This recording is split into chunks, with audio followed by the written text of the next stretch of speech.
The gray and sad landscape of snow-capped mountains did not attract or please the eye, causing a vague feeling of danger and apathy.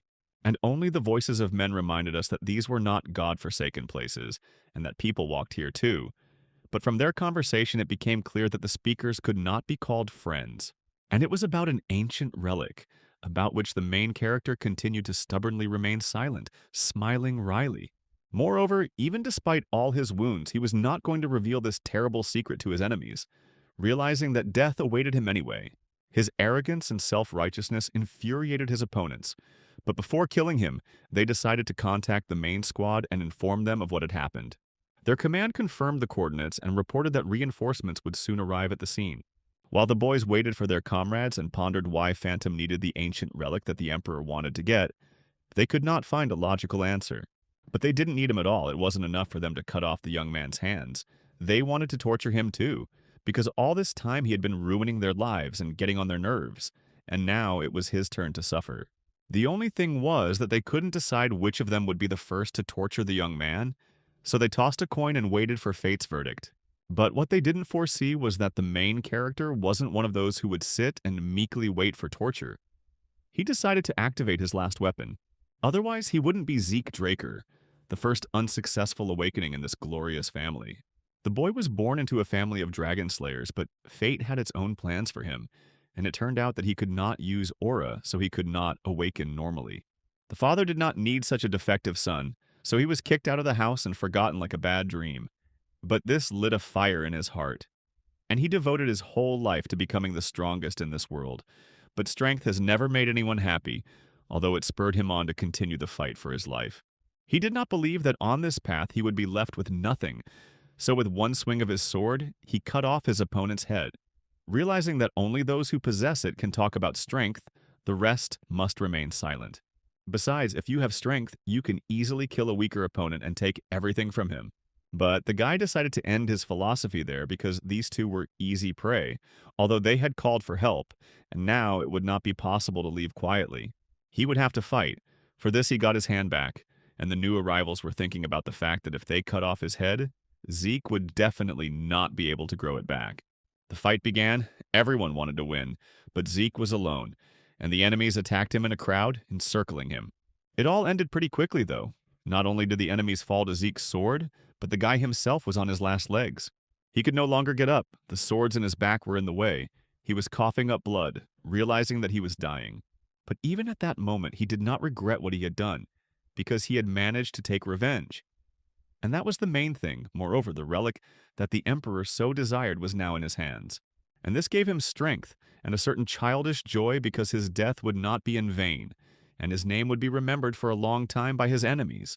The only thing he regretted was that he would never see Alicia again, so a single tear fell along with a drop of his blood onto the relic, triggering a magical reaction.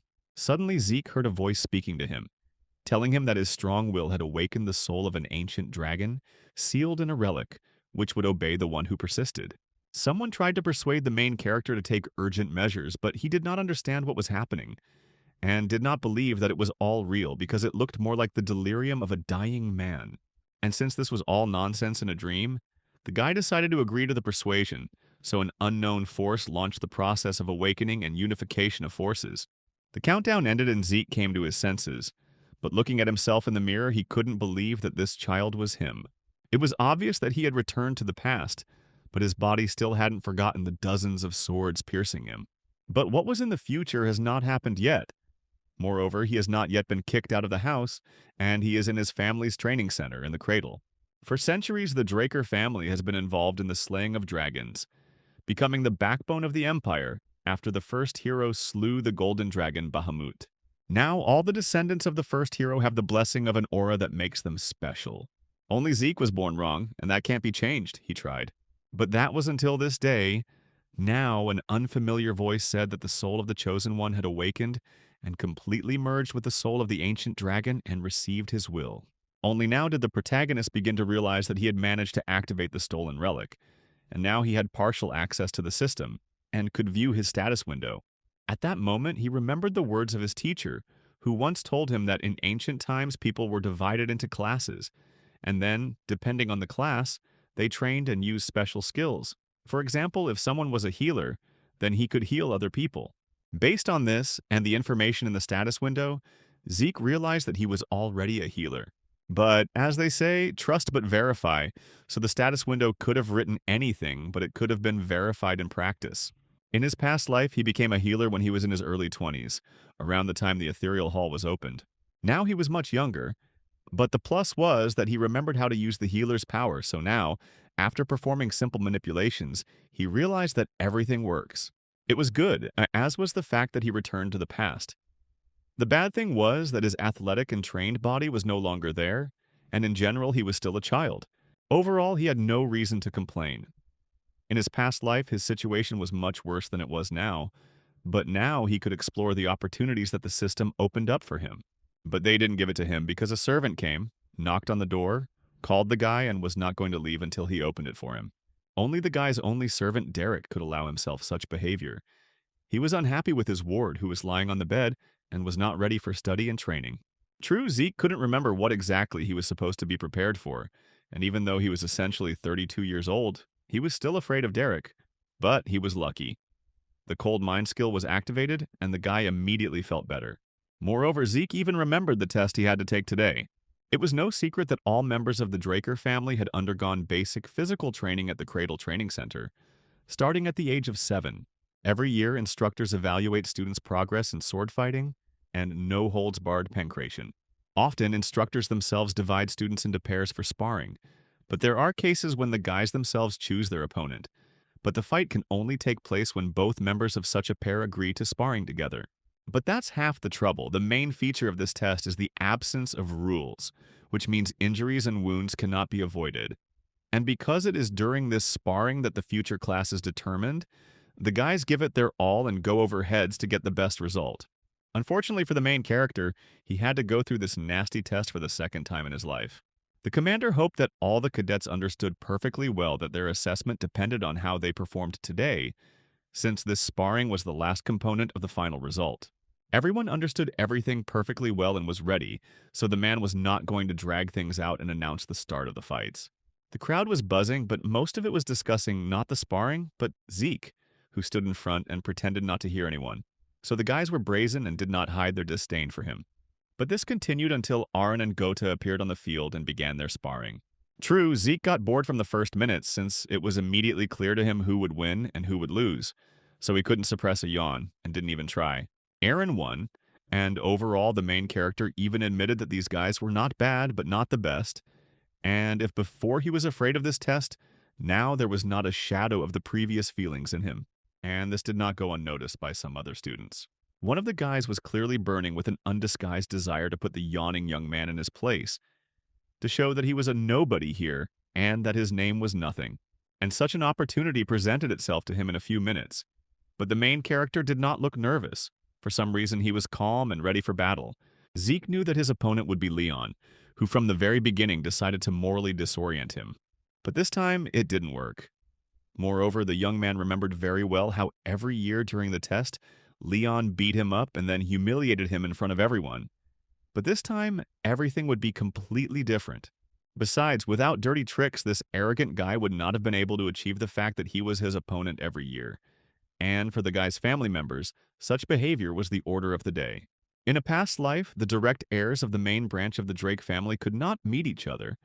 But cousins crossed paths with enviable regularity, by the way. Leon was one of such cousins. And all these cousins considered it their duty to mock the main character both physically and morally. And now Leon was going to teach Zeke another lesson in obedience, because due to his limited mental abilities, the boy had not drawn any conclusions from the last time. But Zeke was still under the influence of cold mind, so he reacted too calmly to all the barbs directed at him. But before the sparring began, the main character asked his brother to slow down, because if he continued in this spirit, he would not restrain himself. True, his words did not make an impression on his cousin, who was used to Zeke enduring his bullying and unable to fight back due to his inferiority. It was in vain that he behaved like that, since the main character activated critical strike and sent his brother flying. The guy stood his ground but grabbed his face, realizing that Zeke had most likely broken something. The main character wasn't particularly worried about this, but he understood perfectly well that he needed to learn to better control the new skills, since this time they were activated automatically with a normal blow, strengthening it several times. The instructor meanwhile ran up to Leon and began to scold Zeke because he had hit before he gave the signal to start the fight. He found something to say because the new Zeke believed that the advantage in a fight always belongs to the one who strikes first, so he struck. And this new Zeke really didn't please Pan. He emanated a real thirst for blood, which was not typical for an ordinary student at the camp. And perhaps the instructor would not have allowed this sparring to happen at all, but both guys were determined to continue, and each was going to kill or maim the other. Since that was the case, Pan was not going to delay and gave the signal. Leon attacked first. Only this time Zeke didn't stand there like a pillar but fought back, and for a moment Leon was even afraid of his brother. But he wrote it off as a mind game, since the counterattacks didn't even cause him pain, which meant there was no point in being afraid of them. Yes, and he knew perfectly well that if he avoided Zeke's left counterattack, he could easily be defeated with a deceptive maneuver. And so it could have been, if not for something incomprehensible that Leon could not understand, as Zeke wriggled out of his grip and found himself several meters away from him. And while Leon didn't understand what was happening, Instructor Peng was covered in sweat. He couldn't believe that he saw a fighting sense that a 12-year-old boy shouldn't have. The man couldn't believe his eyes because Zeke was as calm as a boa constrictor, even when his counterattack failed, and Leon took him in a hold, depriving him of the ability to move. But even then, the guy was able to hit his opponent and increase the distance between them, and it was amazingly strange. Meanwhile, the fight continued, and the main character struck his cousin in the legs. While Leon could still stand, he didn't expect that a worthless person like Zeke would have such powerful blows. However, Leon tried to hit his brother again, but this time he failed, as the main character sharpened all his senses with the help of the skill, and dodged. After which he grabbed his cousin and was going to throw him over himself and end this fight. And indeed, he did not lay his brother down on his shoulder blades in a gentle manner. But he knew that even after landing like that, Leon would be able to get up, which he really didn't want. So he activated Precise Strike and hit his cousin. Zeke punched his cousin, telling him to learn from today and never speak to him again. But this concerned not only Leon, who clearly lost to him, but also the rest of the cadets. It was time for them to understand that he was not a whipping boy, and that they should not whisper about him behind his back if they did not want to end up in Leon's place. But if someone wants to tell him something, he doesn't mind talking to them on the battlefield, and is waiting for everyone down below. Most of the guys froze in their places, not knowing how to react to all this. But among them, there was one who challenged the main character. Whatever one might say, Jacen Wardek, another cousin, had something to say to Zeke. And if he thought that this would scare Zeke, he was wrong. Besides, the guy said that a one-on-one fight would be too boring, and his cousin could call his friends to make it more fun. And the choice of the main character fell on Liam Stone, who was Jacen's servant, so let him help him on the battlefield. After all, in that case, he would have at least one ghostly chance to win. But even so, there is no 100% guarantee that this is exactly what will happen. And the main character should have stopped there, but no. He liked to humiliate his cousin. He received exquisite pleasure and satisfaction from it. Such behavior failed to arouse in the opponent anything other than a furious desire to kill. And now the guys were standing opposite each other in the arena, but Instructor Pan asked Zeke not to attack without a command. The main character was ready for anything, and besides, he was very interested to see the mercenary king Liam in the uniform of this training camp. After all, in his past life, Liam ended up in this place only because he served Jacen. But after the training camp, his fate took a turn for the worse, and because he was of low birth, he was not allowed to continue his education, although he almost begged his relatives on his knees for permission to do so. However, the guy found a way out and joined the seedy small knightly order of Baronin. True, after some time the order fell, and Liam became a mercenary. And it must be admitted that he succeeded in this field, and in troubled times he became that monolithic figure to whom many were drawn, which allowed him to create his own organization of mercenaries. His fame and power did not go unnoticed by the government, which decided to lure him to their side, after which Zeke faced Liam on the battlefield, only their sides were different. And knowing all this, Zeke understood perfectly well that it was possible to create a new future where they would be allies, not enemies. Meanwhile, the fight began, and Jacen attacked the protagonist first, who blocked his attack, reminding him that he was supposed to attack at the same time as his servant. But the cousin was confident that he could handle Zeke himself, so he tried to hit him again. True, this attack was also out of the question since Zeke had prudently put up a shield, so he could now mock his brother's caution. Moreover, it took Jacen a minute to realize that he had slightly injured his leg. And while his cousin was distracted, Zeke attacked him. And if the guy thought that the main character was going to hit him in the face, he was very much mistaken, because fear is not the best advisor in such a situation. after which he hit Jacen on the injured leg because his brother had greatly disappointed him. Let him suffer now. But it would have been better if the cousin had listened to the advice and attacked the main character together with Liam. Then he could have avoided the blow to the ribs. At this point, the guy got tired of enduring the humiliating blows, so he ordered Liam to join the fight. Moreover, he demanded that the servant kill Zeke. Now the fight would be interesting. But the main character understood perfectly well that with the interest would come real danger. And he had to be on his guard, because Liam had several very unpleasant moves that needed to be avoided. Besides, Zeke knew that he had to attack first, otherwise he would be in trouble. And since this was the case, he decided to take the initiative in the fight and rained blows on his opponent. In the heat of excitement, he activated the slash skill and continued to attack Liam, not giving him the opportunity to switch from defense to attack. None of the students expected such agility from Zeke, who was usually considered a loser. But it wasn't just the students who were shocked. The instructor was also confused because his students were now using fighting techniques that were popular in the northern lands, but not here. True, things weren't as rosy for Zeke as they seemed from the outside. His body wasn't yet trained enough for such loads. And his opponent was now more resilient. He simply endured all his blows and waited. Now Zeke could clearly see the difference in their physical fitness. But if that was the case, then he needed to psychologically get Liam out of control. And Zeke tried to do this, using his signature blow on the guy, but he was able to dodge it and didn't even get angry. This was the right moment for Liam to turn the fight in his favor, so he grabbed his opponent and tried to throw him to the floor. But it was not to be. Zeke calculated the variations of the development of events and was able to capture Liam. Unexpectedly for everyone, they changed places. The main character was going to see how long Liam's endurance would last, because people do not live long without oxygen. But something clearly went wrong, and now Zeke was suffering from the enemy's painful actions. The clash of wills and characters lasted for some time, and in the end it was difficult to understand which of the guys won. The only one who enjoyed the spectacle was Jacen, because it wasn't him who was being beaten now. However, the test ended, and the protagonist was changing clothes in his room, and everything was outwardly fine with him. But the assistant still wanted to check his pulse just in case.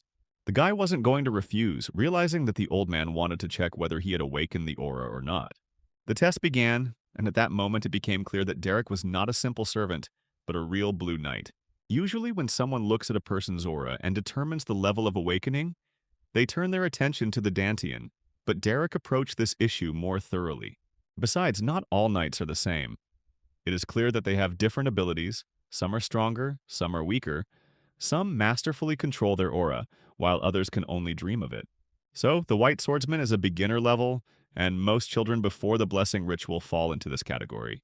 Next comes the Yellow Swordsman. That is, these are the guys who awakened their aura and opened their Dantian. And all the students of the cradle after the ritual become such swordsmen. After much training, a person can become a purple knight, and at this stage he will be able to strengthen his sword with aura. But this is not the end of the road. Soon a person can move to a new level and become a blue knight, which means he will be able to manifest his own sword aura. And many stop there, but in a past life there were two people who went further and broke into the transcendental realm of abilities. They were Liam and Zeke, becoming the Red Knights. And knowing all this information, the main character could not understand how such an experienced and strong person like Derek became his nanny. On the other hand, the guy didn't have to worry about it so much because even the Blue Knight wouldn't be able to detect the ether, since only two people in the whole world can see and use it. Derek, like Zeke, perfectly felt a certain unspokenness that hung between them, because each of them was hiding something, but no one wanted to be the first to reveal their cards. And since this was the case, the young gentleman decided to turn this entire strange conversation into an ordinary joke. But the faithful servant didn't want to end the conversation so easily. He was interested in why the guy had suddenly changed so much, not realizing that he had asked a fundamentally wrong question. After all, by and large, the man should have asked why his young master had changed only now, and not all this. In general, the servant had to realize that from this moment on, a lot would change, would simply fall into place, so that all Derek had to do was follow the young man and not ask unnecessary questions. The servant was not stupid and understood everything perfectly. Moreover, the man had already managed to prepare the training room that the main character had asked for, which earned the guy's approval. The man's efficiency pleased Zeke, although he understood that most likely this man was assigned to him for supervision. But even in this case, it was better to keep him close to himself in order to extract the maximum amount of information. But there was still one small problem. The boy did not understand who exactly assigned Derek to him. It was unlikely that it was someone from his mother's side. Then only older brothers and sisters remained. In such sad thoughts, the young man did not notice how he came to his personal training room, and was quite pleasantly surprised by how the room looked inside. But before starting training, Zeke decided to check his status window, where he noticed that he had the slash skill, which had increased to the experienced rank, which suggested that this rank itself might depend on the frequency of using the skill. In addition, the young man remembered that this skill activated itself during the battle. This was good, but no less interesting was whether a new skill would be added during training, or whether nothing would change. It was also unclear what the difference was between a skill and a class skill, although they were activated in the same way, but the essence of them felt different. And that was only half the battle. The other half was that he had dragon skills, but what exactly they were was still unclear. And in order to unlock them, he needed 10 points, which could be earned by killing monsters that were found in the dungeons. But for this, he needed to become a purple knight.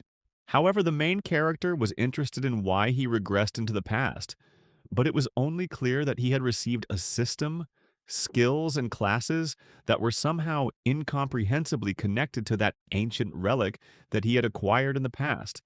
But the guy had no specific information about it at the moment.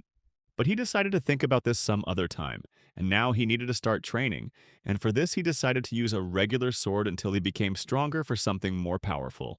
Therefore, it didn't matter how exactly he trained, because there are two powers known in the world: the aura of knights and the mana of mages. Knights strengthen their aura in dungeons, and mages control their mana with the help of circles. These two powers are on opposite ends of the spectrum, so if someone awakened one power, they will not be able to awaken the other, but unfortunately for the protagonist, he was unable to awaken either the aura or the circle, so in the past he was abandoned and kicked out by his own family, but he was lucky to meet a master who led him through difficulties and taught him everything he knew. This man gave the main character a lot of different knowledge, but the most useful thing the guy learned was healing and the etheric hall. Thus, thanks to the etheric hall that the master developed, Zeke was able to control the energy of nature, ether. Right now he was training using this very ether. However, over the past 2 hours he was so tired that he almost fainted. But he was very lucky that the system activated 2 class skills of healing and energy recovery, so after a while he was as fit as a fiddle, but unfortunately the guy could not use these 2 skills during the test so that the judges and other participants in the competition would not suspect him of anything.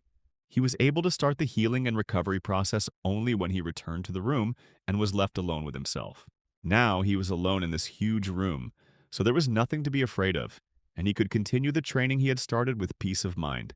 Time flew by quickly and the sun set, meaning it was time to call it a night and go to dinner. A whole week had passed since that day, and the other young men in the cradle, while in the dining room, continued to discuss the main character, namely his unusual and non-standard behavior. But not only did the students usually talk and think and make assumptions about Zeke, but the richer ones could not calm down either. Some of them had no appetite at all, but Ares nevertheless offered his comrade a good meal, since he needed strength for the sword fight that was to take place soon. Many of them were sure that despite the fact that the test was quite impressive, Zeke would hardly be able to show himself well, since he didn't really know how to hold this object in his hands. Some people thought that the guy was just lucky during the test, everyone except Raina, because for her, everything was obvious, there was no talk of luck. But if someone thinks that Zig won by chance, then there is nothing to talk about with such a person. In general, one could understand the relatives because, unlike the first test, the sword fight had a completely different color, because here real swords were always used. The name during these duels occurs the most number of accidents between students, and the difference between the skills of these were felt too strongly. And after the end, the Drakers performed the blessing and aura awakening ceremony. In the meantime, the most ordinary standard training sessions were taking place, during which the instructors drove Zeke like crazy. But the guy didn't pay much attention to all of this, nor to the ridicule of his classmates, who believed that a large sword wouldn't help him or give him any significance. The truth is that his opponent in the sparring was supposed to be Raina, which aroused a little interest in the main character. The girl was burning. She wanted to check her suspicions. She needed to know, was she wrong or not? And someone else would have been scared by her determination, but not Zeke. Not his new version. He himself wanted to deal only with worthy opponents. Raina tried not to show her bewilderment at the changes in the main character, but she was increasingly convinced of the striking changes in his character and aura, because before he could barely lift a sword and take the right position for a fight, now he held his weapon with ease. However, the girl had no right to allow the guy to intimidate her before the fight began. Having pulled herself together and evened out her breathing, the girl realized that she would definitely succeed. Zeke was only outwardly calm. He knew that his opponent was a lightning knight, and the fight would not be easy, but he believed that he would be able to win. He knew that over time that girl would become one of the greatest knights of his family in the new generation, and all because she managed to awaken the aura long before the blessing rite. True, before the ritual, she did not use this trump card because she put her principles above victory in a duel. But there was no time to think about it any further as the fight began, and Raina attacked the guy first. And if Zeke hadn't spent a decent amount of time practicing fencing techniques, he would hardly have been able to dodge the blow like he did now. This did not escape the girl's attention, so she hit him harder, trying to break through his defense, but this time too she failed. True, this was not easy for Zeke, and someone from the crowd began to egg the girl on, asking her to finish the sparring quickly and send the guy to the infirmary. And at that moment, something went wrong, and during the new attack, Raina missed and lost her balance, falling forward. But this did not stop her from continuing the fight. Moreover, the girl understood that her opponent already had breaks, although he was holding up quite well. Moreover, she was unable to hit the places of these very breaks even once, since Zeke blocked all her attempts, as if he knew where and when she would hit. But after each such blocking, a new gap opens in his aura. And if you compare all the facts, you can conclude that this all looks like a training fight, especially for the girl. True, even having understood this, Raina still could not break through Zeke's defense, and he even became a little bored, not particularly impressed by the Lightning Knight's skills. Overall, the girl fought fairly, which is what the protagonist expected from a person who values her principles so much, but this is what holds her back, not allowing her to show herself to the fullest.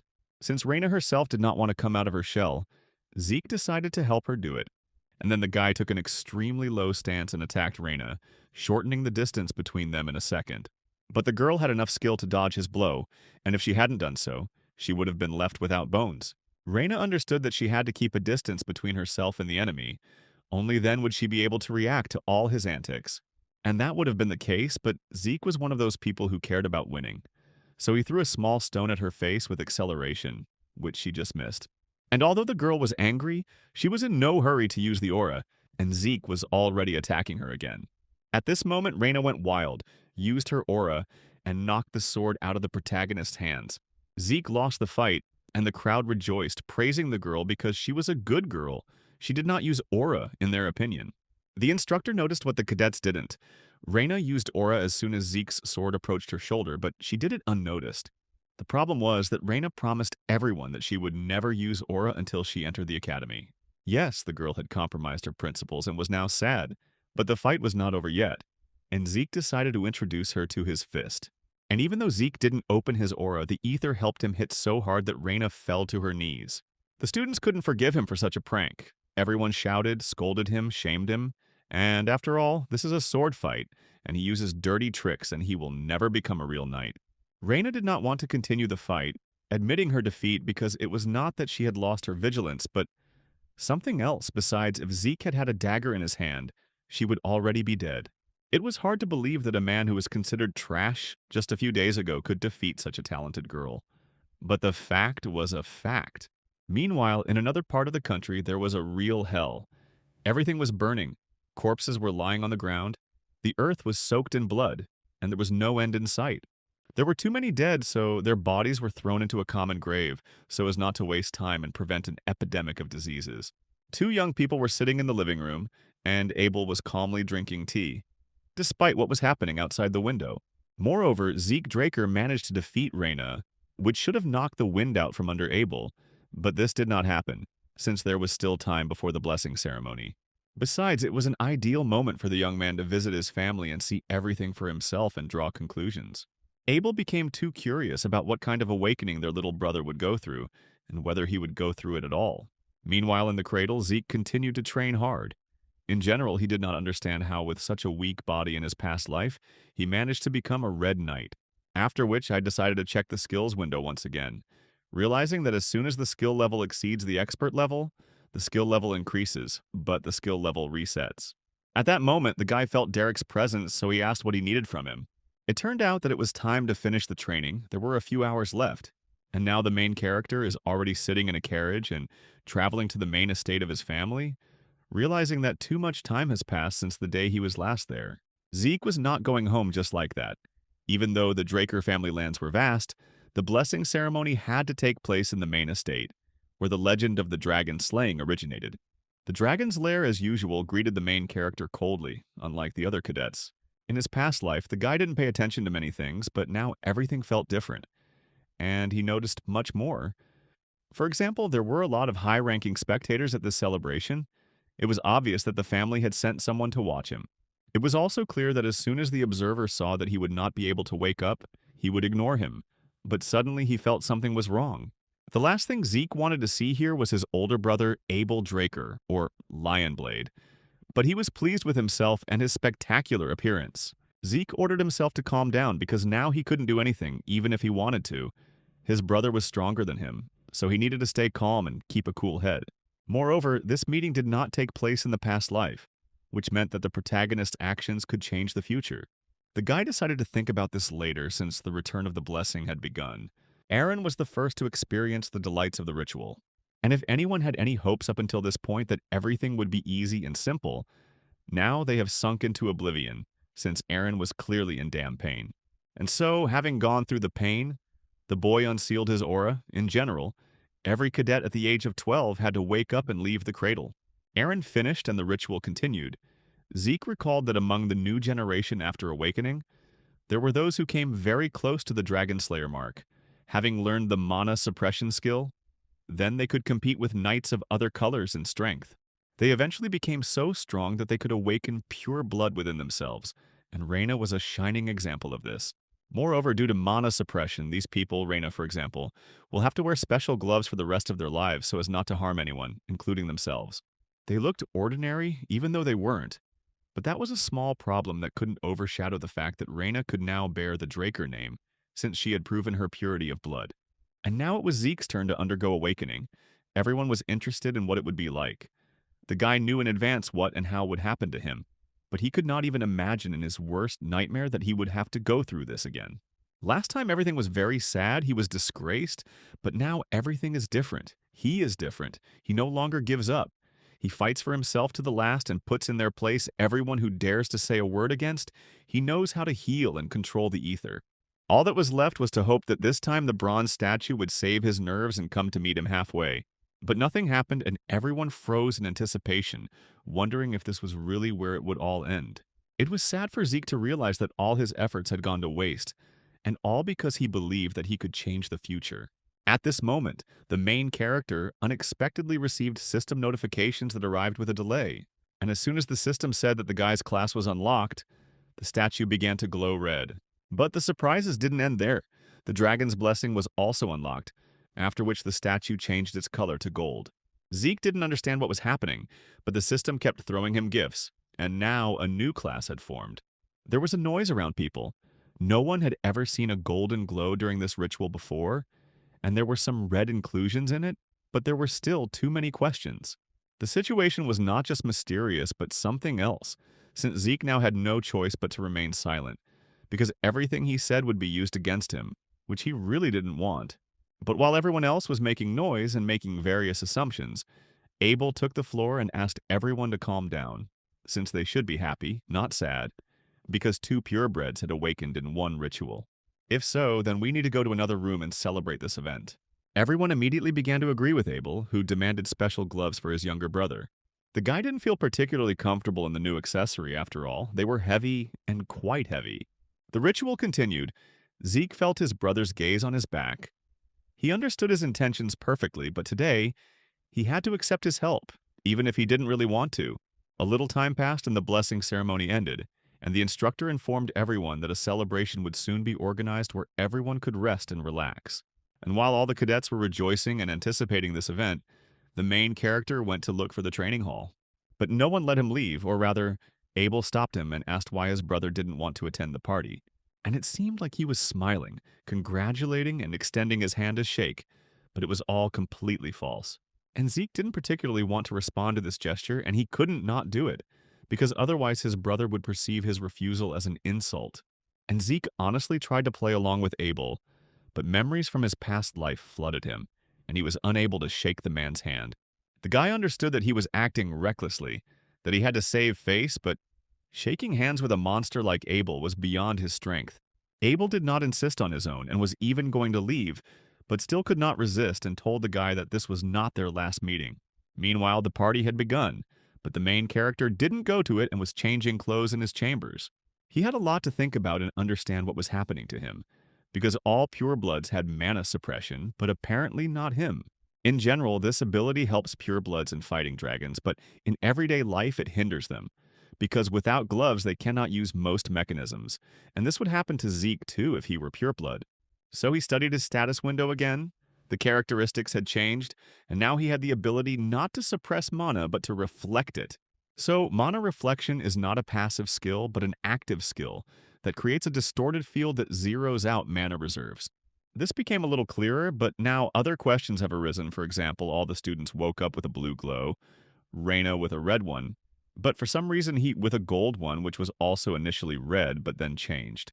And all this happened after his special system entered the missing information into the terminal, that is, into the statue.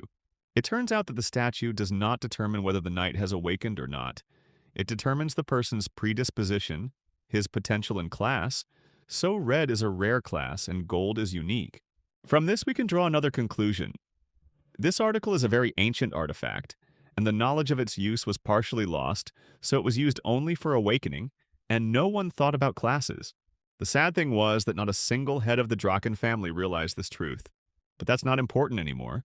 What was important was that he received dragon skills, dragon vision, and dragon power, although they were blocked for now. So he decided to spend some karma points to buy something that would definitely be useful to him in battle. True, Zeke understood that using the dragon's power here would be too dangerous, but the dragon's vision was another matter. So the guy, without thinking twice, activated dragon vision, but nothing happened. Even the objects didn't become clearer, although the description said that he would see detailed information about everything. But it was only like that for a while. And then everything changed when he looked out the window, and the statue that was far away in the garden was now right in front of his nose because of the skill. It was a useful skill, but it was draining, and Zeke realized he wouldn't be able to use it much, at least not yet. And while he was feeling sorry for himself, the system activated healing and energy restoration, so Zeke immediately felt better. Only this happened again on its own. This issue required some investigation, and it turned out that all of his class skills had become passive and had increased by 1. And then a brilliant idea came to him, to cut his hand to check whether the healing factor was as limitless as he imagined. Everything turned out exactly as he imagined. There was no trace left of the cut after the activation of the healing factor. Now he could enter the academy. Moreover, he was going to graduate from it in 2 years and not in 5 like the others. Spring has come, and all the cadets have entered Draker Academy, the most famous, prestigious, and largest, for a place in which many are ready to sell their souls. Students with the highest ratings are no different from adults, as they are trained just as well. But if Zeke was going to compare the students with each other, one thing was clear. Here were members of noble families who were rotten to the core, and the saddest thing was that they enjoyed authority. In all, the Drakers were supported by 3 noble families, the first of which was Turun, the personification of strength. The second most important family is the Zimmons family, which can boast of its wisdom. But the third family, the Wardicks, can boast of their wealth. It is not surprising that the children of these families take full advantage of their position, but the main character, by and large, did not care about this. But in truth, he is not far behind them, since he will be living in the Platinum Mansion for purebloods. There is everything in this dormitory, a library, a gym, and much more to please the best of the best. Moreover, he and Raina will live on the platinum floor. And if anyone thought that this was the end of it, no. A whole horde of servants were ready to serve the pure-blooded cadets, which seemed a little too much to Zeke. But what remained unchanged was that Zeke would be personally served by Derek, who was waiting for him in the room. The most interesting thing is that the man came not empty-handed, but with a chest. It turned out that Derek brought his master new gloves, which turned out to be much better than the temporary ones. At that moment, the guy thought that it would be nice to change the sword, since the academy is located in a place where there are a lot of high-quality materials for weapons and no fewer craftsmen. Moreover, he had one such special master in mind, and Zeke planned to meet him as soon as he received permission to meet. Only until this moment, Derek had never heard of Galleon Halbert, but promised to find him and contact him soon. And while the meeting is not scheduled, Derek asked the protagonist to familiarize himself with all the documents, since tomorrow is the first day of school. Zeke did just that, thinking along the way that on the Platinum floor he would have more freedom to hone his dragon skills, since the floor was completely isolated from the others. But at that moment, Raina's maid came to him and conveyed an invitation to dinner. It was an unexpected invitation, but nevertheless the guy decided to go and find out what was what and why. This dinner would be unforgettable as Raina sat strictly at the head of the table, and behind her stood brave guys, reminiscent of a mafia cartel. The girl realized in time that this was a bit too much and sent the security away. Dinner had begun, and they decided to discuss all the issues after they ate. Zeke watched the girl, noticing that she used her lower abdomen to control her aura, which suggested that she wanted to become a purple knight. It's interesting, but it's unclear why her sword skills have plateaued. But the dishes were brought and they started eating. It turned out that the girl ate more than Zeke, despite the fact that he never complained about a lack of appetite. Now it was time to talk, and Raina stunned the guy with an offer. She suggested that he accept the support of her family. After all, despite all the privileges they had, at this stage, they were in stasis in their development. Even the best of the best received support when they were studying at the academy, for example. Abel, the youngest Black Knight. And Zeke had no chance of getting support from his maternal family, why Raina didn't know. She didn't doubt the words of the head of her clan. For this reason, Raina offered him the support of the Tarun family. But the main character wasn't interested in all this, and he decided to refuse the offer. Moreover, he understood that he had been made a lucrative offer, but he did not need anything beyond what his pureblood status gave him. But before leaving, he decided to give Raina one piece of advice. She didn't need to attack head-on, but rather crush her opponents with force, smoothly deflecting the enemy's attacks to the side, delivering single, precise, delicate blows. There was a grain of truth in this advice, but it was hard for the girl to accept it, since she had followed the rules and covenants of her family all her life. The sad thing was that everyone called her a genius, but no one gave her any practical advice on how to become better and stronger. And the only one who did this was Zeke, which gave rise to some very interesting thoughts. Meanwhile, the protagonist walked to his room thinking that all of his skills in the modified class showed incredible effectiveness, since he was fine despite having trained for it the entire previous night. By and large, in his past life, he considered the academy to be hell on earth. But now, having awakened as a pureblood, he realized that he was wrong and the academy is heaven. So now he had both power and money, which meant there was no better place to go than the academy. And everything would be fine. But in any barrel of honey, there will be at least one fly in the ointment. And now the role of this fly was played by Ares, one of the representatives of the upper class. Ares was the third son of the Simmons family, one of the three great families. So he used the family's specialty of deception to bully the protagonist in the past, and cunningly maintained his own position and image. This guy tried to seem nice, easygoing and kind, and even invited Zeke to dinner, but he didn't show up. So now Ares was wondering if his friend hadn't received an invitation. Only the main character just received this very invitation, but decided that he didn't have to answer letters from the first people he met. Such impudent behavior certainly offended Ares' minions, so one of them pointed out to Zeke that he was wrong. The only problem was that the main character didn't know half of the academy's students, and he wasn't interested in them or other people, even though he understood that this big guy wanted to curry favor with his master, but he personally wasn't interested in such games, so he turned away and went to his place. And at that very moment, the big guy attacked the young man, but he was ready for it. It was a pretty good attack, and the boy realized that this was a high-ranking student who could handle mana, and did it quite well. He was pleased with himself, and so that the main character would understand who was going to beat him now, he introduced himself. It turned out that his name was Durbin Roswell. True, Zeke doubted that this, so to speak, powerful cadet had enough strength to defeat him. And it was funny that a person who was not yet a resident already had a nickname, like some kind of bandit. After which he himself rushed into the attack in order to show the difference in skills and levels between them. And we must give credit to the main character's blow, which was just right, knocking the wind out of the man and making the mighty guy cough up blood. And a second later, the young man was lying on the ground unconscious, and the main character was ready to knock out the next comer.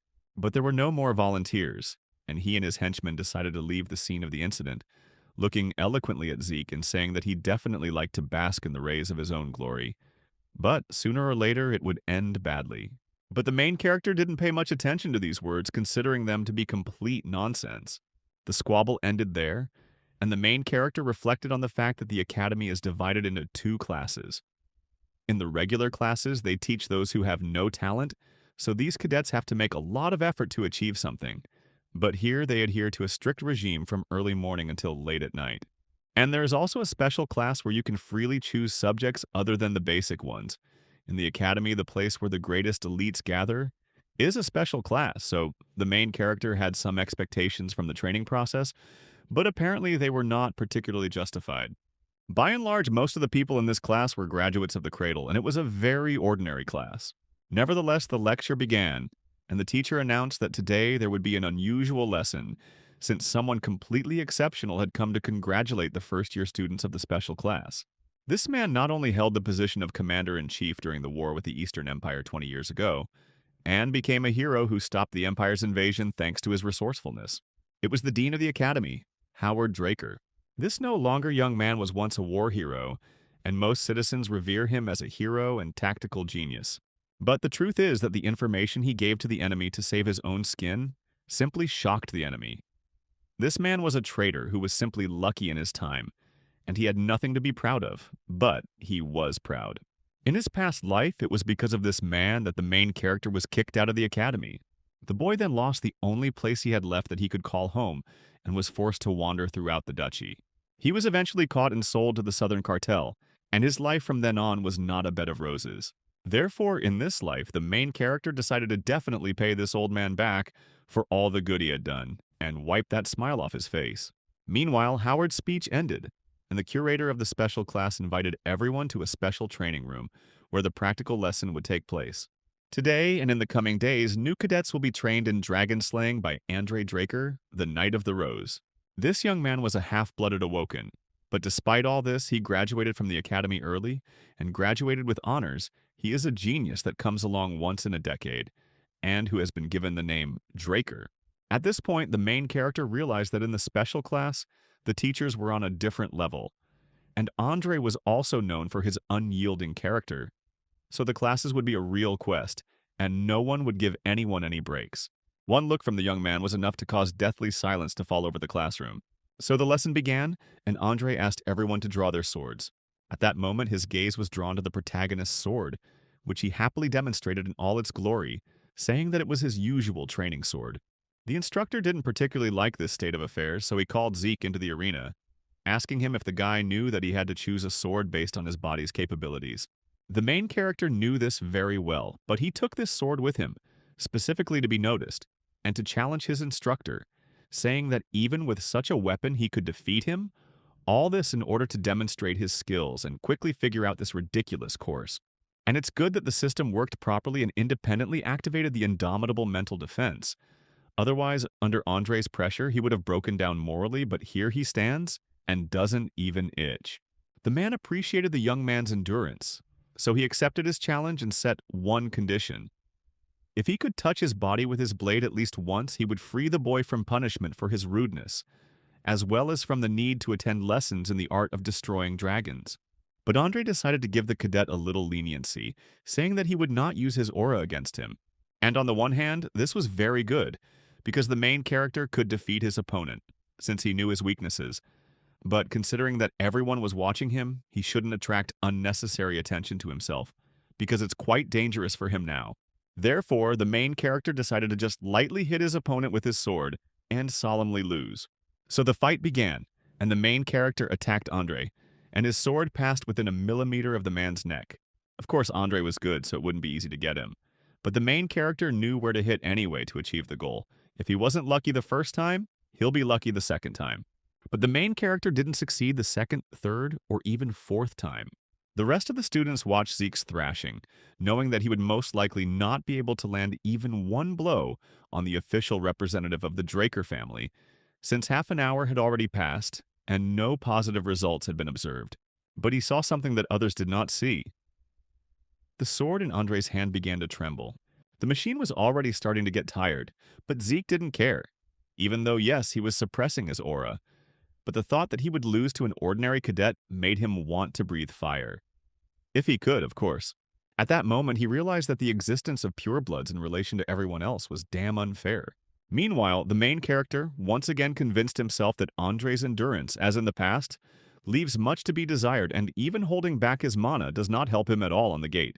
The Draker cultivation was known to activate during exercise, during daily tasks, during meals, and even during sleep, becoming an integral part of life.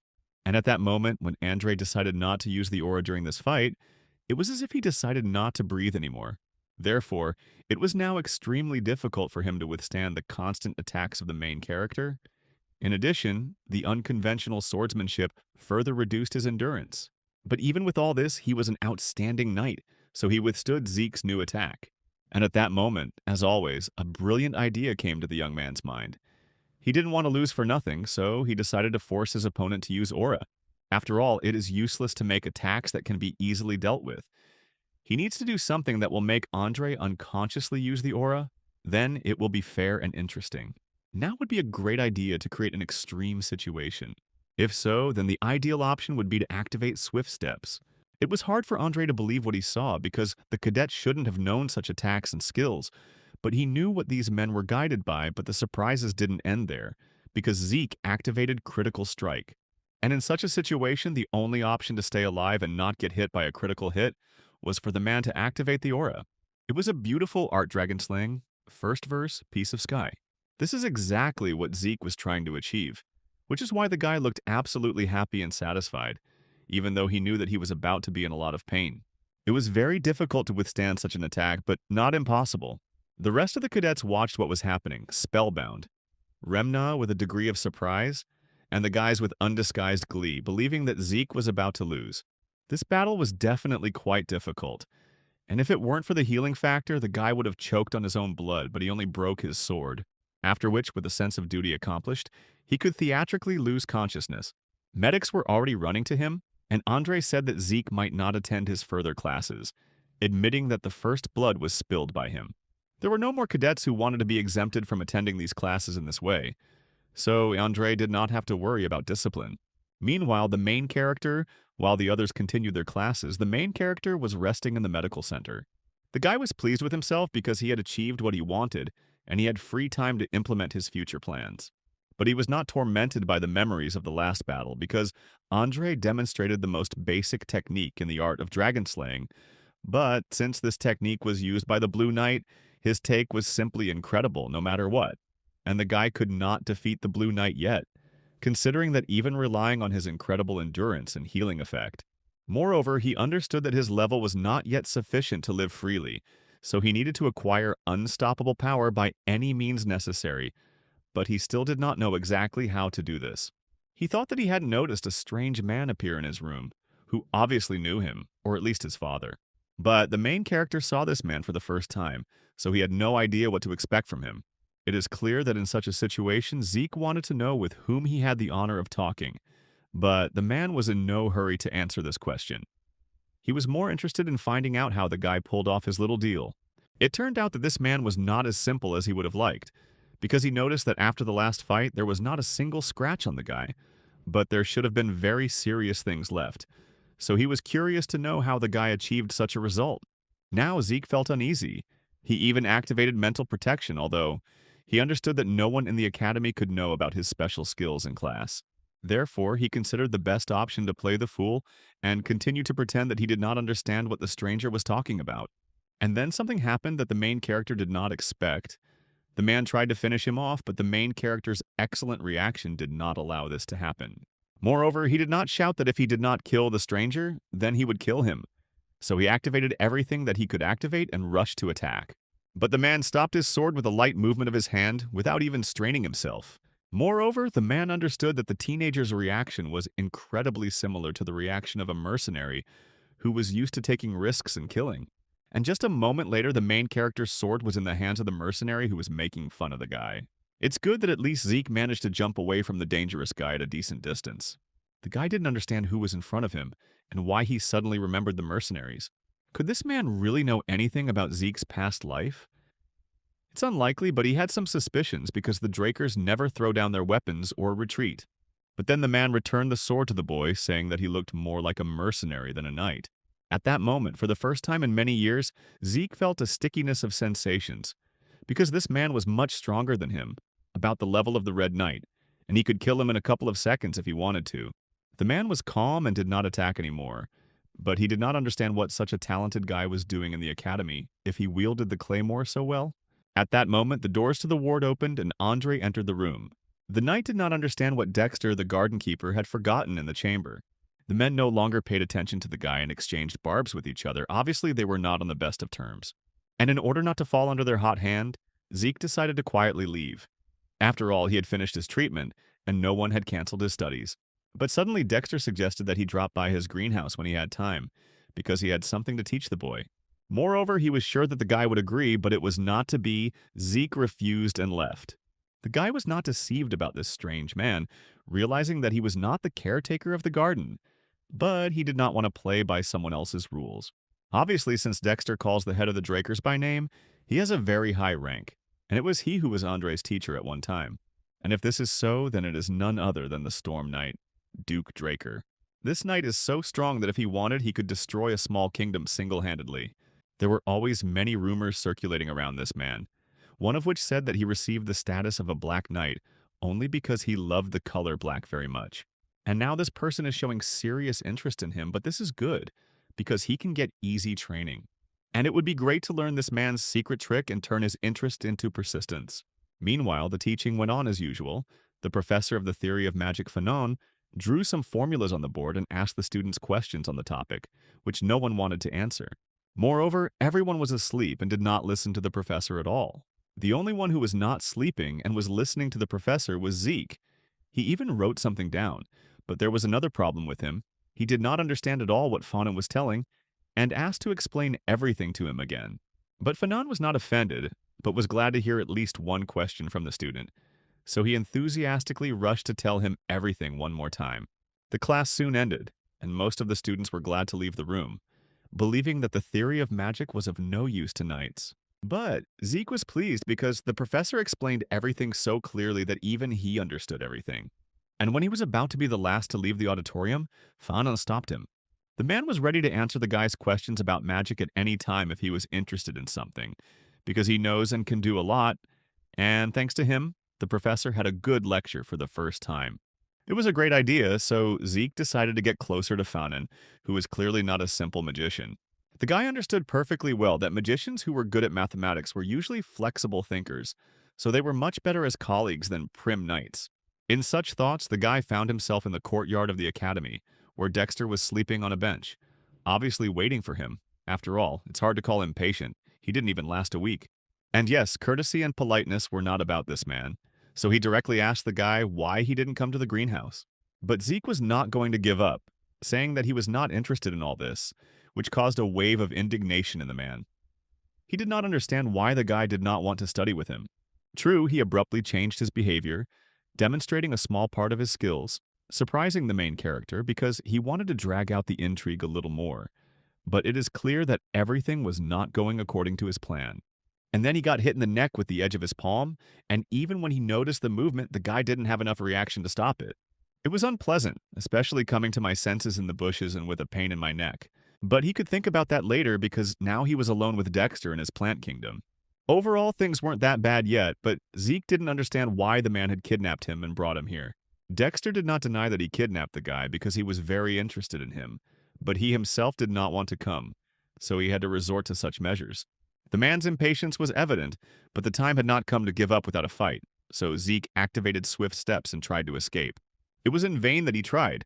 Dexter was faster than him and was already standing behind him. But Zeke jumped aside, realizing that they weren't taking him seriously yet. If so, it was necessary to somehow add fuel to the fire. So first the main character decided to find out what it was about his modest person that caught the gardener's attention. Dexter made no secret of the fact that he was curious as to why the boy's wounds had healed so quickly. And that was what was needed. Zeke wasn't going to reveal the secret for nothing, so he asked to make the gardener do it. And Dexter decided to force it by throwing a sword at the guy, but he was able to dodge and not die from the unexpected attack. Obviously, the knight was not going to retreat so easily, and now the main character will have to accept the fight. But it wasn't even about the fight, but about the bet. The man offered that if the guy touched him with his sword at least once, then he would fulfill one of his wishes. And if Zeke refuses the bet, then he will have to tell everything that he is trying to hide.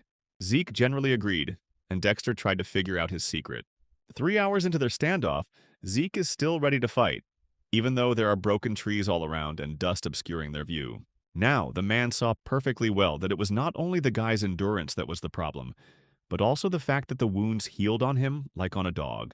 But even so, Zeke knew he couldn't win the bet even if he spent the whole day on it. However, he had an ace up his sleeve. Dragon power, yes, he had previously not wanted to use this skill until a certain time, since it was very strong and dangerous, but without it, it was obvious that he would not be able to win. And if so, then you can take a risk, because desire doesn't lie on the road. At that moment, Dexter beamed with happiness, because he definitely liked the guy's attitude and his look, which was full of determination. Meanwhile, the protagonist activated swift steps to gain an advantage when attacking. But this was only the first step in a brilliant plan that helped to shorten the distance to the goal.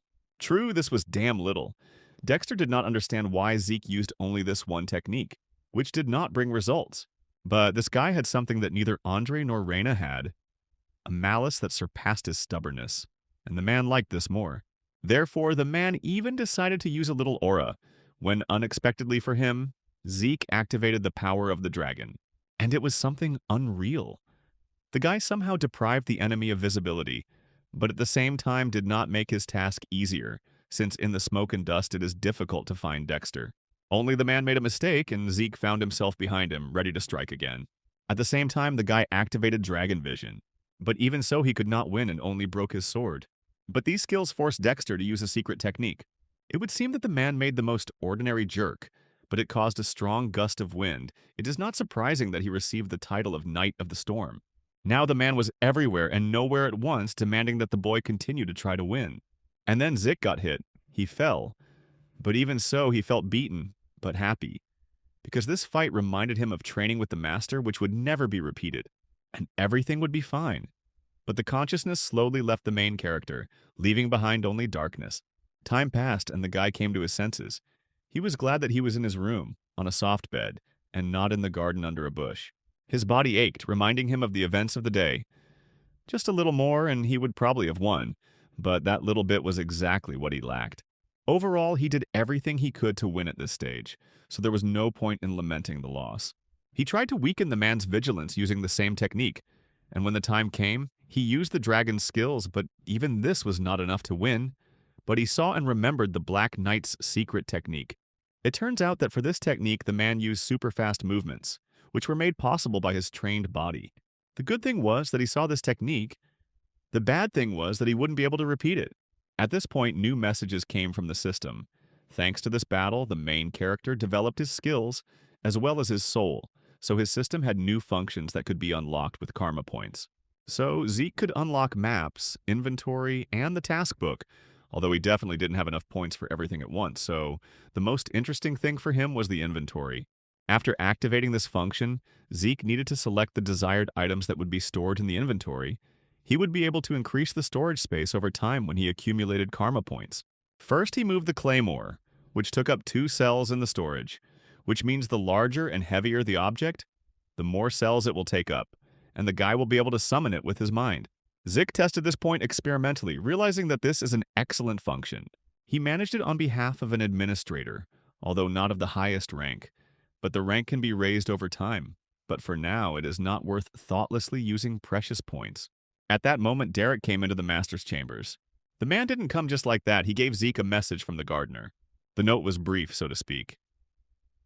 Without preludes, Dexter invited him to his place for training at any time of the day or night, which meant that their last sparring session had not been such a failure.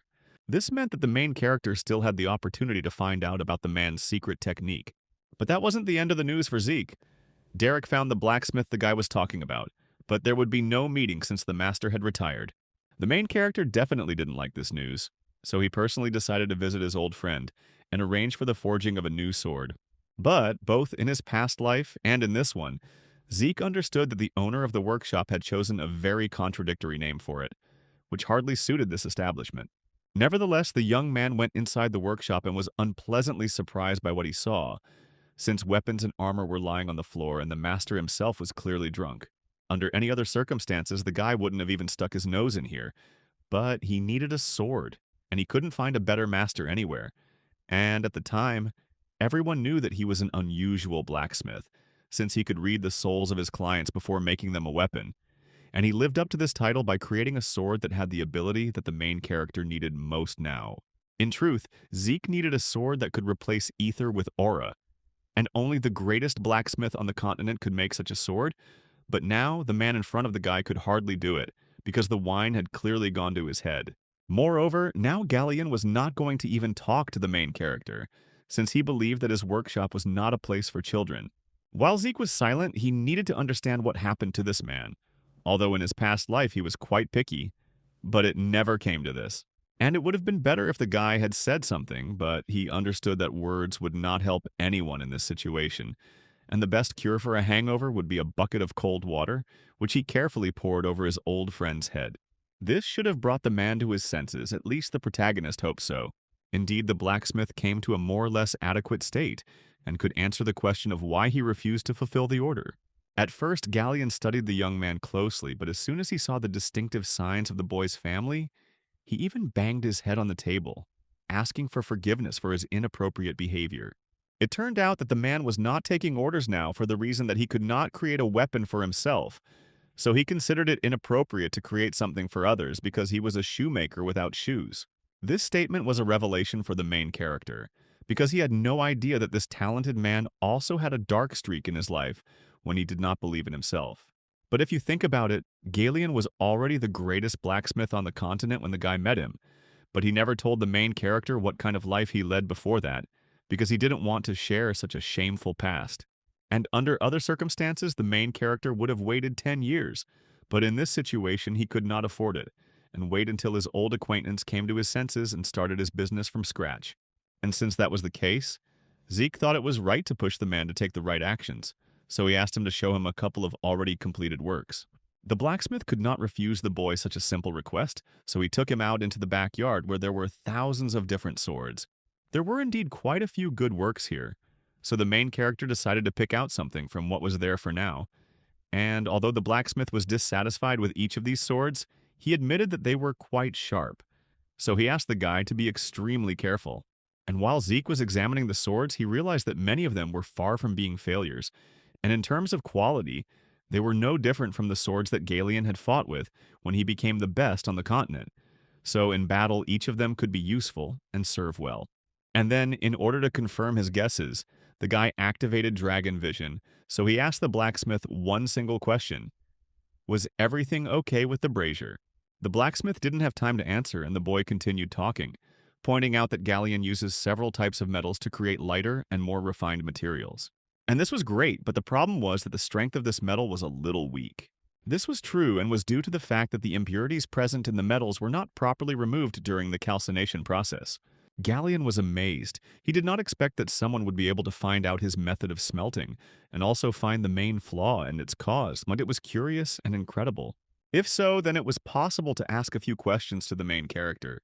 But before voicing them, the man led the young man into his office so that he could look at his notes and developments, and perhaps be able to give some practical advice.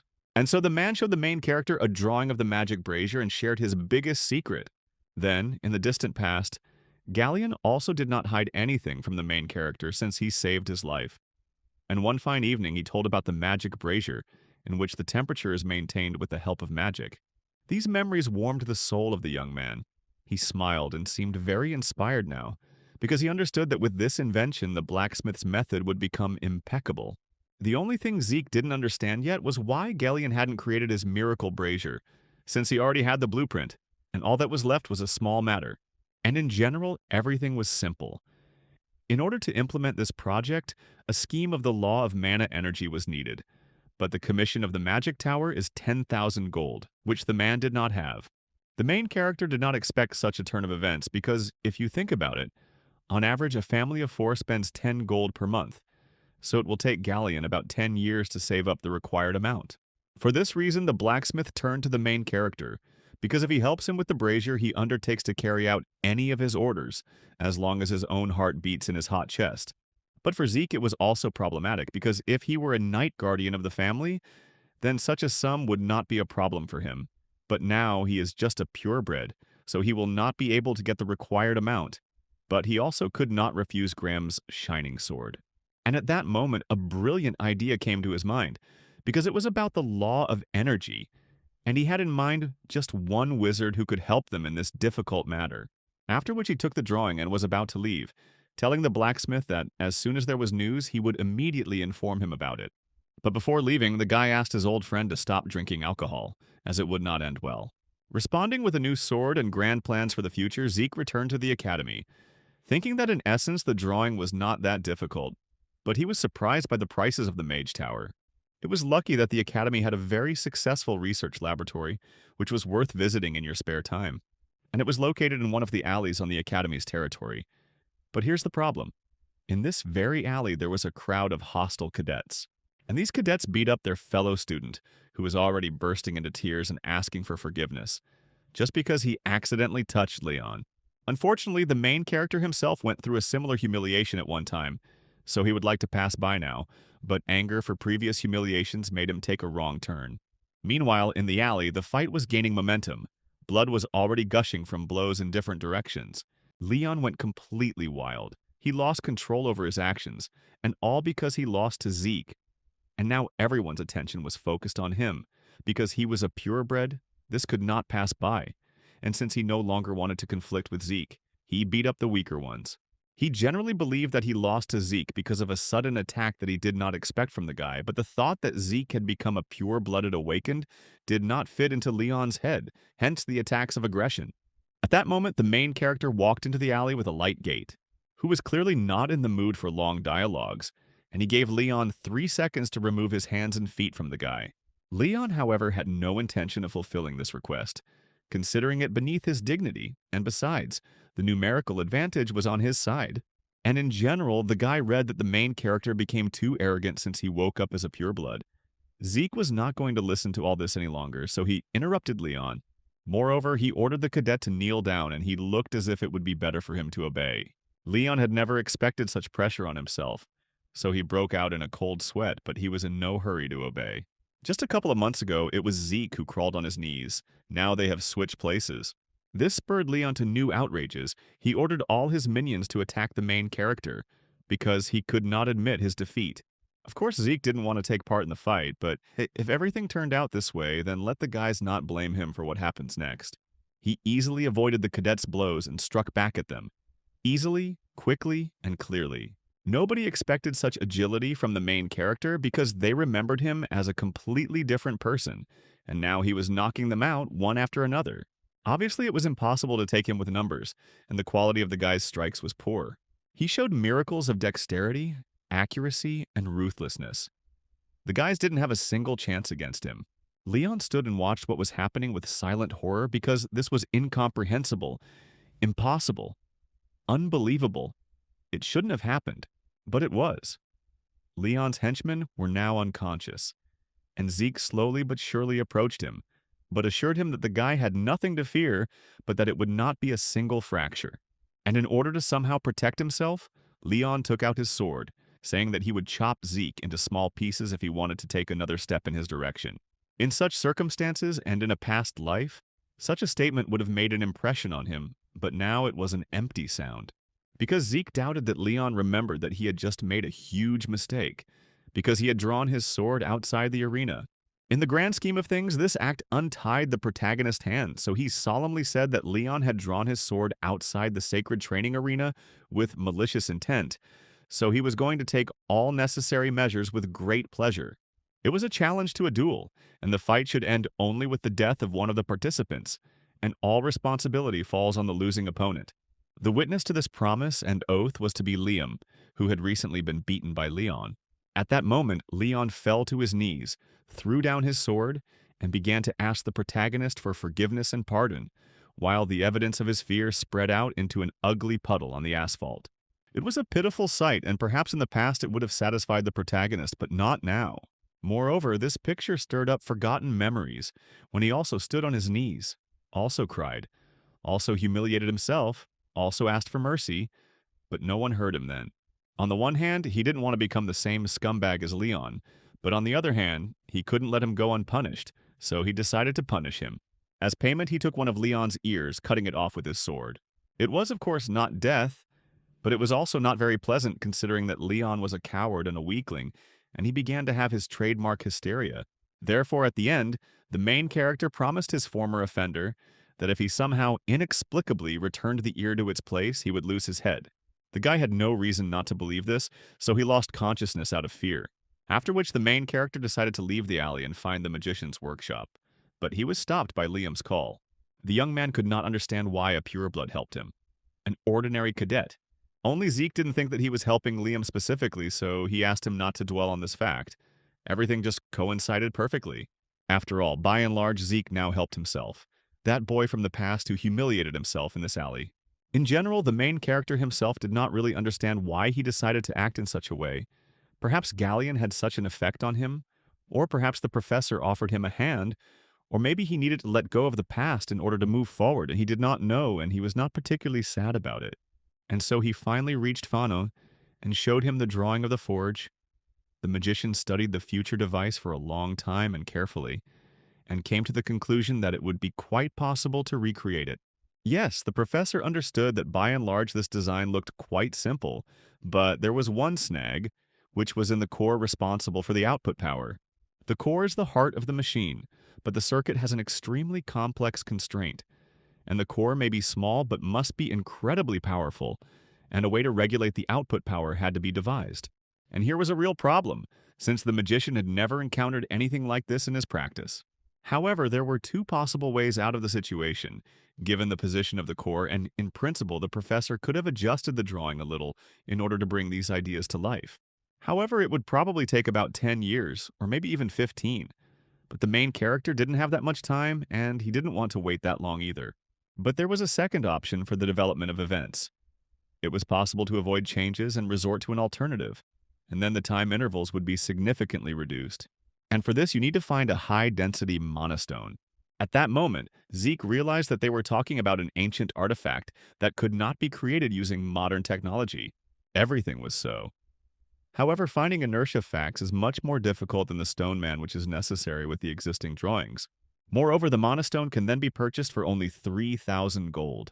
And this was already another dilemma that Zeke had to resolve, because if someone at the academy found out that he couldn't use the aura, they would kick him out of here, so he couldn't wait 15 years to implement the blacksmith's idea. But he didn't have 3,000 gold coins either, despite the fact that he was a purebred, plus from the Draker family, so most likely he would be left without his sword. Now, most people think that he uses aura because of what happened during the blessing ritual, but it was just the statue's reaction to his new skill, and the system as a whole, and the guy still can't use aura. Ether is generally considered to be a force that is difficult for a person to control, but Zeke cannot use any sword skill that requires an aura, except for the soul skill.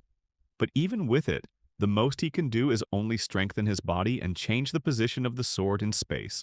That's why he desperately needs Graham's sword, and therefore the stone. But where can he get it if he has no money? Meanwhile, Fanon continued speaking, acknowledging the talent of the man who created this design, and even taking into account the complex core, the design seemed quite effective. It is very difficult to find something like this, even to come across relics of the Golden Age, and here the usual course could not create something so incredible. At this moment, another brilliant idea came to the main character's head, so he was going to leave for a while on business, and asked the professor to take care of this unique drawing until he returned. After all, the main character was going to get a high-density stone, and he already had a rough idea of where and how to get it. And the main character thought about the Golden Age, the age when huge dragons flew across the sky.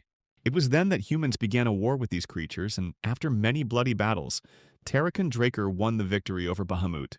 The war ended, and peace reigned in these lands, and all the artifacts that were found in the dragon's lair were taken away and classified, because they were far superior in magic and technology of their creation to modern ones.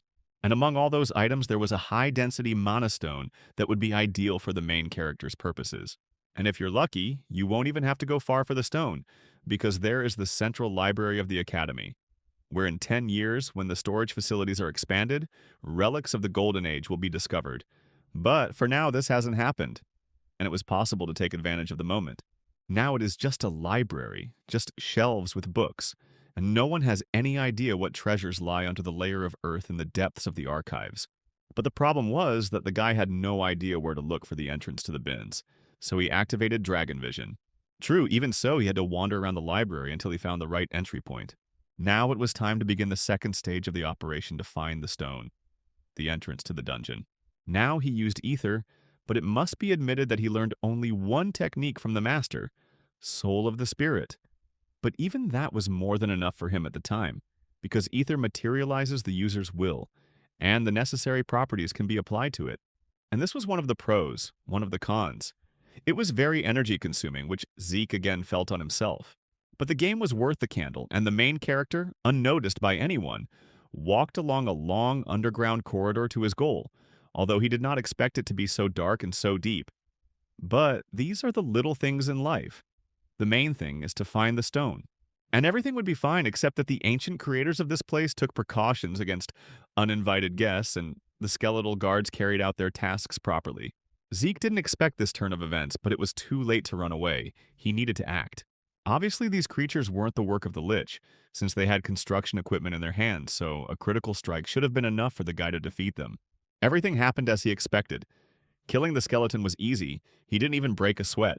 Moreover, the system pleased him with 2 karma points, and then the guy remembered that he could not only find artifacts here, but also earn points by killing monsters, so to speak. Combine business with pleasure. And he combined. Karma points dripped into his account, and the road behind him was paved with the bones of fallen skeletons. It was time to take a break and see what he could unlock with the points he had earned. From the entire list so far, he only had enough for a minimap, which he did, and was a little taken aback as the minimap was surprisingly accurate. It was more like a magic map, which, in addition to the plan, had some interesting marks, the meaning of which the guy didn't know, but wanted to find out, and how to do it correctly by pressing a button, and at that moment the map is transformed into 3D format. It was incredible. Zeke had never seen anything like it in his 2 lives, and then he found a building on the map that was different from the others because it was red. It turned out that this was the burial place of the Dragon Slayer, or in other words, a storeroom. And the system even offered to pave the way there if the main character wanted it. In the past, it took a search party several days to find that place, but it took him a few hours to do it all. Moreover, the route was built instantly, and after some time the guy stood in front of a closed door, thinking about how to open it. It was obvious that it wouldn't open just like that, but he had no idea how to move it from its place yet. And he was right, because as soon as he put his hand on the door, the security spell worked. Now it is clear why in the past the Tower of Bugs and the Supreme Mage were involved. The knights on their own could not cope with the spell. So Zeke wouldn't have stood a chance against magic, so he asked the system if it could open the door. The system didn't need any coaxing. It started trying to hack, and at that moment it dawned on Zeke that it was reacting to his words like a normal living being. The realization was interesting. The guy could talk to the system, so he asked a question that had been bothering him for a long time, why he regressed, but the system had no right to answer it. Okay, since the system didn't answer this question, but Zeke tried to ask about the administration system, but the system didn't answer here either. As with the next one, Zeke understood that the system would not answer all the important questions, of course. This was expected, but offensive. If so, then let him at least open the door, and the system will open it. Zeke didn't waste any time and went into the storage room, and what he saw there amazed his imagination. Huge shelves with chests full of artifacts. There was gold and jewels and various relics, and Zeke had to tinker around until he found the right item. Moreover, there was not just 1 mana stone in the chest, but 4. And this meant that he could hide a couple for himself. Besides, there were a lot of useful things here that the guy wanted to take for himself. For this, he wouldn't even mind spending karma points to expand his inventory. He was about to leave when he felt something was wrong with his skin. His 6th sense did not fail him, but he could do nothing against the magical trap. He was able to partially free himself from the magic rings, but not completely because magic was everywhere. And after a few minutes, he found himself in another room, which was also cluttered with something, so he asked the system where to be. It turned out that magic had transported the boy to the house of the Dragon Slayer Tarakan. Now, this was already curious, since in the past life, the magical messenger said nothing about a room filled with different coffins. The map showed that he was not far from the storeroom, but there was no direct passage from point A to point B. The conclusion was obvious that this was a hidden area that no one had found before. And if so, then everything here needed to be thoroughly examined. So, having opened the first coffin, the guy found armor, but outwardly it was no different from many others that he saw every day at the academy. But the system suggested that this was not an ordinary but an exclusive Dragon Slayer armor. If you think about it and take a closer look, this equipment really was a little different from both modern and Golden Age items. Moreover, it had an interesting hole on it. Obviously, something needed to be inserted there, and Zeke decided that he could experiment with the Mana Stone, and suddenly something interesting would happen. And it happened. The armor activated began to glow green and move chaotically. It was both beautiful and scary. Something strange was obviously happening, and soon a small explosion thundered, and the guy would have taken cover and would not have been hit. But the system belatedly warned him of the danger. But even this unpleasant incident turned out to be useful, as Zeke now understood that the armor needed to be launched using high-density mana stones. True, this understanding didn't give him anything yet, but it was worth talking to Fanon about it. But now it was necessary to continue examining the premises. The rest of the rooms were completely empty and only the last hall remained. And it was practically empty. Only a glass cube stood in the middle and attracted attention. And there was something that Zeke didn't expect to see, because the cube contained the heart of Bahamut, the dragon that the boy's ancestor had once killed. Tarakan was clearly a psychopath, since he left such a gift to his descendants, and now it is clear where the feeling of danger came from during the passage to the pantry. But now everything felt different. The fear and danger had passed, and the boy felt other, more complex feelings. Moreover, his heart reacted positively to Zeke. It affected the guy, spoke to him, beckoned him, hypnotized him, saying that it would kill everyone. And although the system activated mental protection, it was too late. One of Zeke's eyes turned black, and this was not a good sign. Now he was no longer happy, but frighteningly uneasy because something strange was happening. And it wasn't just strange. An unplanned quest had begun, and the young man had to overcome the curse of his ancestor. And if he managed to do so, he would receive the right of ownership of the Tarakan item gift. Only this curse influenced the consciousness and subconscious, whispering to the guy that if he killed everyone, he would become free. Mental defense doesn't work, and anyone else would have broken under such pressure, but not Zeke. He broke the wall, hitting his head against it and interrupting the monologue with a curse. After all, freedom is freedom for a reason. It just exists. You just feel it. And no one and nothing can give it to someone. It was powerful. The curse had lifted, and the dragon's heart was now in the protagonist's hands as he had overcome the curse. This was good news because Zeke didn't expect that the mental defense skill would fail him at the most inopportune moment. It's good that everything ended well. True, this was not the end, and the guy unexpectedly for himself began to absorb Bahamut's heart. A pure and dense source of mana penetrated his body, and these sensations could not be described in words. They were so strong. But the worst thing was the realization that the guy didn't have mana circles, which meant that this flow would simply destroy his body and turn him into nothing. He knew he had to do something, so he turned to the ether, to the spirit soul, and activated the seal. In this way, he planned to seal the mana in the ether hole if possible. It's hard to say whether it worked or not, but for now, Zeke was still alive and in his body. Moreover, he stood perfectly on his own 2 feet, but the dragon's heart was nowhere to be seen. And it's not surprising because according to the system, he absorbed Bahamut's heart, and the seal on his chest spoke eloquently about this. It turned out that now his body had changed and become divine, the library had opened, and other interesting things had become available. And the most curious thing was another object gift from Tarakan Draker. The system readily opened the second gift from the ancestor for the protagonist. Having taken everything he could, the guy returned to the Platinum Mansion and was ready to get acquainted in more detail with the characteristics of the items he had received. Some of the new abilities, such as Spell, Zeke could not unlock yet as he lacked experience, but in the future he will add trump cards to his collection. He could also summon and control dragons, and his body would become 100 times faster than it was before. A status window also appeared which had not been seen before, as well as windows related to Tarakan, and the guy wanted to take a closer look at them. But to do this, it was necessary to first update the information. True, to do this, it was necessary to move to the place marked with a red dot on the map. Unexpectedly, this place turned out to be Valhalla, the most prestigious institution on the continent for training knights, entry to which was forbidden to outsiders. Even as a pureblood and a direct descendant of the Draker family, Zeke would not be able to get in there, and he had no intention of going there. But obviously fate had other plans for the guy, so I'll have to make some personal adjustments. In the meantime, he was going to undergo low-level administrator training, and if everything went according to plan, in the end he would not only become stronger, but also receive a reward. In general, it was similar to the system in adventurer or mercenary guilds, and as usual, it all started unexpectedly. Moreover, the system prepared a surprise and transferred the guy to a strange, remote space to undergo training. At first, Zeke thought that teleportation had worked, but after listening to his feelings, he realized that it was something fundamentally different. But the guy didn't have time to think about it because the orcs were already attacking him. So Zeke had to defeat all the monsters. But the time for this was limited, as was the number of skills to use, but if the guy succeeded, he would receive karma points and a reward. At that moment, the idea occurred to him that the system was simulating a situation in which he should take advantage of it. It would have been great if he had something like this in his past life. But alas, in the meantime, the orcs attacked him. But this attack didn't affect the guy because he activated swift steps, after which he treated the orcs to slash. And so all that was left of the monsters was a pile of pieces, seasoned with red blood. But Zeke didn't pay attention to this, since all his thoughts were only about the lightness of his body and the speed of his blows. With such indicators, he could defeat even the Purple Knight.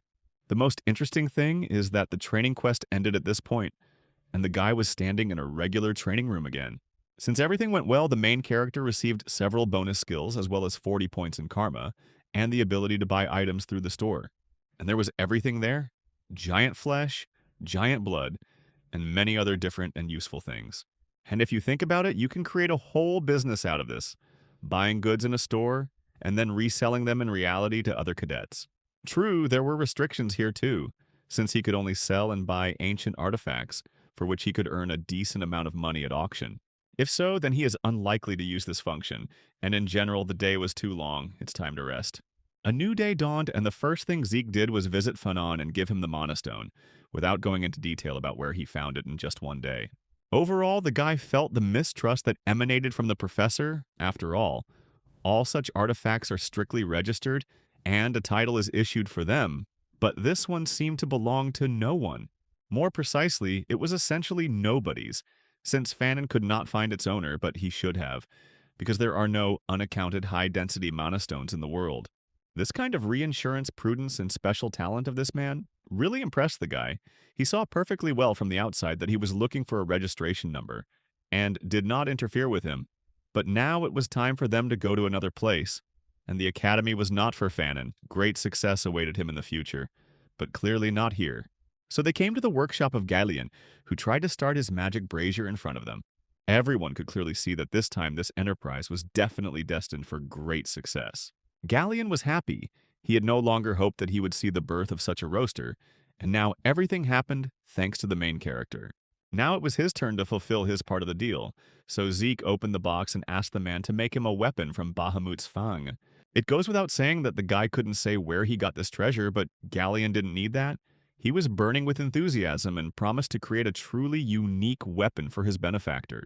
Zeke didn't even doubt that the man would do it because, in both his past and this life, he was an honest guy who never forgot the people who were kind to him. But still, he was curious what kind of sword Galleon would create for him this time. The guy didn't wander around doing nothing and soon returned to his room. He wanted to rest, since he had spent a lot of effort on creating the sword.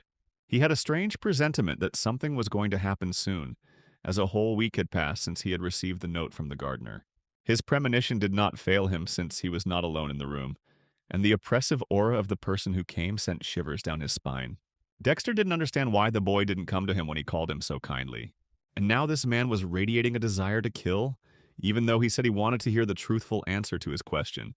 Zeke decided to duck and say that the note said that he should come when he wanted to challenge the man, but the problem was that he had no desire to do so. Dexter, as expected, did not believe this fairy tale and repeated his question, and it would have been stupid for the guy to continue to dodge. But he decided to test the man's patience, which didn't last long, and so the main character flew out the window.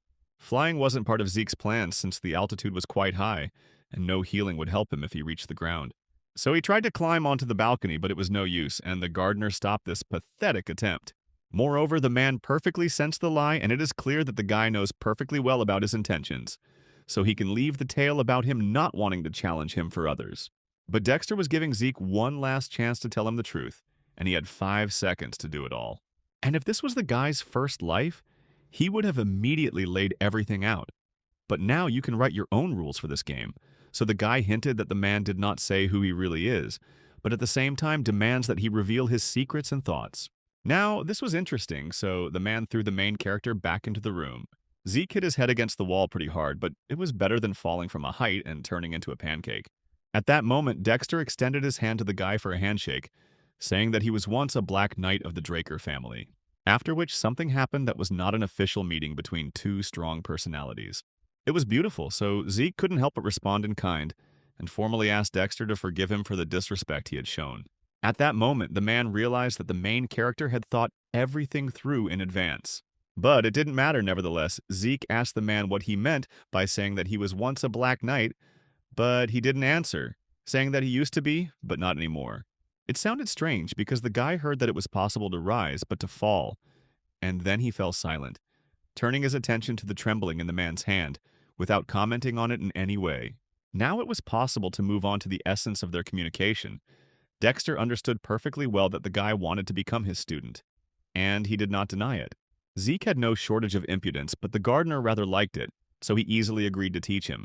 It was easy, but until the man refused, Zeke took the oath of a disciple according to all the rules. Dexter didn't expect this because few people use this oath these days, but it was beautiful, nothing to say. But none of this mattered, so Zeke couldn't help but ask why the man had taken him on as an apprentice. Everyone knew that the gardener had never taken anyone as his apprentice, and only Andre was able to persuade him to teach him, and even then he spent many years on it. And now the man so easily agreed to teach the main character. But Dexter kept the intrigue and asked the guy to guess the answer to this question. And Zeke tried, saying he was a genius, so Dexter couldn't resist, but his self-confidence looked ridiculous. It turned out that it was just the guy's stubbornness, because in order to become a red or black knight, talent alone is not enough. Many geniuses broke under the pressure of difficulties and remained only blue knights. But this was not a threat to the guy. That was the end of the conversation and they headed off to their first lesson. True, the training was strange. The guy had been just running in circles for 3 hours when suddenly Dexter stopped him, because he had one question. And at that very second, the man appeared behind the young man. He wanted to touch Zeke's hand, but he pushed the teacher's hand away. The conclusion was obvious. The guy had some problems checking his vital signs. And it's not just now. Since their first meeting, the man understood that something was wrong with the main character. His fears during sparring were confirmed. Did the guy really not know how to use aura at all? In general, the man saw that bronze statue. Then there was a stir because of the previously unseen golden glow. But everyone thought the guy was purebred, so the question arose as to why he didn't let them check his pulse. On the one hand, the main character understood that this man did not suspect him, but on the other hand, the situation was out of the ordinary if one of the Drakers was not able to control the aura, so he was very curious. And in general, the main character is lucky that this is the person in front of him, so if he can get his personal sword, then no one will have any suspicions about him, but until then, he needs to be extremely careful. But now there was no need to lie any further. Unlike his previous life, where the boy was the first awakened loser in the family, now he could use the mana reflection skill, which proved his pure blood status even though he couldn't use aura like all the other awakened. Such truth was able to hide the young man's lie. In addition, he sincerely apologized for not telling about this earlier, because if it turns out that he, as one of the Drakers, cannot use aura, then he will be thrown out of here, so he was very scared. After which he called Dexter to check his pulse. The teacher was silent. He felt anger deep in the boy's soul that did not correspond to his age, but at the same time, in front of him was just a child. But there was no aura felt in him at all, despite the fact that he had successfully awakened. The main character continued his performance. He understood perfectly well that even after checking his polish, the man would not be able to be 100% sure how true the blessing ceremony was. Even if it was true that Zeke couldn't wake up with an aura, Dexter himself would find an explanation for this, and he would be left to deny everything. But the guy didn't expect that the man would come to the conclusion that he was fickle. Although something like this was to be expected, because if you don't know the concept of classes, it's quite natural to think this way. After all, this term is used to describe people with abnormal abilities, such as the ability to use aura and mana at the same time, or the ability to see into the future. Although people do not have a very positive attitude towards impermanent abilities, so it is better not to tell anyone about it. And the reason why the master considers him impermanent was his insane endurance and ability to recover, no matter how severe the damage. The man came to these conclusions because he saw the protagonist instantly recover, although this meant that it must have taken a lot of energy to do something like this. And most likely this energy was aura, and since it was constantly being spent due to stamina and healing, there was almost none left to perceive. If you think about it, this was a completely working hypothesis for most people. But even if this is the case, the guy shouldn't worry at all, because the Art of the Storm is a special art that doesn't use aura. In essence, a special art is a special technique created by a knight who has reached great heights. Usually this skill is used to kill dragons, so it would be more correct to use, but the gardener's art only uses the resources of a trained body. And now Dexter was going to demonstrate this very art, so Zeke had to watch carefully and remember his movements. And Zeke watched, only the man moved so quickly that it was extremely difficult to track his movements, but not impossible. However, Zeke believed that he could remember everything and asked the master for permission to show it to him. And the guy repeated it. Now he could repeat the master's movement and saw what he had never seen before. Apparently, these steps were taken as if Dexter was fighting with someone. Others indicated that he was attacking. Others were taken to return, and others were shortening the distance. And on the other side, they were increasing it. That is, there is a specific goal behind each step. Zeke finished, and Dexter couldn't believe what just happened. Not that this guy didn't have talent a week ago, but he wasn't as good as he was now. Something had clearly happened this week, and this guy was just perfect right now. And everything would be fine if the main character behaved a little more restrained, not so arrogantly. Then he would simply be priceless. The training ended, and it was obvious that the gardener would continue to work with the main character. A whole month flew by at this pace, and after each training session, the main character wanted to eat like crazy. At that moment, when Zeke was eating another bun, Andre approached him, as he had a serious conversation with the guy. But the conversation was not really that serious. Andre was simply curious about how Zeke managed to persuade Dexter to become his teacher. At that moment, Zeke remembered that Andre had not yet become Dexter's student. So he asked the guy about his success, but Zeke did not really have anything to answer, and he said that the gardener simply chose him. Andre thought that Zeke's purebredness played a role in this matter, but this was absolutely not the case. And the boy pointed out to his teacher that he had a real inferiority complex, since he believed that it was only a matter of purebredness. After all, even if the gardener was initially interested in the main character because of his pedigree, this did not mean that this was the main reason why Dexter chose him as his student, because it is obvious that the gardener is not the type to chase after social status. The fact is that the main character managed to intrigue him, and use this intrigue to become his student, which testified to the level of his intellectual abilities. After which he suggested to the mentor of all the cadets to try to do something to get selected, and not just support his ego with an inferiority complex. Andre, who had already run more than one lap around the training arena, came to the next training session of the main character and the gardener. Moreover, Dexter promised to take Andre as his student if he could run 300 laps without using aura. And Andre ran, stubbornly ran, although by and large the main character did not count on it. But it turned out that this guy is not a lost weakling, and can, when he wants, insist on his own and show character. A new day arrived, and all the cadets of the academy were gathered in the courtyard and lined up, since the head was supposed to arrive that day. Everyone was expecting the appearance of the leader as if it were manna from heaven, and even Howard came out to greet him. Everyone froze in anticipation, and then the carriage slowed down and the head came out. All the knights and cadets who were on the academy's territory bowed their heads before this man, acknowledging his strength and power. The man thought that Howard had done a great job, so he praised him, although by and large the classes at the academy were nothing compared to what the head had been doing all this time.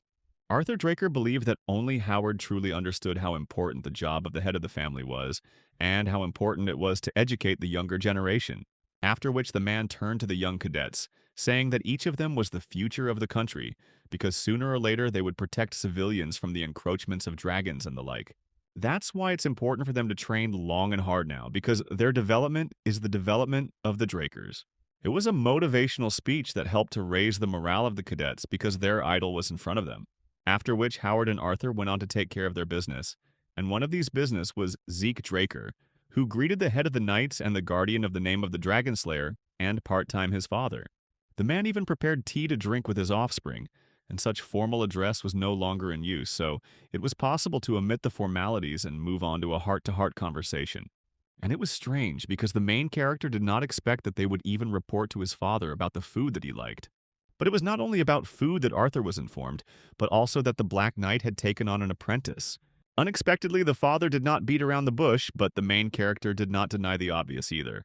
The father did not understand what goal his son was pursuing, and was very surprised when he said that he wanted to become the strongest man on the continent. Steel immediately flashed in his gaze, but Zeke didn't pay any attention to this because he was going to become stronger than everyone else in order to live freely. The goal, of course, was quite ambitious, and implied that one day the boy would surpass his father, but now the man suppressed his offspring with his aura. The main character could not help but recognize the Sword of Aura. After all, they say that it gives power over all living things within its radius of action, which makes it the pinnacle of aura use, available only to Black Knights. It was difficult to withstand this pressure, but the main character was determined and did not give up. This answer, oddly enough, satisfied the head of the family, so he stopped attacking his son. After all, this was the most interesting thing Arthur had heard in years. Most people simply bowed down, recognizing his strength. By and large, Arthur had come to the academy to support both the institution itself and Zeke, but now he knew that it wouldn't be enough. And the next minute, the man handed his son a black card as a gift for becoming the gardener's apprentice. It was a credit card that was given only to a select few, and the protagonist never thought he would see it in person. But now, holding it in his hands, he realized that with its help, he could get incredible benefits. On the one hand, it was an amazing gift, but the main character understood that his father was pretending to care about him. But his intentions were too obvious because, after using a credit card, a record remains, and he just wants to monitor what the guy will do in the future and keep him under control. But it was better to let it be so than to resort to the help of a fighting black squad. Right now, in Arthur's opinion, Zeke did not pose any particular danger, and he could be left alone for a while. And the young man was happy to try, so he left the office where his father was sitting with great pleasure. But instead of him, Dexter entered the office, who certainly gave his brother a jab, because he knew that he had suddenly started to act like a caring daddy, although all this time he had been neglecting his own child. But Arthur didn't pay much attention to this because he was the head of the family, which meant her interests were above all else, even if he had to neglect his own child.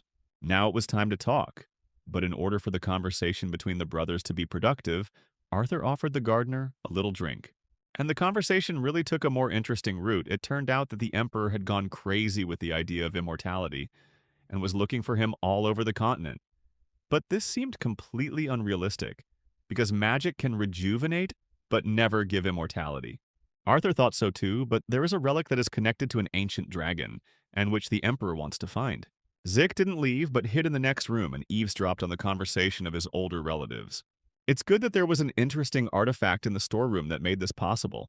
The conversation was about a relic that could make their emperor immortal, and it was clear from the conversation that Arthur knew its approximate location. According to the Black Stage's report, the item is located somewhere on the northern continent. This information has not yet reached the Empire and the Emperor, but we must understand that it is a matter of time.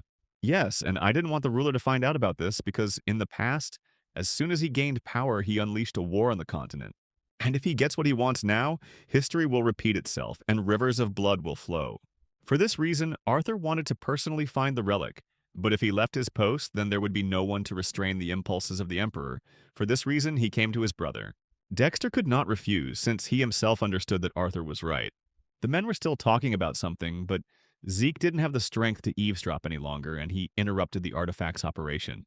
After absorbing Bahamut's heart, it was extremely difficult for him to avoid the side effects of using certain things. After hearing this, many things fell into place.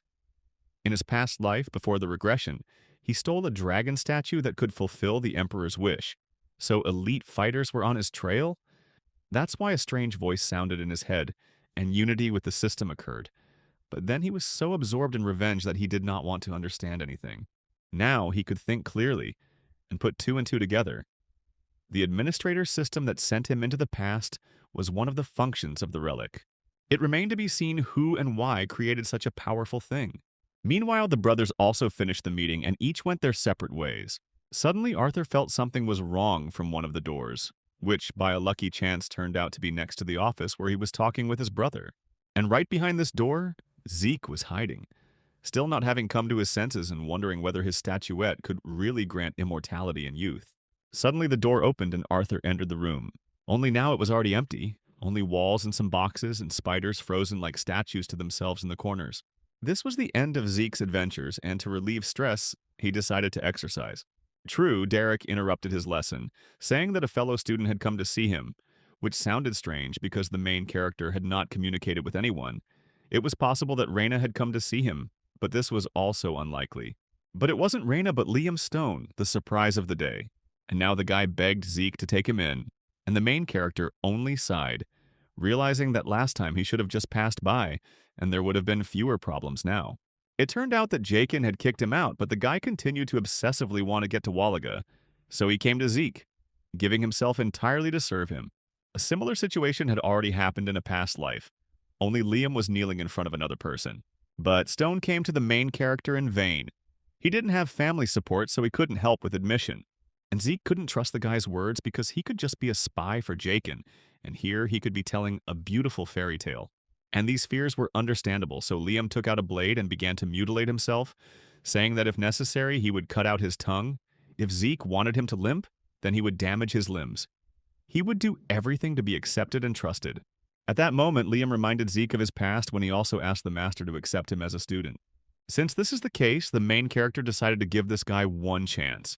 If he can withstand at least one of his moves during the attack, he will be accepted. The fight began, and Liam thought that it wouldn't be that hard to withstand one move since they both used the Draker's aura. Now Stone realized that everything would be much more difficult, because the aura that emanated from Zeke said that he was much stronger than people thought. Moreover, in the presence of the main character, Liam simply had difficulty breathing, not to mention everything else. And then Zeke only needed one blow to disarm the guy. To be honest, this was a bit of a disappointment to Zeke, as he had expected more from Liam.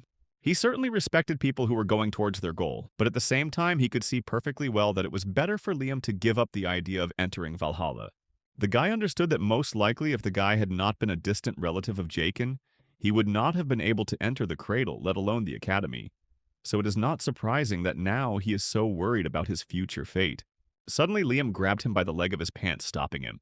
In his past life, Liam was expelled from the academy and his knightly order fell apart. But despite this, the guy was able to reach the Crimson World and was called the King of Mercenaries. So is it worth grabbing the opportunity to enter a higher educational institution? But looking at the young man's tear-stained face, the main character suddenly realized that he was not going to stop, which meant it was entirely possible to give him one chance for a better life. But to test the guy's determination, the main character suggested that he cut off his right hand. Zeke knew that such an offer meant ceasing to be a swordsman, and no one in their right mind would ever agree to such a thing. Meanwhile, Liam was silent, then rose from his knees, thinking about what to do. But the main character was not particularly worried about this guy, because in the future he will become a great man even without entering Valhalla. But then something happened that the main character could not have predicted. Namely, Liam raised the blade and was actually going to cut off his right hand. Somehow Zeke managed to knock the sword out of Liam's hands because in truth, he had no intention of crippling him. So he couldn't miss his chance because if he didn't win the favor of the main character, he could lose something much more valuable than his right hand. Now, this was interesting, so the main character warned Liam that if he did something like that again, he would throw him out the door regardless of whether the guy was loyal to him or not. Only now did Liam realize that Zeke had accepted him after all, and what's more, he asked the guy to hurry up and go to the infirmary so that they could sew his cut-off ear back on, since it wouldn't be right for his subordinate to walk around without an ear. After all the procedures, it was possible to eat and also talk, because Ziku was still curious to find out the reasons for Liam's fierce desire to enter higher education institutions and gain his patronage. It turned out that everything was both simple and complicated at the same time. The fact is that he did not want to lose his mother. After all, a couple of days after Jacen left him, the guy received news that his mother had come down with a fever. It was good that the fever quickly subsided, but her entire body was covered in red spots that resembled blossoming roses. And every day she became weaker, and the village doctors did not even know what kind of illness was tormenting her. That's why he wanted to enroll in Valhalla, as the students of this academy are considered to be the best doctors on the continent. At this point, Zeke strained his memory and remembered that the red bloom symptom was a sign of a disease that would spread across the central continent in 5 years, with a high risk of infection and high mortality, and would take many lives. But one day a sensational medicine will be developed that will end the epidemic. After which he wrote a recipe for a medicine for Liam's mother on a piece of paper. It turned out that this medicine was not difficult to prepare, and even a village doctor could handle this task well. In the future, this recipe was developed by the alchemist brothers Al and Jack, but the Alchemist Guild used it to make exorbitant profits and sold this medicine for huge amounts of money. And when the brothers found out about this, they made the recipe public, which is how the main character learned about it. Now, Liam had the medicine to help his mother, so there was no longer any need for him to go to Valhalla and continue to be Zeke's subordinate. But Liam had other plans for this, so he knelt before the main character and swore to serve the guy faithfully for the rest of his days. The Oath of Allegiance certainly lifted Zeke's spirits, as it was nice to have the future king of mercenaries at his command. Meanwhile, it was getting dark, and Ares came to the head of the Academy's office for an audience. He didn't come just like that, but with a proposal to increase the difficulty of the exam next semester. This was because the current first-year students were very capable, and were also members of influential families. And even among them, there were two pure-blooded awakened ones. And if this year's exam was as easy as last year's, then these guys would not be able to show themselves properly. It was a very interesting and reasonable proposal which Howard promised to think about. The man thought that the Ares blood definitely does not lie. Because he has the same thinking as the eldest member of his family, he calculates future threats that are best nipped in the bud. Not much time passed and the day of the dungeon exploration exam arrived, which was a unique test in the academy, where the students were divided into pairs and had to clear a dungeon in a certain amount of time. The difficulty of the dungeon was randomly determined for each pair and had great significance. Liam, even though he was a big boy, was worried about passing this exam, especially considering that Zeke was his partner.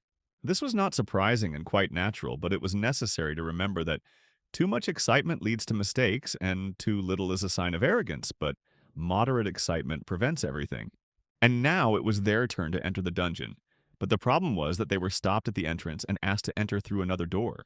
Although they hesitated at first before entering, they still began to go down. It was difficult to predict the difficulty of the dungeon, but since this is a Draker's dungeon test, there will be no great danger. The main thing is to get out within the designated time, and to do this, each team is given a timer that starts upon entering the dungeon. And for everything they will have, 96 hours, basic combat skills are also part of the assessment. So if you bring with you the heads of defeated monsters, you can get bonus points. But the main thing is to get out on time. During the first hours, they worked and worked, and now Liam could rest, since the main character could not sleep for 4 whole days, and therefore was ready to be on duty. If so, Liam went to bed, and the main character began to think. 16 hours had passed since entering the dungeon. Before the exam, he had not slept for 3 days and trained. That means he had not slept for about 90 hours in total. Infinite stamina only saves you from physical fatigue, but not from psychological fatigue, since in a dungeon you never know what will happen, so you need to minimize the risks. And then he heard the ringing of a bell, which transported him into memories of a completely different place. Snowy, scary, with a dead girl in the snow. It is not surprising that he woke up in a cold sweat, because this dream with bits of memories was the most terrible that could have been. And then it dawned on him that he had clearly heard the bell, that it had not been his imagination but had actually happened. So he abruptly extinguished the fire and ordered Liam to wake up without turning on the light, as there were enemies here. Unfortunately, using dragon vision after 4 days without sleep was too risky for the protagonist, so he had to get used to the darkness. The worst part was that he smelled sulfur, which meant that they were being hunted by a creature with a herd instinct, and most likely it was a hellhound. At that moment, he also remembered that in his past life, Raina had brought the orc heads, but he never expected that there would be hellhounds here and he would have to meet them. Only something was clearly wrong. Even the leader of the pack was not visible, and what he heard and felt indicated that it was not someone who weighed at least a couple of tons who was coming towards them. He barely managed to dodge because a troll appeared on the horizon, carrying the heads of hellhounds, and it was clearly not friendly. Everyone knew that the troll is the most dangerous monster that can easily deal with hellhounds or orcs, and their blood is a key ingredient in potions, plus they have incredible regeneration. Oddly enough, Liam decided to protect his master by acting as bait. But Zeke wasn't going to run away, because no self-respecting gentleman would leave his ward in trouble. It's not about the guy himself, moreover. He trusted Liam and considered him quite strong.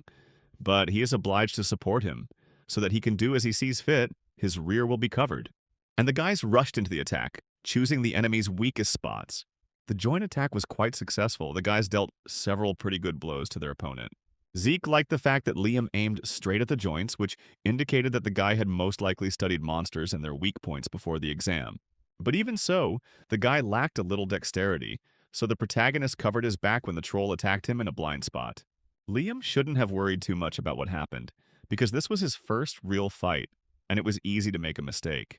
Hitting the soft joints was a great idea, but you can't underestimate trolls because scratches on them heal very quickly, and normal attacks may not cope with his regeneration. Still, this science was too difficult for Liam, so Zeke decided to finish off the troll himself. And after a few minutes, the troll was already dead and lying on the ground, and the main character received 30 karma points as a bonus.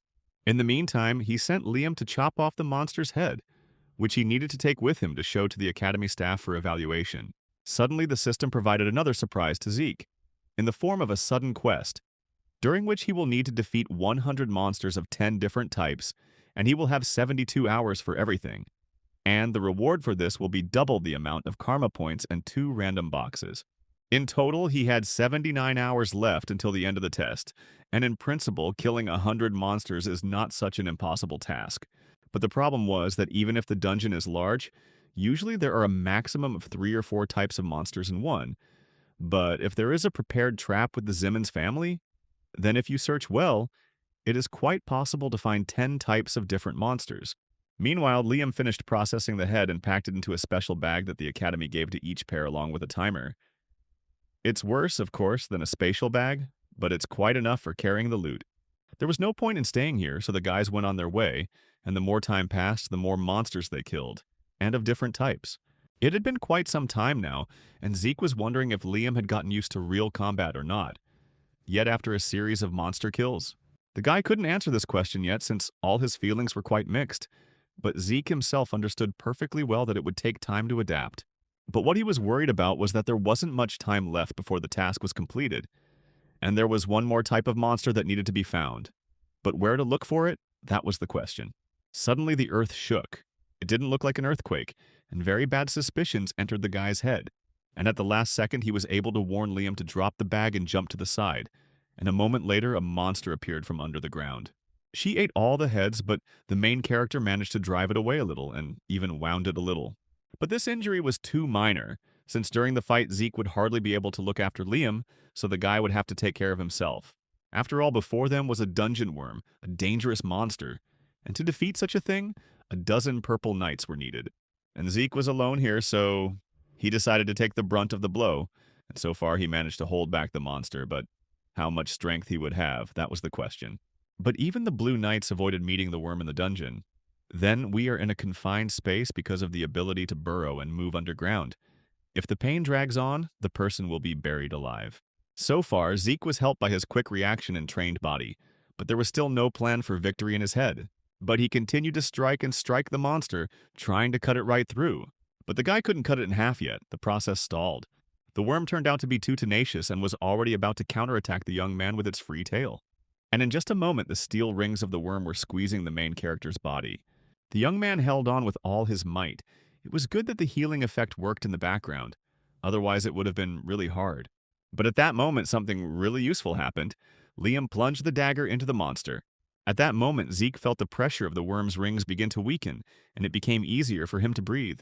And a couple of seconds later, the monster released the young man from his grip, who was very curious about what his subordinate had done to achieve such a result. It was simple. He thought of covering the sword with anesthetic, and then hit the worm with it. Now everything fell into place, because the main ingredients of the anesthetic were belladonna. In people, it slightly dulls the senses, and for the worm, it was akin to poison.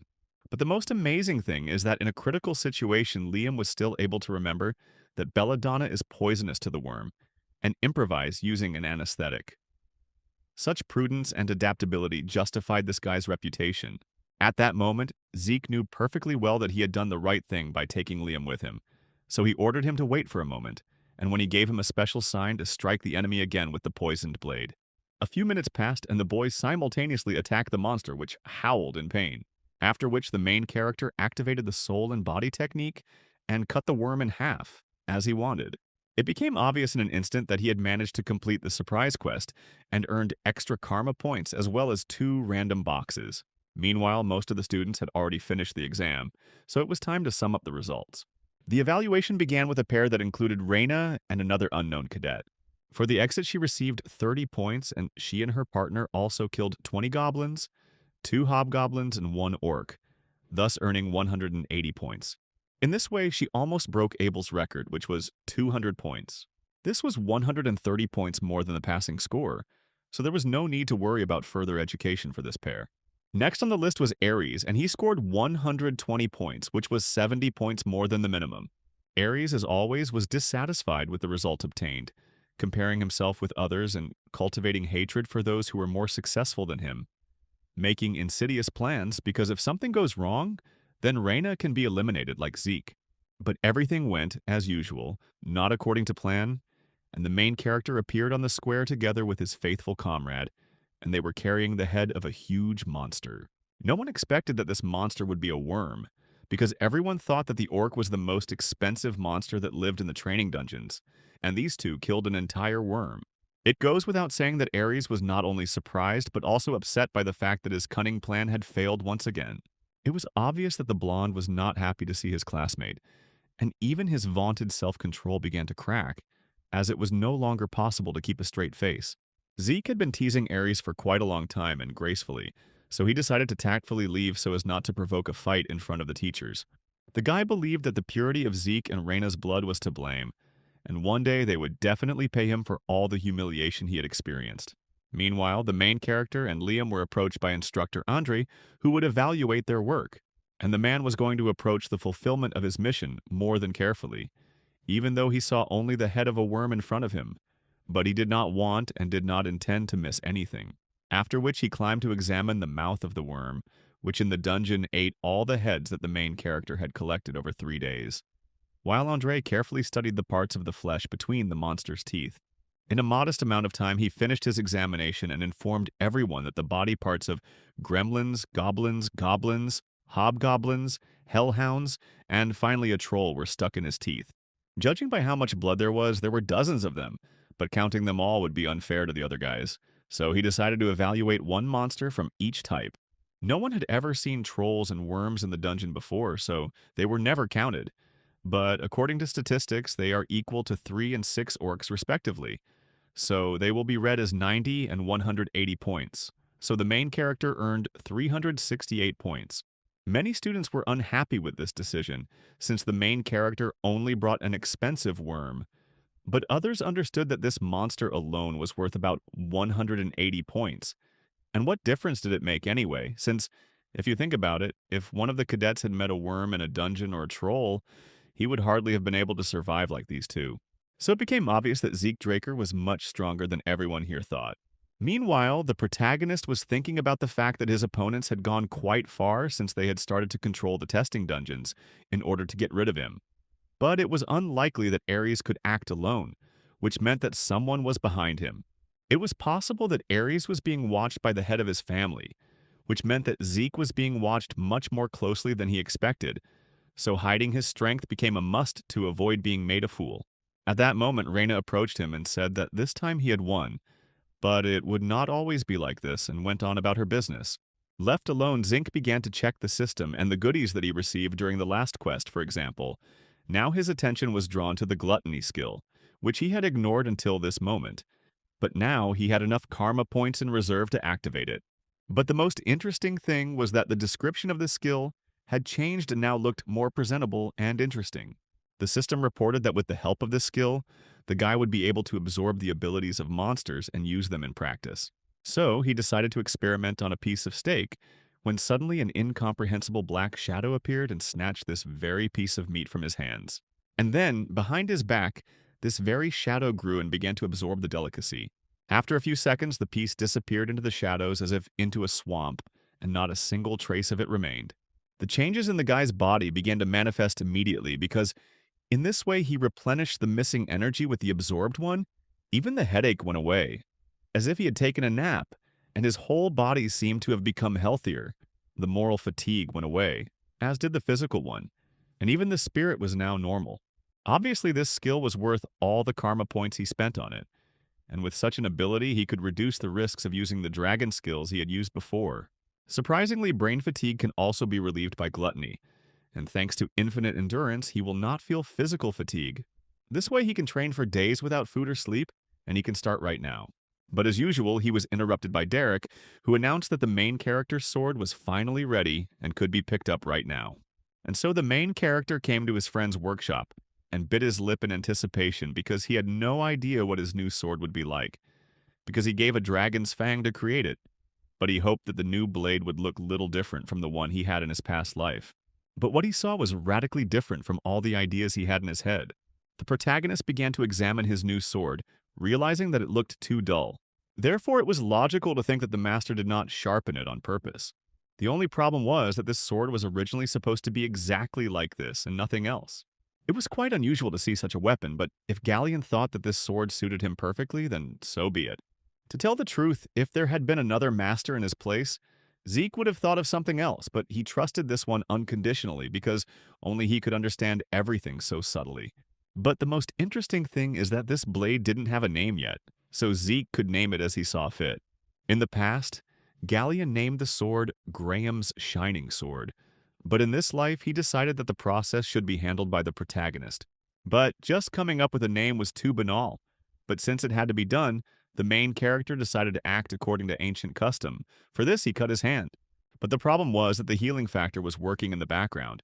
But it was still the protagonist's skill, so he knew he had to learn to control it. It was good that the system processed the administrator's request quickly, so the healing factor was temporarily suspended, so the cut did not heal instantly. Now he dripped some of his blood onto his new sword. At that moment, the blacksmith realized for the first time that this was not just any ordinary young man, because he was currently performing the ritual of naming the ball, which was a traditional dwarven ceremony that gave a weapon a name, and consisted of the owner pouring a cow, mana, or aura into it. And when it touched the sword, the ritual itself began. After this, the owner of the sword falls into unconsciousness and goes on an endless journey until he finds a suitable name for his blade. By and large, this ritual was quite dangerous and almost forgotten, but surprisingly, the main character knew about it and used it.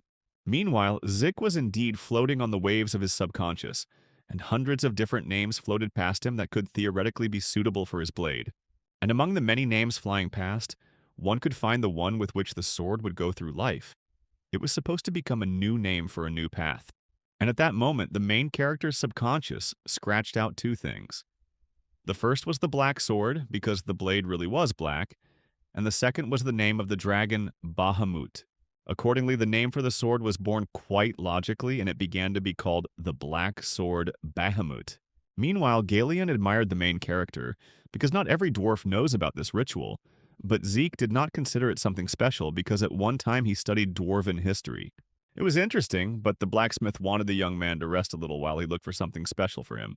Zeke did have some free time, so he could spend it on such an activity, but the blacksmith still had to hurry.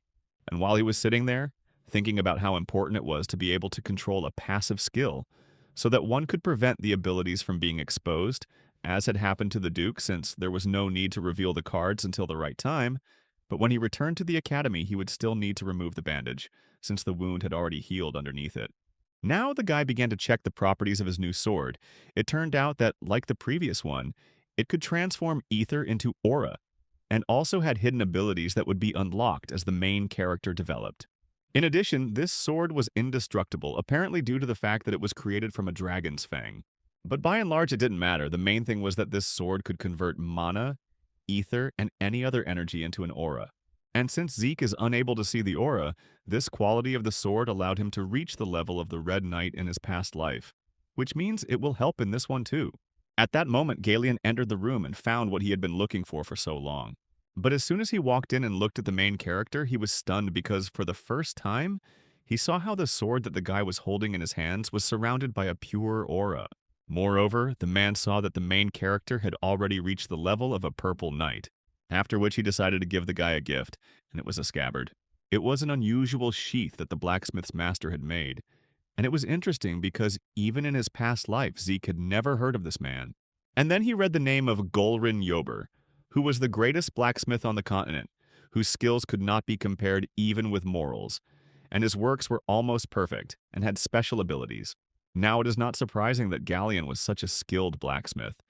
It is clear that he had considerable talent, but his teacher was also a delightfully incredible person. And at that moment it dawned on Zeke that if Golrin had made these scabbards, they were completely unusual. And he was right, because if you press the button on the side, they turned into a shield. The item was made of mithril and wyvern bones and could withstand almost any attack. And Galeon gave such a precious thing to the main character for nothing, as a sign of his gratitude, although by and large he probably could have sold it at auction for a fabulous sum and built a furnace. But he could not give the scabbard of the hand to just anyone. If so, then there was no point in refusing the precious gift, and when he brought the scabbard to the sword, it automatically embraced him like a second skin. It was a truly priceless gift. Having taken it, the main character came to the academy and began to sort out the chest with artifacts that he received during the previous quest. Having finished with the first chest, the guy opened the second one and was pleasantly surprised by what he found there. An ancient map fell into his hands, which intrigued the young man, because its existence suggested the real life of the ancient hero Kaiser. There wasn't a single person on the continent who hadn't heard of Kaiser and his kingdom of Kronos at least once. But it was more like a children's fairy tale, and there was no evidence of the physical existence of this person. And now here it is. And while Zeke was thinking, the system was actively working, analyzing and displaying the received data from the map on the minimap. If you think about it, the quest will be easier to complete than the guy thought. He will just need to go to the giant mountains, to the territory of the barbarians. And this meant that it was time to take a big step towards the goal. Because the system does not just offer training and quests, they all make Zeke stronger. Yes, and the reward for completing it will be very high, which means the young man's motivation has increased dramatically. But before getting involved in anything like that, Zeke decided to buy a few new skills. Fortunately, he had glasses, and Dragon Claw and Dragon Scale immediately came to mind. The skills were bought, and the first thing the guy decided to test in practice was the Dragon Claw. The effect of a simple attack was more than worthy, if not magnificent. On his second attempt, Zeke activated the Dragon Scale skill and struck the hand with his sword, but it bounced off the armor without leaving even a small scratch. The days passed unnoticed during training, and it was time for the semester exam on Aura. So all the cadets gathered at the appointed place, at the appointed time. The instructors began to explain the rules. There were dummies standing behind them, but they were made in a special way, so it would be very difficult to even scratch them. To cut down at least one such mannequin, you will need to use Aura. But if the cadets cannot even scratch the objects, they will not be allowed to take other exams and will start their training from the very beginning. Many of the students were nervous, but Ares was calm because it was his family that created the Aura training course at the academy, and the training methods were the same as the guy's home. Therefore, he considered himself the best student in Aura control, which meant that even purebloods would definitely yield to him in this regard. And so he waited for his moment of triumph, using the sword resonance to impress everyone. The instructors were impressed too, but not so much that they fell at his feet. Ares showed an excellent result, cutting all the dummies. Overall, the guy was also pleased with himself, and even the thought appeared in his head that he could surpass Abel. The other students also tried their best, but it was much harder for them. Perhaps Ares' success had such an effect on them and suppressed them, but they tried. Meanwhile, it was Raina's turn to show her strength, and the instructors understood that if the ordinary students all passed the exam and were good, then this girl would surpass them all. But she was on a different level, so she asked the instructors to evaluate her according to the criteria of dragon slayers. It was an odd request, and Ares hoped that Raina was doing it to compete with him, but he was sure that her strength and skill would only be enough for 2 swings of the sword, and then she would lose. The instructors did not object, so Raina began her performance.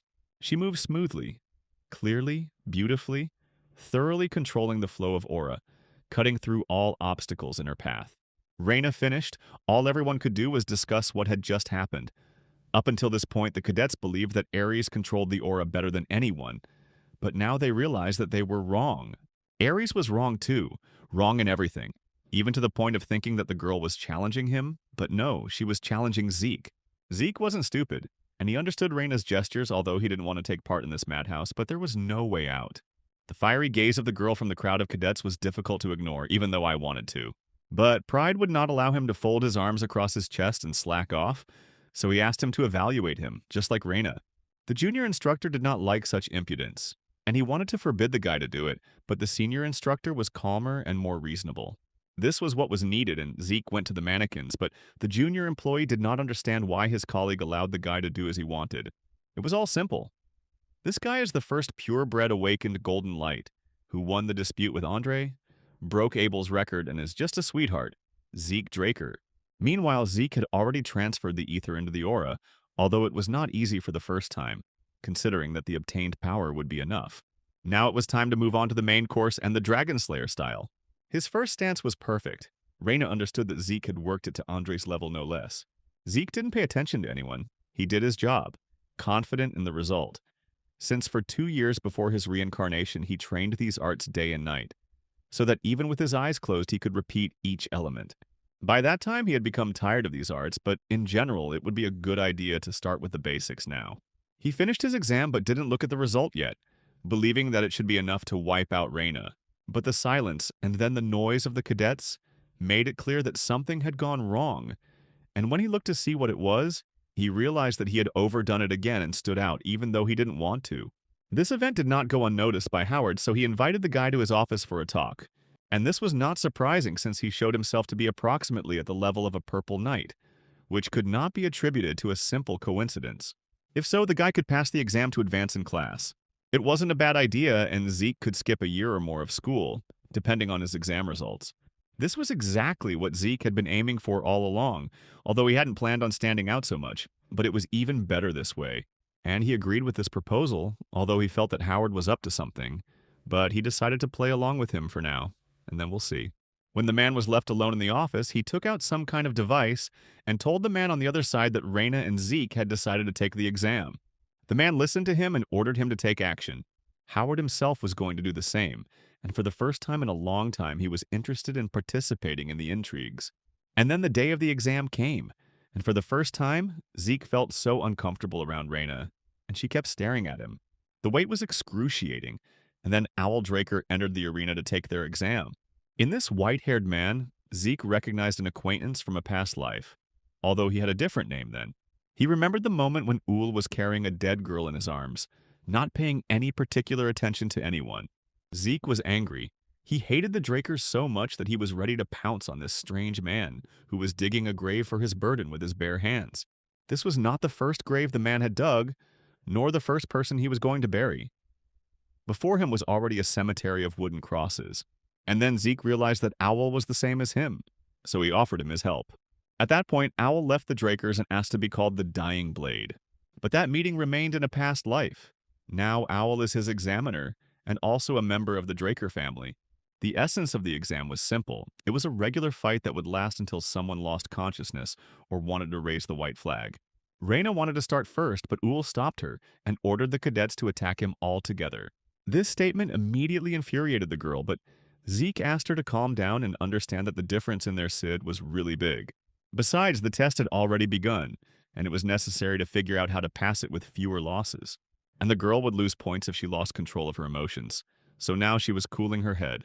Overall, Zeke already had a plan on how to defeat the enemy, so Raina just had to listen to him and do as he was told. After all, Ool uses an oriental sword, which can make things more difficult for classical blades.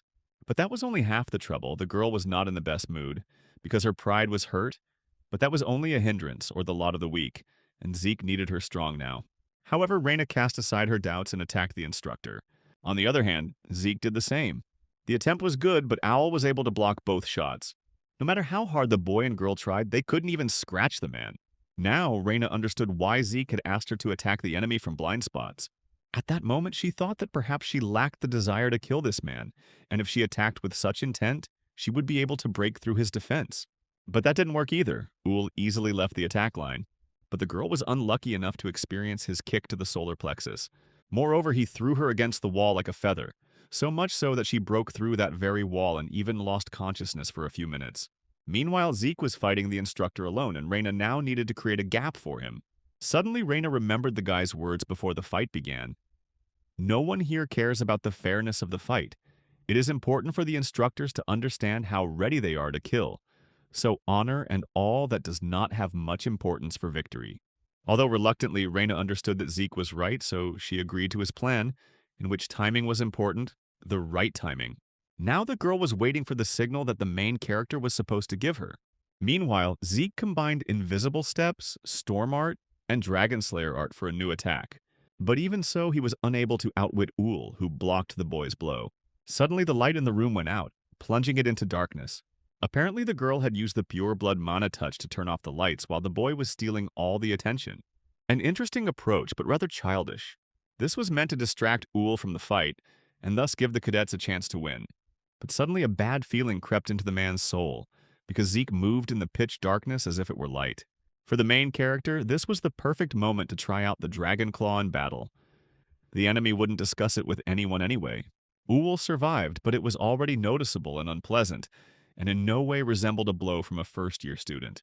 And in general, his behavior, strategy, and skills screamed that Zeke Draker was not who he claimed to be, that he was stronger and more resourceful than anyone Uhl knew, and he had ordered the lights turned off for a reason, creating opportunities for himself and limiting the enemy. Moreover, such moves always only work with opponents of equal strength. Meanwhile, Zeke began to feel that Uhl's movements had become more confident, indicating that he was getting used to the darkness. But no one wanted to lose, so no one slowed down the pace of the battle, and at some point the instructor thought that he was fighting not with a person, but with a shadow.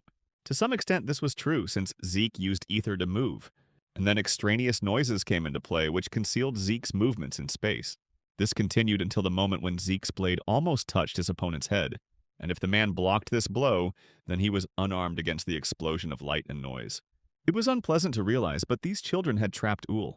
And while the man was coming to his senses after this, Raina attacked him. And on the other hand, Zeke was not far behind her. In truth, it was more than good, but Uhl summoned his aura and scattered his partners in different directions. The fight ended, and Zeke and Raina were carried away on stretchers by doctors, as they had given more than 100%. But it wasn't just them who did a good job, but also Ole Draker, who was praised by a fellow soldier. At that moment, Dexter entered the hall, as always lightly, trying to tease the little guy, saying that he could easily defeat other students, but he couldn't beat these ones. And in general, the man was curious about Uhl's opinion of his student. But the answer hung in the air. The blonde tried to formulate an attitude for himself and couldn't. He saw how Zeke threw away the sword, how he increased his vigilance. He understood that this was an excellent opportunity for a counterattack, but the guy's inaction at that moment was confusing. After all, the guy was clearly not striving for victory, but for something else, and during the fight he showed only what he considered necessary to show. Therefore, Uhl could not help but admit that he could not appreciate Zeke, since he had long since gone beyond his understanding. After this exam, there was a meeting of professors at which it was decided to transfer Raina and Zeke to new classes to the 3rd and 5th, respectively. Everything happened as the guy planned, so after everything, he led a very quiet life within the walls of the academy. He quickly finished his training with Dexter, and his place was taken by Andre, whom the gardener drove even harder than the main character. Meanwhile, Fanon changed his job, but the good relationship between him and Zeke remained, which could not but please.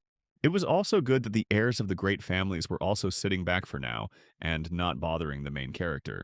The only one who was bored was Ulu, who challenged the main character to a duel almost every day. And so it went on for quite a long time, until he had an epiphany and left his post as an instructor and locked himself in the training room. What happened there remained behind the scenes of this story. At this rate, 2 years passed, and Zeke could proudly call himself a graduate of the academy, and he also became the youngest cadet accepted by the Valhalla Academy, so his father could be proud of him. Moreover, the dean himself wrote a letter of recommendation, which partly helped Zeke get in. But there were still 3 months before the induction ceremony, and Zeke asked Derek to go to Atlas during this time and prepare everything there for his arrival. The plan was to send the guy on the journey alone, since he had long wanted to find and explore the ruins of Kaiser, so he did not need spies. But before he left, he had some more business to take care of, so he called Liam over. It turned out that the boy showed good results in his studies, so he was transferred to a special class, and Zeke, as his master, could not sit idly by. Moreover, he prepared clear instructions and advice regarding each future exam, created a list of equipment that Liam could obtain from Fafnir's workshop. And in the 4th year, the guy will need his own sword, which can be ordered from Fafnir. There is no need to worry about money, since Zeke has paid for everything in advance. Liam, from happiness and the master's faith in him, almost burst into tears, promising to go with him, even to the ends of the earth, and never let him down. Now it was time to think about travel plans. The guy needed to go to Argos, one of the great kingdoms of the continent, and this kingdom became a place where every adventurer could find adventures for every taste, so their flow was endless. Zeke tried to get lost among this crowd. Moreover, he created a new identity and documents for himself, so he easily passed border control. And he also improved his appearance. The wig and magic lenses worked wonders. Even his mother wouldn't recognize him. While everything was going well, he was even able to meet a caravan, because it was easier to drive than to stomp his feet. True, the company was not very good. Everyone tried to draw him into conversation and pretended to be kind. They professionally tried to brainwash him, saying, "We care and worry about you. The dungeons have become too dangerous, and in general, it would be better if they all went there together." Zeke had met similar people in his past life, who used newcomers as bait in dungeons or sold them into slavery. He found it uninteresting and disgusting to listen to all this, and besides, he felt danger approaching. And he decided to tell the driver about this danger, but he did not believe him, because they were traveling a safe route, which meant that there should not and could not be orcs or other monsters here. Only now they were there, and they came very close to the cart. It was an unpleasant surprise, and there were a lot of orcs, and they did not spare people who could not fight them back. Zeke, of course, could have helped everyone, but this was not part of his plan, so he just decided to stand quietly behind the tree. After which he went to check the knight's base, because orcs couldn't just walk around the safe area, and there wasn't a single living soul there. Everyone was dead. But as soon as he examined the soldiers' wounds, it became clear that they were not killed by monsters, but by human hands. And this man was worse than a monster, deliberately leaving such marks on the bodies so that everyone would think that it was a monster who did it, and not a man. The knights did not have time to resist the attacker and were killed with one blow. Only the Purple Knight was capable of such a thing. It was bad, but not the most important thing. The guy first needed to find the ruins, and then everything else. The road was long, and everywhere he could see the signs of the barbarians who ruled these lands. But the good news was that the minimap showed that he was almost there. But not only he came to this place, but also the hounds of the Empire. Why they are here is a big question. These people were very talented, but could not study at the academy for one reason or another. So they were selected and trained under similar conditions, after which the Emperor could personally make them knights. In their past lives, these people made a huge contribution to the Empire's victory in the Continental War. The whole way to this place, the guy followed his enemies on the map, since he had already dealt with them in his past life, and he would not forget their techniques for tracking prey. We must not forget that it was the hounds who drove him into a trap like cattle and killed him. But that was not the main thing, but the fact that most likely these people are here on the orders of the Emperor, who is obsessed with the idea of immortality and youth. So they are looking for ancient artifacts for him, which means they found the ruins of Kaiser first. If so, then the guy needed to personally sort everything out and confirm or refute his own conclusions. And what is the best way to do this? The right way is to attack first and kill the enemy without letting him send a signal to the others. Now it was possible to try and talk. The guy knew that there were usually 12 hounds, here there were 3, which meant they were guarding the perimeter. But no one answered him about this, and they only began to assert their rights and ask questions. They shouldn't have done that, so Zeke cut off the head of his first enemy. After all, the others had to understand that it was he who asked the questions, and they who answered them. But the others didn't just answer. It was their choice. The guy didn't insist. He himself already understood that the hounds had made a temporary base for themselves from the ruins. It was time to move on and check the affairs in the ruins. But to do this, it was necessary to deal with the sentries.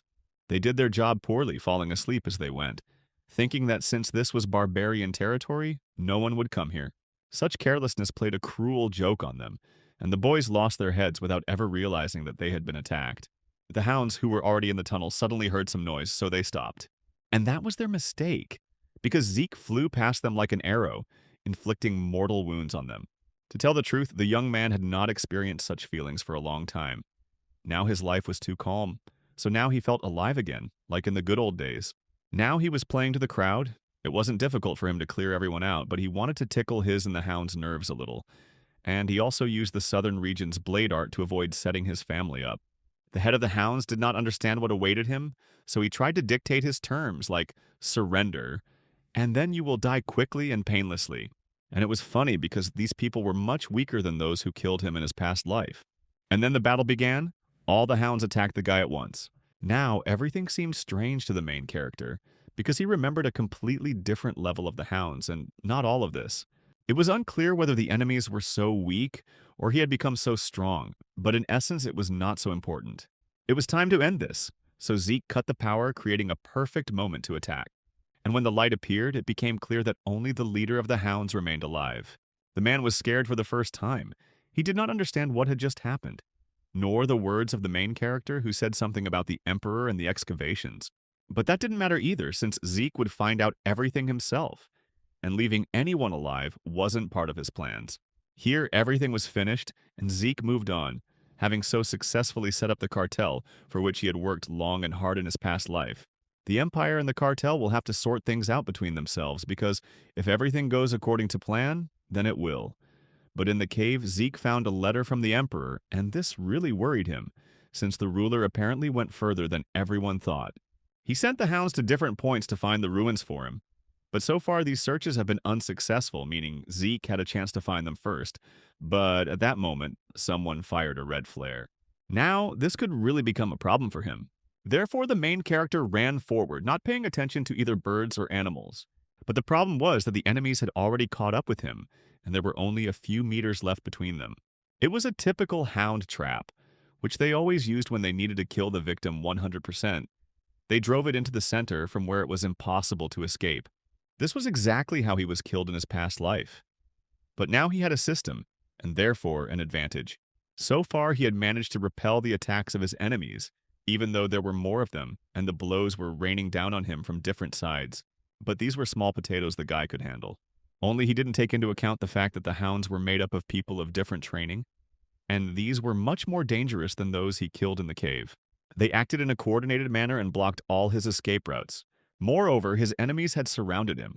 The system said that he had a chance to escape, but then all his attempts to shift the blame onto McCain would fail, and he wouldn't want that. If so, then it's time to get out a new trump card, even though I didn't want to. After which Zeke whistled into the mini horn and then detonated a smoke bomb. And the next moment, the smoke hid the figure of the young man from prying eyes. When the smoke cleared, Zeke was no longer in the clearing, but the Hound Commander ordered his people not to panic, since the trap was ready, which meant that the guy would not escape them. What was also strange was that no one could detect the presence of the main character. It was hard to believe that they had managed to miss him. And then they had no time for the guy, because barbarians came running into the clearing and started killing people left and right. Yes, the hounds could provoke one or two barbarians, but now they attacked in a crowd. And this crowd was oh so strong, and all the attacks of the hounds were no stronger than a breath of wind for them. But the left punch hit the guy right in the head, and the guy no longer has a head. At this point, the hounds began to realize that the barbarians were furious and that they could not cope with them. In order to survive, they had only one way out: to escape from the trap. But even if the hounds started to run away, it was not a fact that they would succeed, since the barbarians ran after them. But all this played into Zeke's hands, and when the footsteps died down, he crawled out of his hiding place, which this time was underground. The barbarian horn, a military device of this tribe, served the main character well today. In his past life, Zeke was lucky enough to become friends with one of the Mohawks, and it was he who taught the boy how to make things like these. But the horn could only be used once, so now it could be thrown away, and they could move on. The guy spent another day on the move until he arrived at his destination, where an unpleasant surprise awaited him in the form of a dragonborn with infected blood. Zeke had never seen anything like it in his life, and besides, this monster was sitting right next to the door to the ruins, and was not going to let anyone in. It was clearly not possible to just get through, so the guy used Dragon Slayer techniques on the monster. And at one point, he even managed to practically reach the door. And as usual, everything didn't go according to plan, and the monster caught up with him, preparing to swallow him. Now the monster was out of luck as the main character dodged and managed to land a couple of significant blows on him. At that moment, Zeke noticed blood on his clothes, which was eating away at the fibers of the fabric. But even in this situation, Zeke had nowhere to retreat, which meant he needed to defeat the hydra. Zeke tried to use his sword to stop the Gorgon from closing her grip on his mortal body. One could even say it worked. But he clearly understood that the art of a dragon slayer did not work against this monster. He didn't expect such a setup, of course, but he had no intention of giving up. Nevertheless, he understood that his skills were not enough to achieve an unconditional victory over the monster. There were about 30 meters left to the door, so it was necessary to calculate the options and ways out of the situation. And the first thing that came to his mind was to close the door to the Kaiser ruins using the system. When the door was completely sealed, the protagonist once again activated the art of dragon slayers, after which he added the art of storm to it and attacked the Gorgon. He even managed to cut off one of the parts of the monster, which gave him a small head start and the opportunity to get to the door. Only this creature was far from stupid and saw the man's maneuver, so it hurried to intercept him. Zeke was so inspired by the fact that he had managed to reach such a trust that he did not notice the maneuver of his opponent, who had already bitten him well. Still, he didn't expect such agility from such a huge creature, but since she liked his hand so much, he would give her what she wanted. Along with the hand, he prepared a gift for the monster, which she would clearly not like. It's good that the healing factor was working in the background the whole time, so the severed arm grew back instantly. And now he could fight at full strength again, but the Gorgon had an unpleasant surprise in store for him there too. It was a clear fog that instantly poisoned the young man, and only because he could control the ether and possessed secret knowledge, he managed to inflict significant damage on the enemy even in this state. Now the monster had lost one of its heads, but that didn't mean anything. Although only one head remained, this head was the most embittered and powerful of all. The only way out the guy found was to use the dragon's dignity skill, so he began to threaten the Gorgon, saying that if she did not step aside and leave him alone, then he would kill her without regret. The most amazing thing is that the monster was frightened by this threat and broke out in a cold sweat, after which he slowly began to crawl underground without even taking his severed parts. Now he could breathe a sigh of relief. Besides, the main character didn't think that the dragon's dignity would work against the Dragonborn. If he had known this earlier, he would have used this skill. But what was more interesting now was that he was very tired, despite the fact that infinite endurance had been active all this time. The worst thing was when he felt hellish pain throughout his body, not understanding the reason for this condition. It seemed that the level of poison that had entered his body had risen to a critical level. It got worse when he realized that healing wasn't working for him, and he needed to find a way to survive. And it would be nice to earn the ability to resist poisons. To do this, the main character activated the Gluttony skill. Thus, he absorbed the severed head of the Dragonborn infected with polluted energy. So his Gluttony rank was upgraded to life form absorption and reached the expert level. Thus, he also restored energy, and absorbed the ability of the absorbing creature kind, and gained resistance to poison. After which the system neutralized all the poison that was in the guy's body. Now it was possible to check the state of the system. It turned out that he had pumped up Gluttony, which was impossible until that moment. And after he absorbed the target life form, he received additional rewards, but he could not get acquainted with them yet, because he needed to move on and inspect the ruins. It was once the home of the hero king Kaiser, a legendary figure who was half human and half fairy. Kaiser's life was hard from birth. He was separated from his parents due to a plot by evil magicians and abandoned in the forest. But the sacred wolf found the little, lonely, crying Kaiser in the forest and raised him, thanks to which the boy grew up safe and sound. But as time went on, the Kaiser grew up and saved the humans, creating a kingdom in the center of the continent exclusively for them, and named it Kronos. Everyone in the central continent knows this legend, but now there are almost no documents left, and this story has become almost a fairy tale. But the proof that the hero king Kaiser and the kingdom of Kronos existed was now right before the protagonist's eyes. But as he looked around, he began to realize that these ruins were much smaller than shown in the books. And in principle, he did not expect that the Kaiser ruins were the kingdom of Kronos. And so, a few moments later, the young man entered the Kaiser's house, which was somewhat reminiscent of his ancestor's house.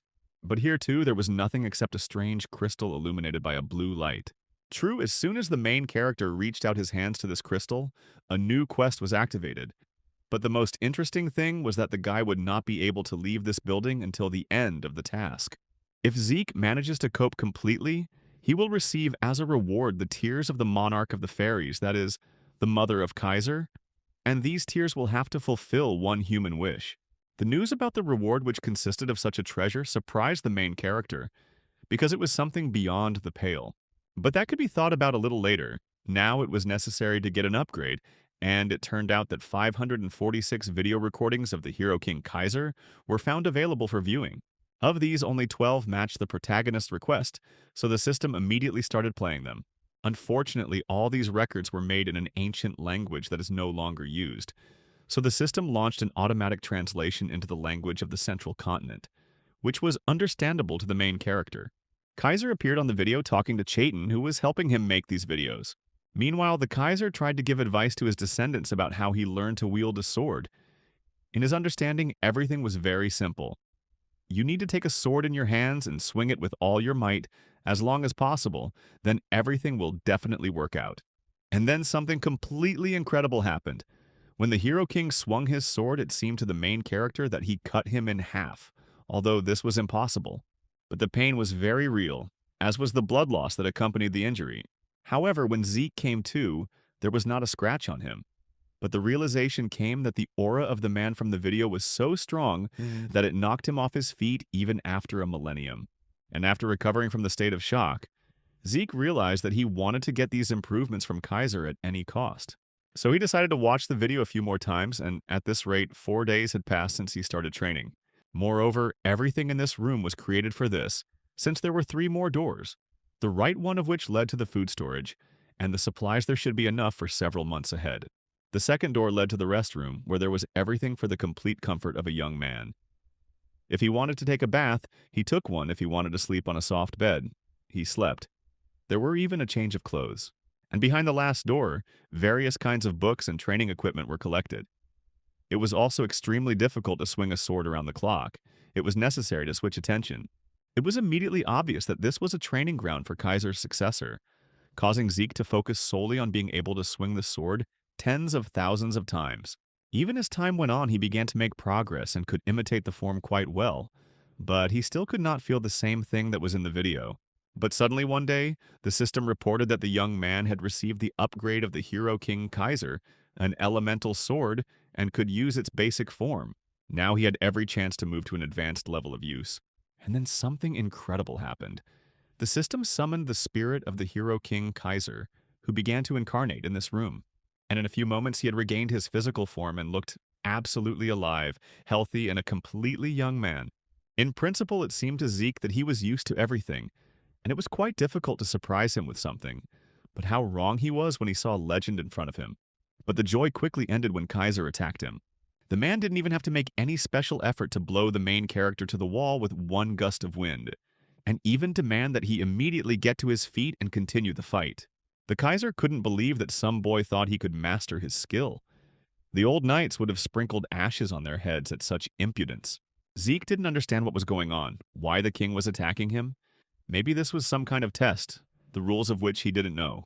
He was unable to finish his thought since he needed to defend himself from a new attack. He managed to do this, but suddenly the realization came that they were really trying to kill him now. And if so, then it was necessary to give oneself completely to this fight. And it won't be possible to do this with a training sword. But with Bahamut, perhaps one can survive, if one is lucky. Having made this decision, the protagonist attacked his opponent, who threw him away like a bug. And in general, with each passing minute, Kaiser liked this fight more and more because he was having fun. And that's the main thing. They had fun for quite a long time. Zeke, of course, expected something like this to some extent. But not to that extent. He was not happy to feel like an insect, helpless and small against the backdrop of such a strong opponent. And in order to somehow improve his situation, he activated all the skills that were available to him, combining them together for a new attack.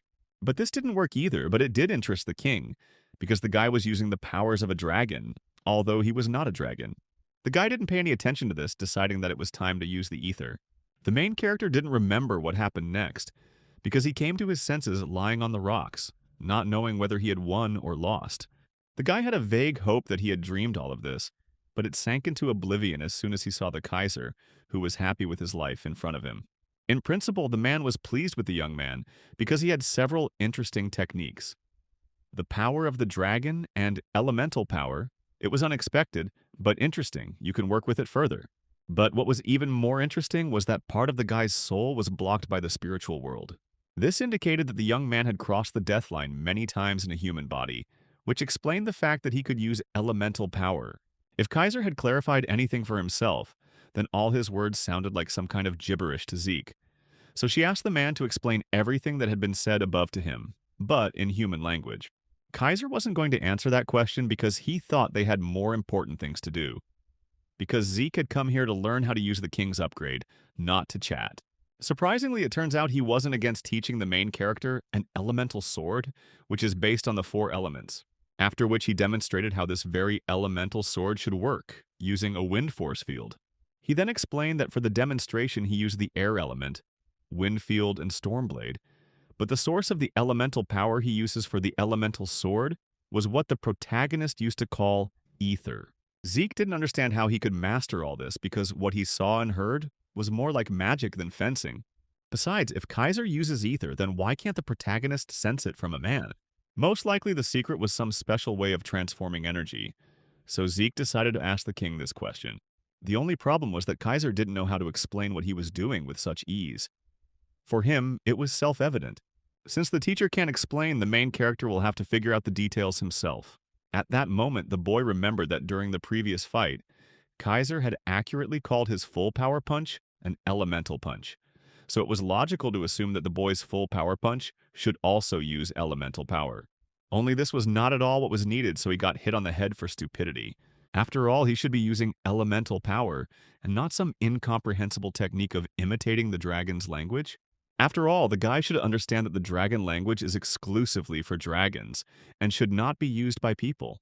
After all, if a person uses the dragon's language, he involuntarily sacrifices something every time. After all, people and dragons have souls of different sizes, so the main character most likely gets a crude imitation of language. But Zeke will not be able to achieve the same efficiency as the dragon.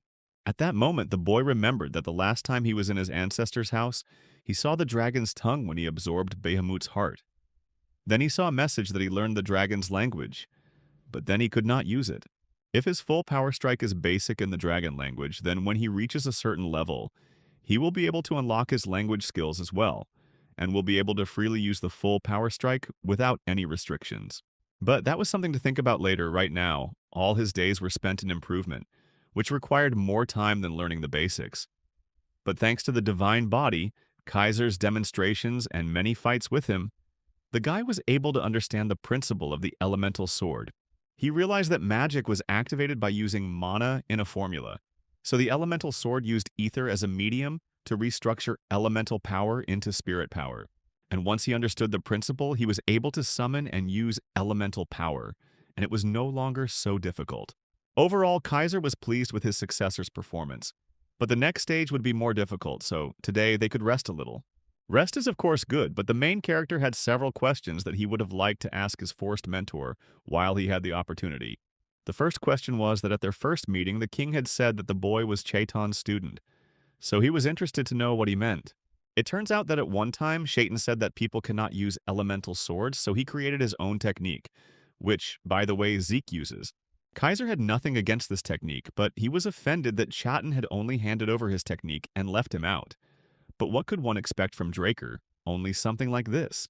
At this moment, Zeke's eyes became like 5 kopecks, because it was about his distant ancestor, who was the closest ally of the Hero King, a loyal knight, and the creator of the cultivation aura technique. The question arose here as to why everyone considered Terracon to be the founder of the Draker family. But no one had an answer to this question.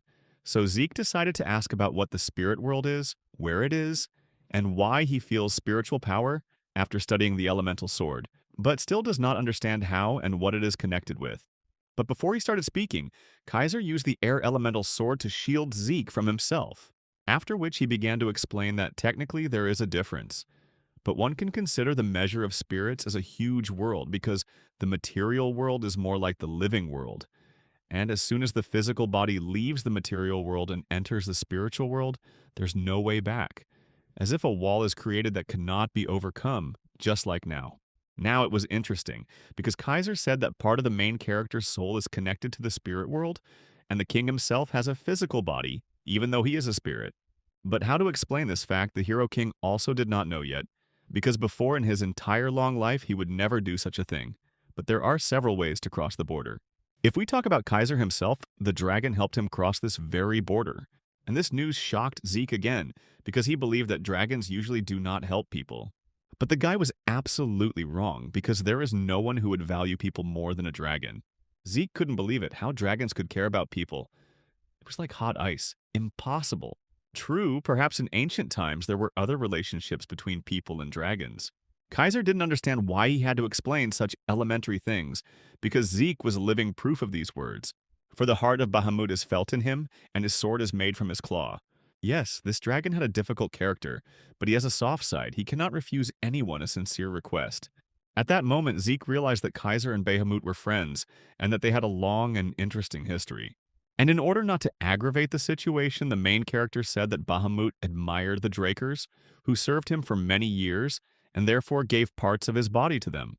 This answer suited Kaiser just fine, and he also considered the Black Dragon not so bad, although after that he often quarreled with Kronos. At this point, it began to dawn on Zeke that Kronos was not only the name of a kingdom, but the name of a dragon. After all, Kaiser was once a contractor for Kronos, so when it came time to come up with a name for the kingdom, he decided to name it after his loyal friend. It was all quite interesting to listen to, because 1,000 years ago people and dragons lived in peace with each other, and did not interfere with their harmonious existence. But if such a mighty dragon were to help people without limit, the balance would be disturbed, and then there would be risks for the material world. Therefore, the dragons gave their powers and helped humanity in advance by concluding contracts with people, and the people who concluded contracts with them were called contractors. Now it is clear why ancient relics were created with the help of dragons. Yes, the time for talking was over, as was the time for rest. Now there was the last step left for the main character to fully master Kaiser's skill, and he had to fight him. But this fight will be different from all the others because Zeke can no longer sleep or eat, and the battle will continue until Kaiser deems it possible to stop. In addition, Zeke is only allowed to use an elemental sword. Kaiser did not advise him to break the rules and clearly showed him what would happen to him if he considered himself the smartest. So, the elemental sword is divided into 4 chapters, each of which corresponds to a certain element. The first and main first-based is the element of fire. This is the head of flame. It releases intense fire heat and boasts overwhelming destructive power. Next is the sword chapter, which is based on the earth element. She specializes in pressure and restriction through the manipulation of density and weight. After this comes the element of wind, perhaps one of the easiest but at the same time difficult chapters. If we compare pure power, it is certainly weaker than the head of flame, but at the same time, it is extremely versatile and is suitable for sharp attacks, fast movement, and cutting through the air. And the element of water completes this cycle. If we talk about this chapter, it specializes in offense and defense, even suppression and support. It must be admitted that this force is like water, which flows and adapts. For quite a long time, the protagonist did not understand what was happening, because he should be ahead both in strength and in the scale of his attacks. Then where did such a huge difference between him and the mentor come from? At that moment, he remembered a moment from training. Then it seemed to us that he was on the right path, but it was not so, because he demonstrated not the power of water, but the power of a waterfall. All the heads accept water work when a person releases verses, but the head of water is different from the others. It is not about strength, but about softness. Softness surpasses strength, and the main character had to remember and feel this, but he could not do it. The master's words seemed like some kind of nonsense to him, because softness cannot possibly surpass strength. Besides, if you remember his past life, Zeke lost because he didn't have the strength to resist any longer. He lost people because he didn't have the strength to protect them, to survive, and to maintain his principles, protecting what was dear to him. So he spent his whole life chasing power. And now someone tells him that softness is stronger, that he will never be able to accept such words, that he will never be able to penetrate such a philosophy. Kaiser exhausted him not only physically, but also mentally, so he even passed out for a few seconds. But he came to his senses in time and was able to block the king's blow. By and large, it must have been about 15 days, but that's not certain, because it was on the 15th that the guy stopped counting. If you think about it, it's probably been a month since I started this crazy training without food or rest. It was not because of this that the boy realized something. Infinite stamina is not enough. It is not omnipotent in the face of a monster that crushes even such an ability. And the Kaiser was such a monster. He knew no fatigue, he knew no respite. He had a goal to train a successor, and he did it. And he no longer had any strength. Even the hand in which he held the sword began to stop obeying. The ground was also slippery, so it was extremely difficult to maintain balance. And at the same time, it was necessary to block the enemy's blows. Only when he blocked the heaviest blow did he realize the simple truth. From the effort of holding the sword to the effort of simply standing, he needed to let it all go. Then he could open his heart and mind to the master's words. The way he had trained all these years to control the path and shape of the sword actually limited his freedom of action. So now he needed to break these unnecessary chains from beginning to end, to become like flowing water. In this way, he was going to let the water and himself find their own way. He had felt something similar once in his past life, when the line between him and the sword blurred, and then a feeling of unity was born between the man and the blade. Sometimes it was painful, sometimes smooth, but it was real, just like now. The Kaiser was happy with his student's success because he realized everything and let it in. Now the protagonist's elemental sword was beautiful and ready for battle. But the battle was over, and Kaiser was finally able to hand over his brainchild into worthy hands. It was morning when the protagonist began to come to his senses, realizing that this was the second time he lost consciousness. This was due to him overusing his skills, which exceeded the fatigue limit, and for safety reasons, the user's consciousness was forcibly shut down by the system. Kaiser also disappeared. and his house now resembled even more ruins than it had been before, and the ruler apparently returned to the spirit kingdom because he had already completed his mission. Left alone with himself, Zeke began to think about whether he had completed the quest or not, because he had to help him in the last stage of the test. As soon as he opened the system window, dozens of incoming messages started beeping. They said that the task was successfully completed, the time bonus was added to the rewards, and he also received a lot of different bonuses and rewards. And the most interesting thing is that there was a growth of the soul, which partially unsealed Bahamut's heart. The current seal level was 90%. Obviously now 10% was the maximum that the main character could withstand. It also became clear that the dragon language, which could not be unlocked with karma points, and the control of dragons must be linked to the seal level, so it would be necessary to carefully monitor the percentage ratio. And now it was time to pick up the gifts that the system had prepared for completing tasks. The chests contained pieces of equipment, boots and greaves, and also earrings that increased and restored the wearer's mana by 15%. Of all these it was these earrings that attracted Zeke's attention the most, since they could be sold to the magicians for a very decent amount of money. Yes, now the system has offered to take 3 random skill cards for yourself. After a few seconds, random skill cards were opened by the system. The first was static electricity, the second was a flash bomb, and the third was dissonance. All these skills were C rank, and that was already good because if all high-ranking skills were given for free, then all the efforts of the main character would be meaningless. And so there was a point in training and growing further. Now the main thing was to understand how the acquired skills work. And the first thing he did was activate static electricity. The effect obtained was excellent, and this skill can be used in different ways depending on the situation. After all, if you combine a light bomb and dissonance, you can expect an even greater effect than from the artifact that the guy used in his last exam. Afterwards, Zeke was going to check out the new system features that were unlocked after increasing his authority. These turned out to be quick item slots. The main character could insert items here and then use them when needed. Yes, the guy had infinite stamina and a healing factor, but maybe it would be worth putting something in there, like a healing potion just in case. After all, even the aforementioned ideal skills have their weak points. There is no guarantee that Zeke will not meet a second Kaiser who will break his infinite stamina over his knee. So a healing potion would be ideal. Yes, it was an unexpected expense, but at the level he's at now, it was worth it, and should be able to replace infinite stamina and healing factor for a while if needed. Now it was the monarch's turn to cry. Of course, he could have called upon this very monarch, but at the moment it seemed like an irrational waste of resources. After all, the guy remembered the legend according to which the fairy could fulfill one true wish of a person, so he didn't want to lose such a prospect. That's why he decided to hide the bottle of tears for an emergency. Now it was possible to leave this destroyed place. Moreover, he used one of the acquired skills and teleported from point A to point B, and he ended up at an adventurer's outpost where everything was as he remembered from his past life. The system never ceased to please him, because he could now select any point on the minimap and move to that very point quickly and reliably.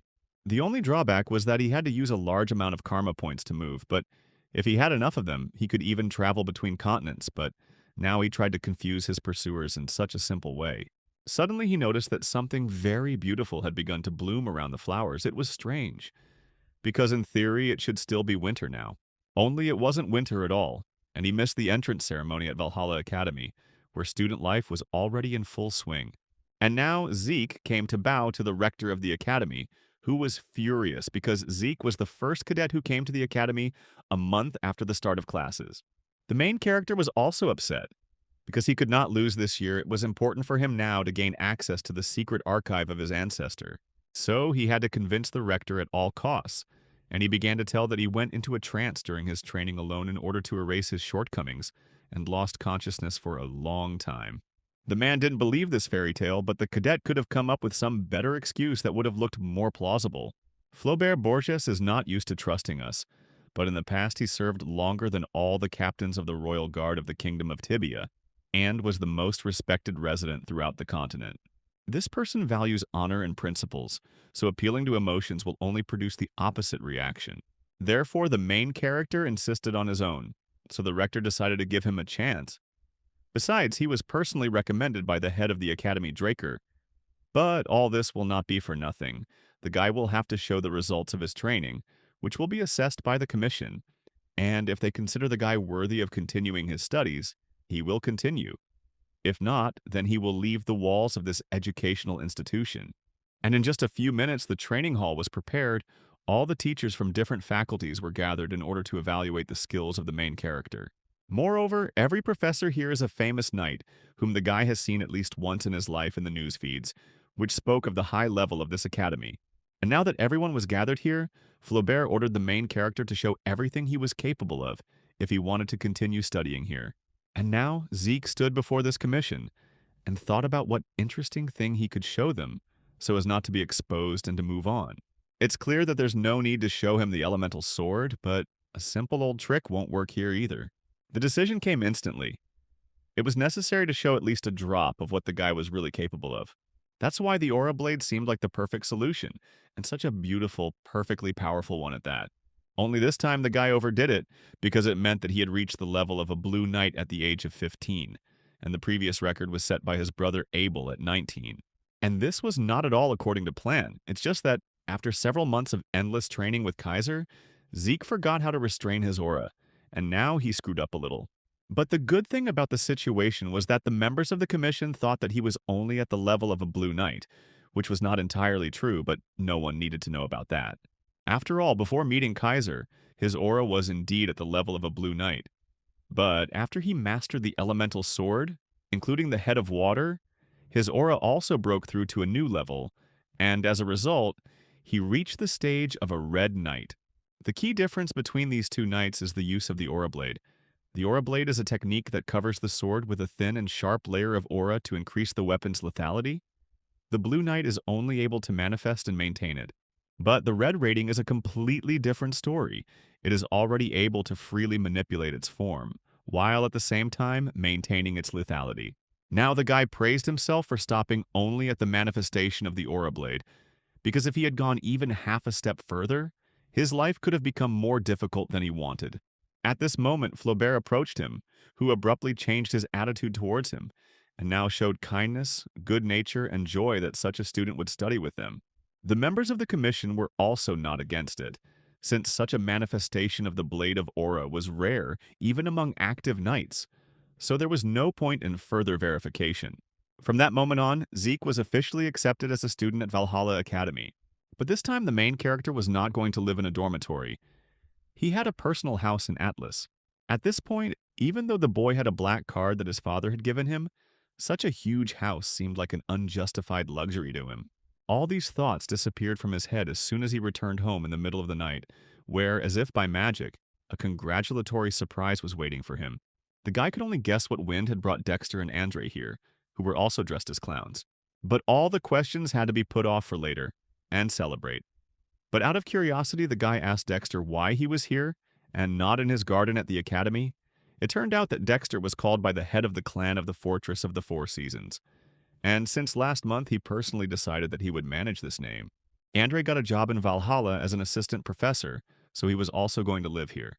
Night fell, and while everyone was recovering from the drinking binge, Zeke decided to visit another establishment.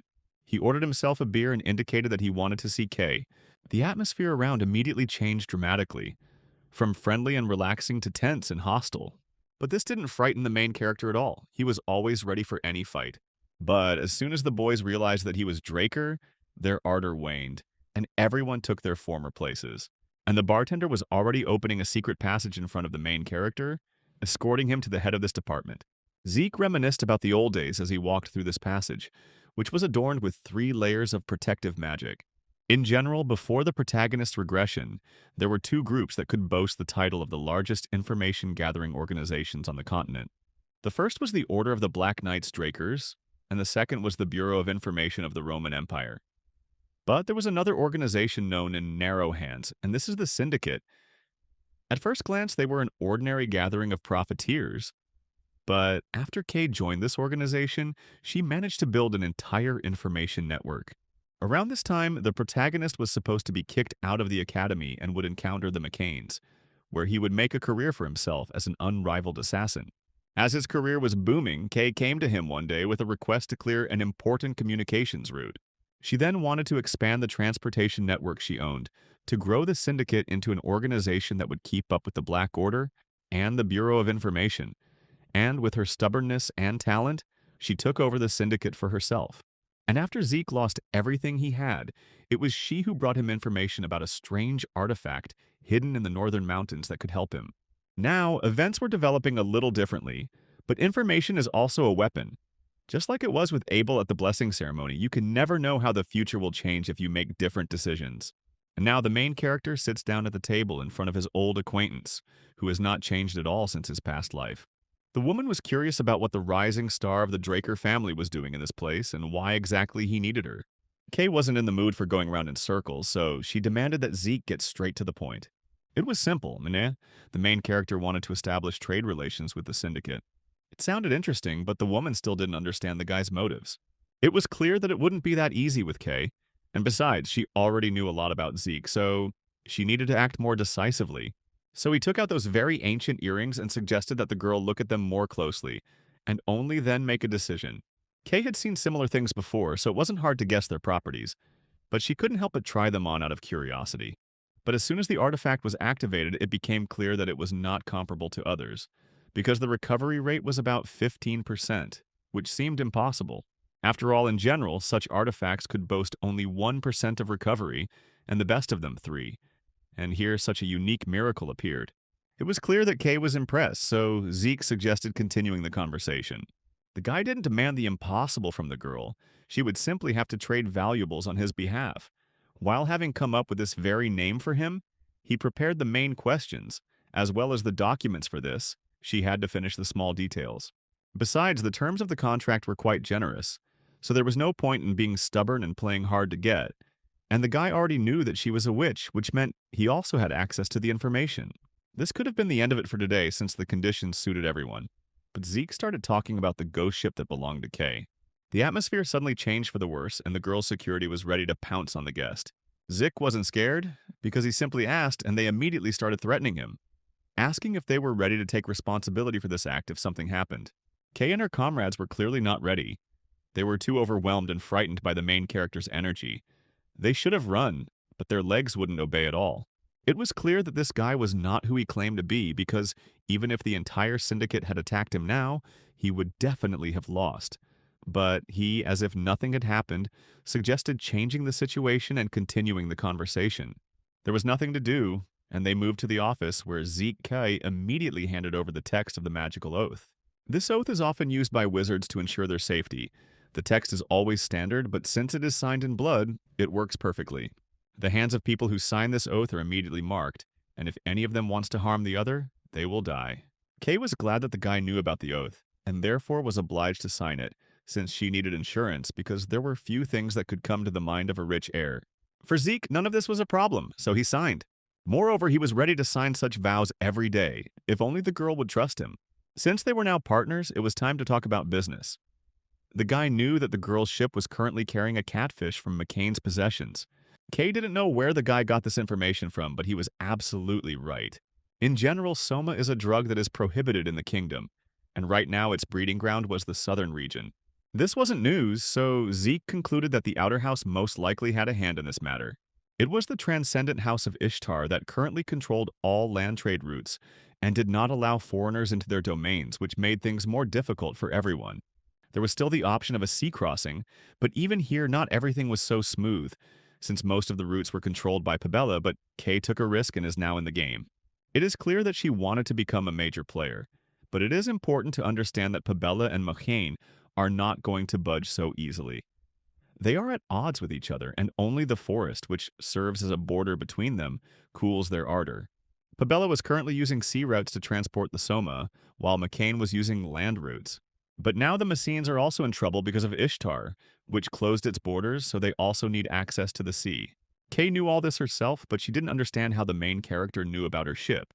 Zeke couldn't say that he knew everything about his past life, so he began to hint that information brokers don't give up their sources.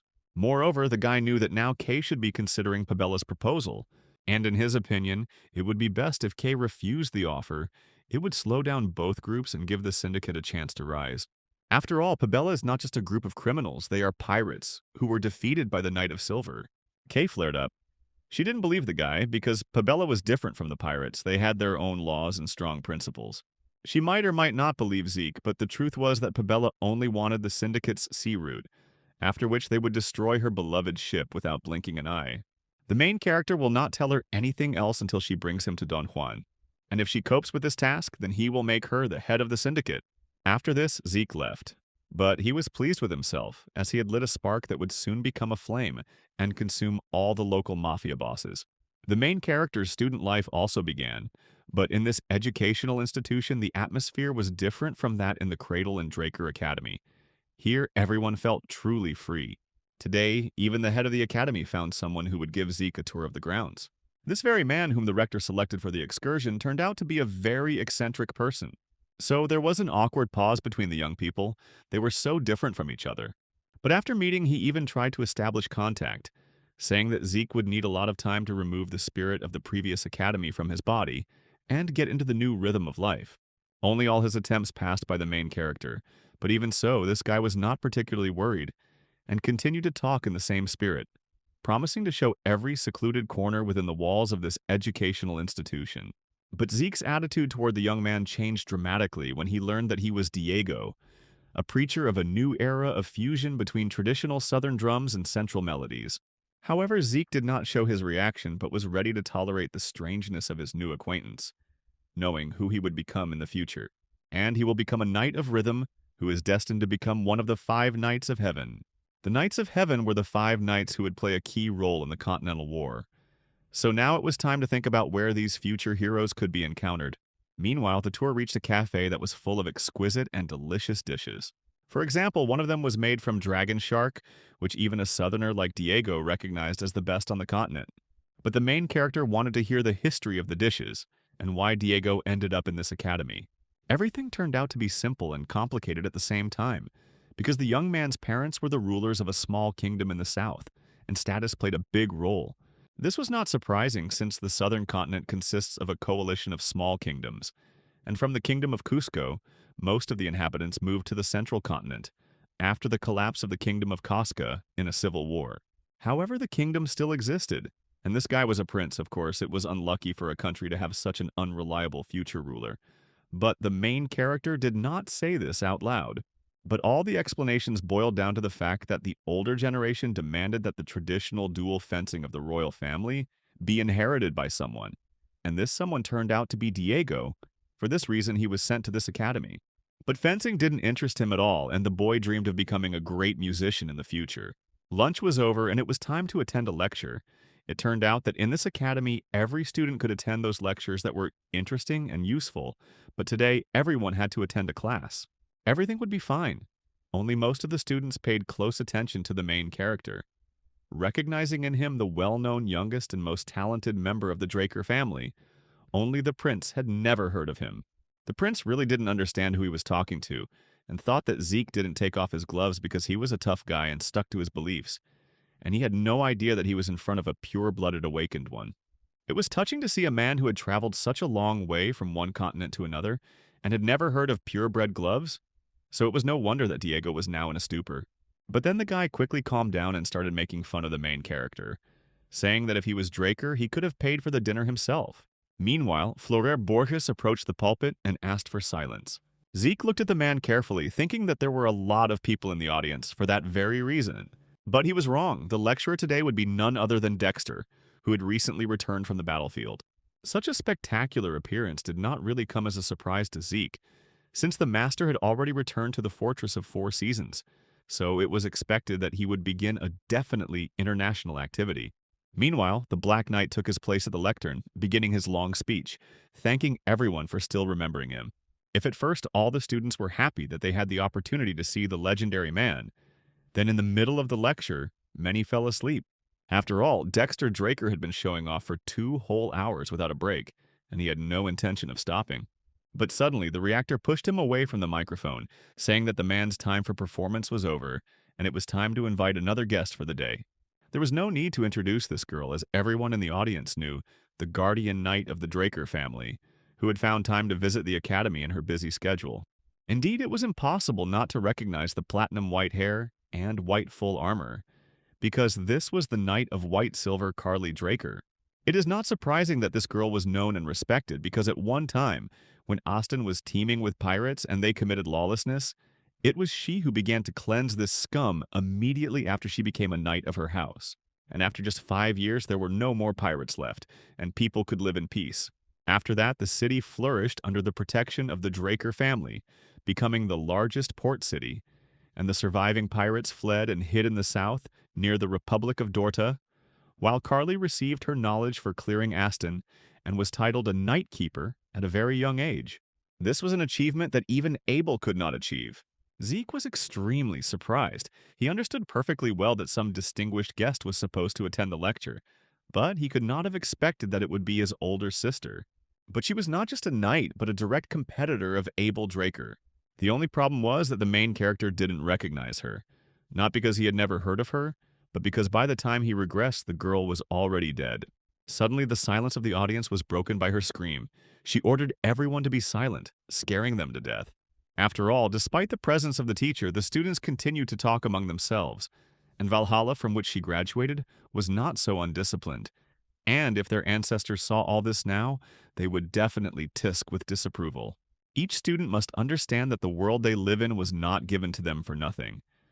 It was built on the sweat and blood of their ancestors, and just keeping this fact in mind does not mean anything. These thoughts begin to really mean something only when everyone believes in their actions. Only with training and strict discipline will it be possible to follow the true code of honor.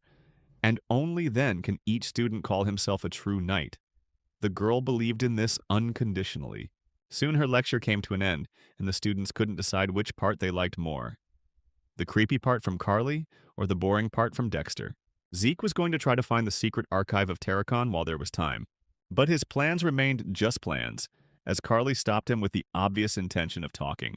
Only their conversation continued in the training room using swords. It was no wonder that the boy's eye caught the mithril sword that the Holy Empire had given his sister. After all, the Holy Empire had also suffered from problems with pirates before, and in gratitude for liberation from them, they gifted the girl with a sword made of pure mithril and armor, which is actually why she was nicknamed the Silver Knight. But there was no time to think about it, since he needed to warm up a little before the start of the duel that his sister had asked for. He understood that the girl already knew that he was about at the level of a blue knight, so he couldn't slack off. He wasn't going to show his full strength, but he still had to show something. He would have liked to train hard, but she wasn't the only one who was interested in how strong he was, so revealing his cards wasn't in his plans. Besides, the Draker family's foundation has always been the survival of the fittest, and reaching the blue level at 15 is unheard of. If everyone finds out that Zeke is actually at the red level, then his direct enemies for the legacy will try all methods to destroy him. Right now, it was best for him to secure the support of the Beyond House because he had no intention of dancing to the tune of his own family in the future. Meanwhile, the sparring began, and the participants crossed their blades. At that moment, the main character realized that he now needed to turn off the healing factor so as not to let his sister down, because she was not the weakest or the stupidest opponent, and could easily guess his secret. The guy hadn't experienced such excitement for a long time, except during fights with Kaiser.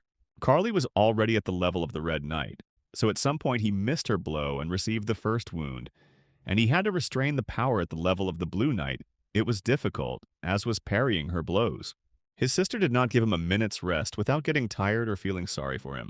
At one point, she even praised the main character's sword, since in a similar situation, not every blade could withstand her onslaught and would break, but this one steadfastly endured every blow, protecting its owner.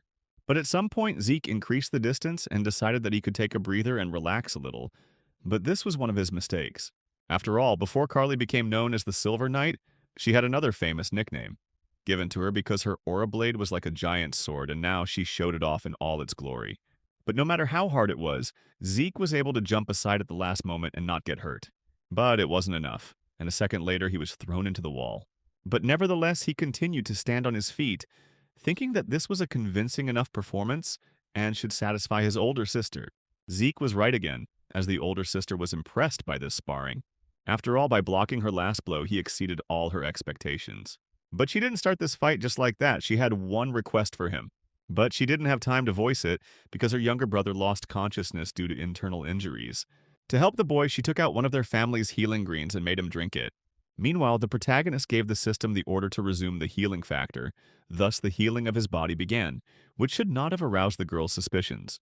Overall, everything went well, and the reactivation of the suspended healing factor was also planned in advance, as was the fact that he held back his power during the fight, just enough to make it seem like he had only just reached the level of a blue knight, and when the blade was flying at him, he intentionally exposed himself to the blow instead of parrying it. And for some reason, there was a strange delay just before the impact, after which everything went like clockwork. He allowed Carly's aura to enter his body despite being able to directly block it with his own, which naturally caused him internal injuries. Now the sister is convinced that he does not have full control over the aura, and in theory she should mistakenly believe that he suffered from overexertion. Maybe that was the case, but the girl didn't say it, instead asking the guy to call her his older sister, after which they went to a quiet corner on the outskirts of Atlas, which was extremely strange. The interesting thing was that they were sitting in an ordinary carriage, but inside it was a huge space that was impossible to guess, as it was created by magical camouflage. So inside there was an ideal atmosphere for conversation. The conversation actually began, and it was quite serious because the girl asked the main character to help her destroy Abel. Right now, Abel is breaking one of the core principles of their family, the Oath of Neutrality, and is actively participating in the conflict between the Roman Empire and Alencia on the side of the Empire. Zeke didn't expect his brother to act so early, so he wondered if no one in the Four Seasons Fortress knew about it yet. But absolutely everyone knew about this, but they successfully turned a blind eye. Overall, the Order has split into two parts at this point, with a faction forming within the Council of Elders that supports Abel and the Empire. Only a few of them still remain neutral.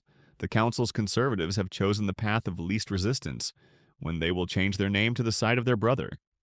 It is only a matter of time. Now, Carly's people were investigating the levers that the man was pushing, but they couldn't afford to wait for him to make a mistake, because if they let him do whatever he wanted, a full-scale war could break out at any time.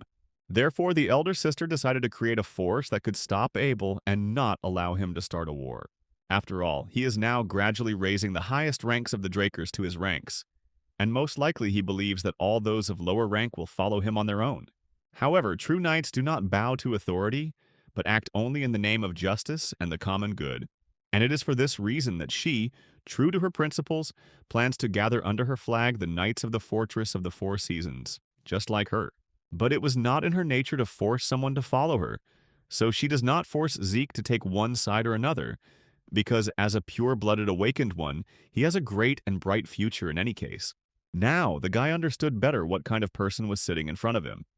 He saw in this girl strong convictions, but at the same time enough flexibility to sacrifice them for the common good.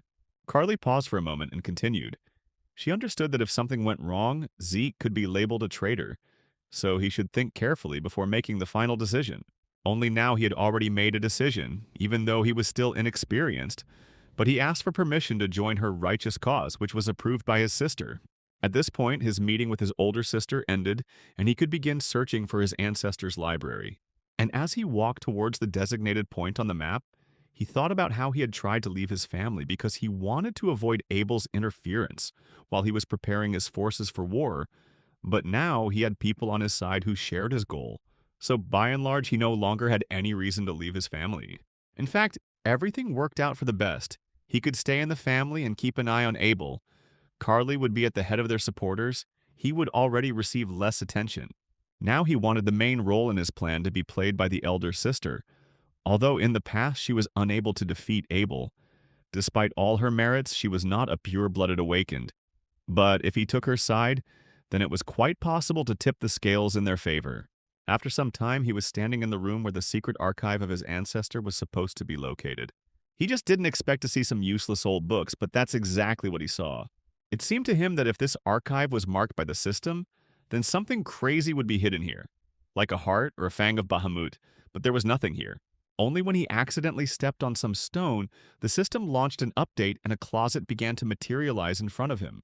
Moreover, he received a strange message, which said that the secret archive of Tarek and Draker had been synchronized and updated by the third-party administrator Zeke Draker, something that suggested that the ancestor was also using the system. True, he didn't really want to understand the subtleties and intricacies right now, so the guy asked the system to find him something that would help him become stronger right now, and according to the request, only one book was found. This was the True Dragon Sword Study Guide. The most interesting thing is that the main character has never heard of such technology before, but everything happens for the first time. And this book was written by the closest associate of the king, the hero Kaiser Saturn Draker.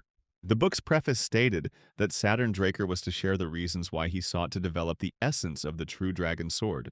At that time, the connection between humans and dragons began with the great hero king, thanks to whom the pathetic humans were able to formulate contracts with higher beings, dragons.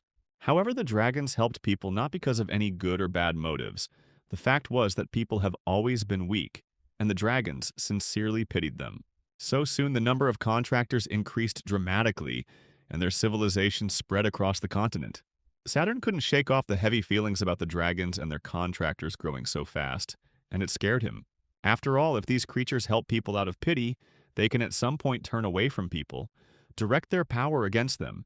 If suddenly his fears become reality, then humanity will be completely defenseless and will be wiped off the face of the earth in one night. So he set out to find a way to resist the dragons. At first he turned to magic, but magic was the first gift of the dragons to people. They drew circles on the hearts of people who were previously unable to generate mana, thus gifting them with magic. Therefore, using magic against dragons was absurd. He then thought about the elemental ball of the Hero King, which even dragons feared. But this power was only available to those who inherited the blood of the fairy monarch. So he threw all his efforts into developing a new force, this time exclusively human. But the irony of fate was that the one who helped him in his research the most was the contract dragon of the Hero King, Kronos. He himself said that he was doing this out of boredom, but there was a certain determination in his words, and after some time they found an aura, a power not based on any of the elements, nor on mana, something that only people could manifest. Having discovered this lead, Saturn continued his research into the aura even after the Hero King had passed into the spirit world. But it did not take long for him to reap the fruits of his labors, and he described the principles of forming and controlling the aura and its application in swordsmanship, and distributed the manual for studying the true dragon sword throughout all the kingdoms. However, in the world of dragons, their artifacts offered quick and easy power. Few were interested in the true dragon sword, which gave power in exchange for hard work. It was fortunate that his fears of dragon betrayal had not yet come true, but he knew that the day would come when this swordsmanship would be useful to someone. So he asked the person who found this manual to master the technique described in it. At this point, the system gave the main character a new quest, in which he would have to master the secret technique of the heavenly dragon sword, although there were time limits, but rewards for completing it were also offered.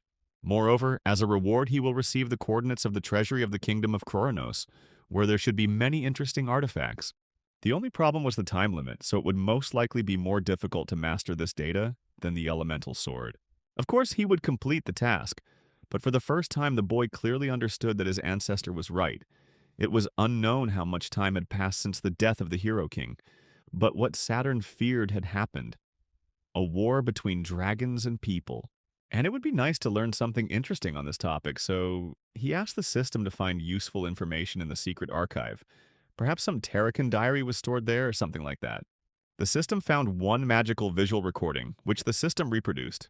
The space around the main character changed, and he moved to an unknown place.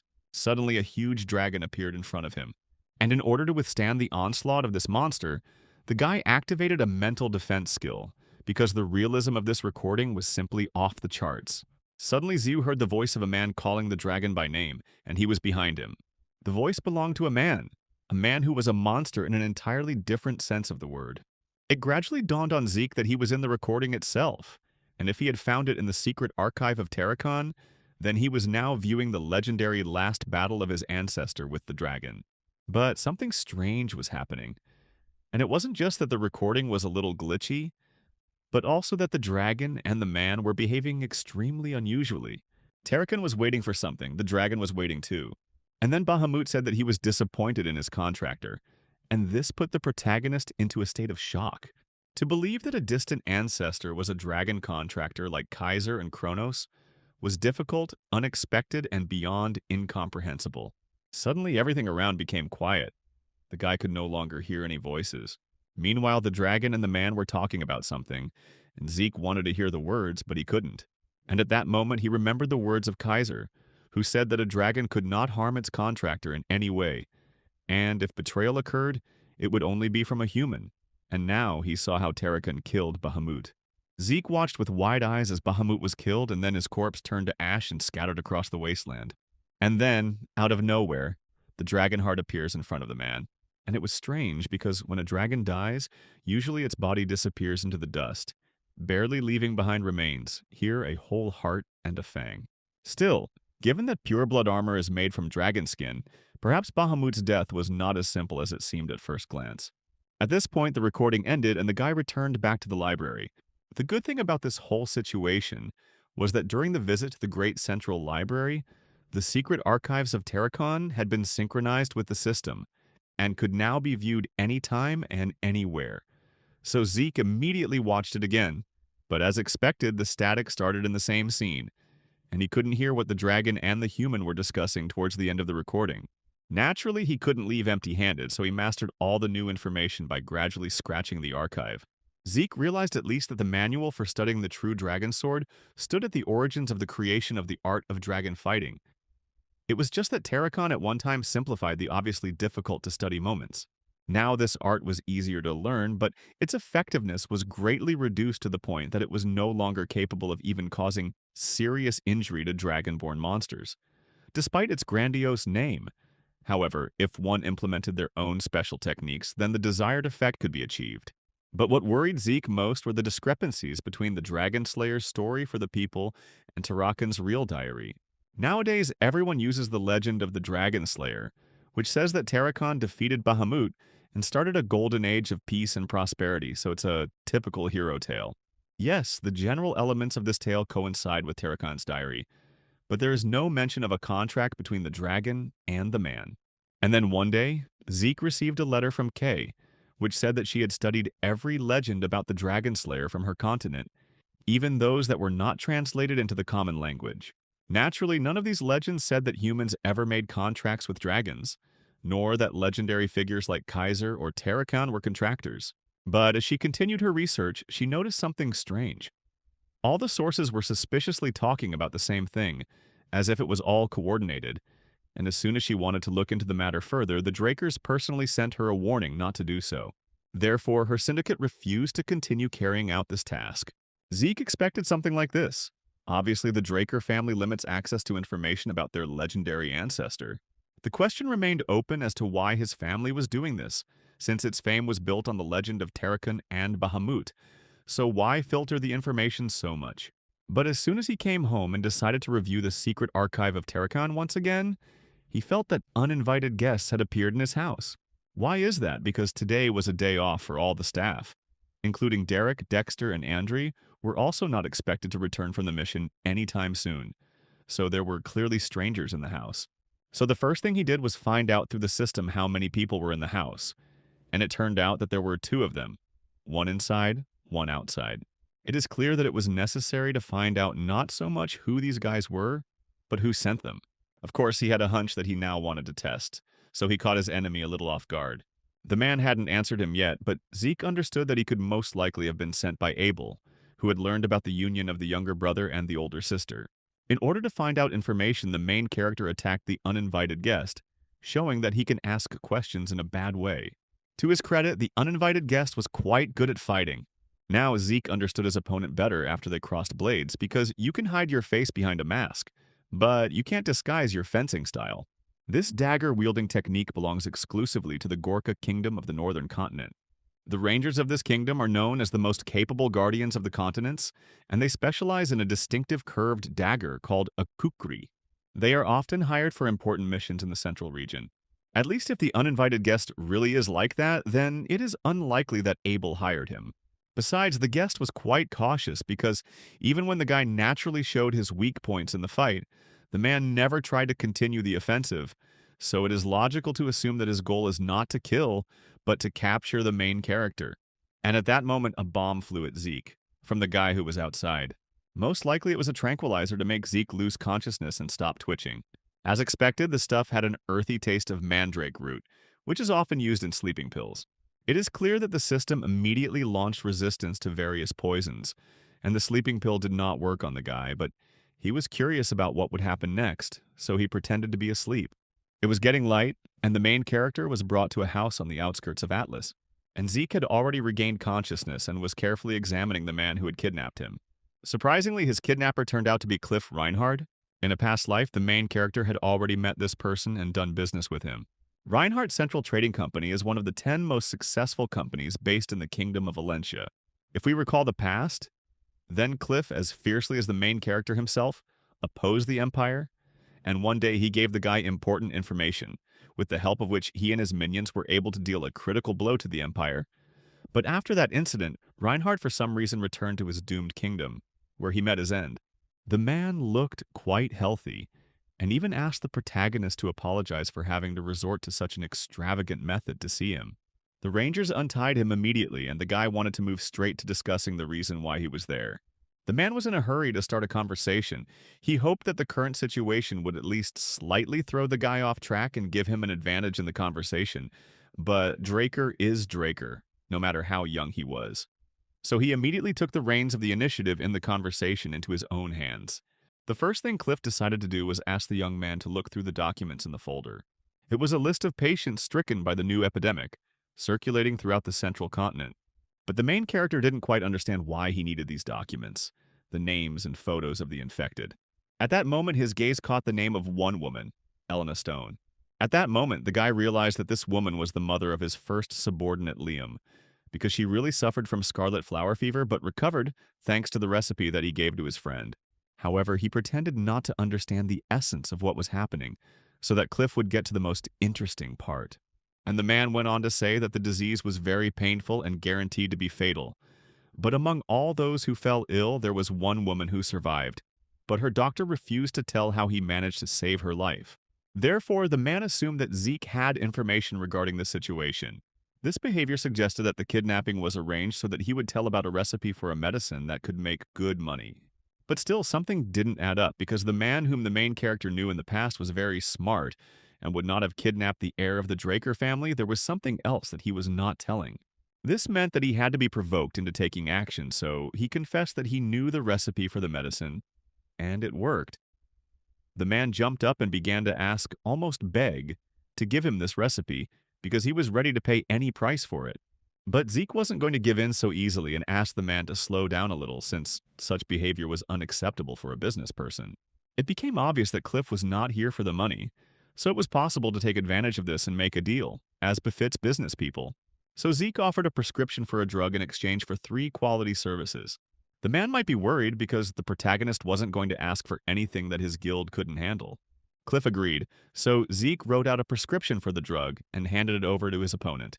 Although no, he still has one more personal question left, because this curiosity will not let him sleep.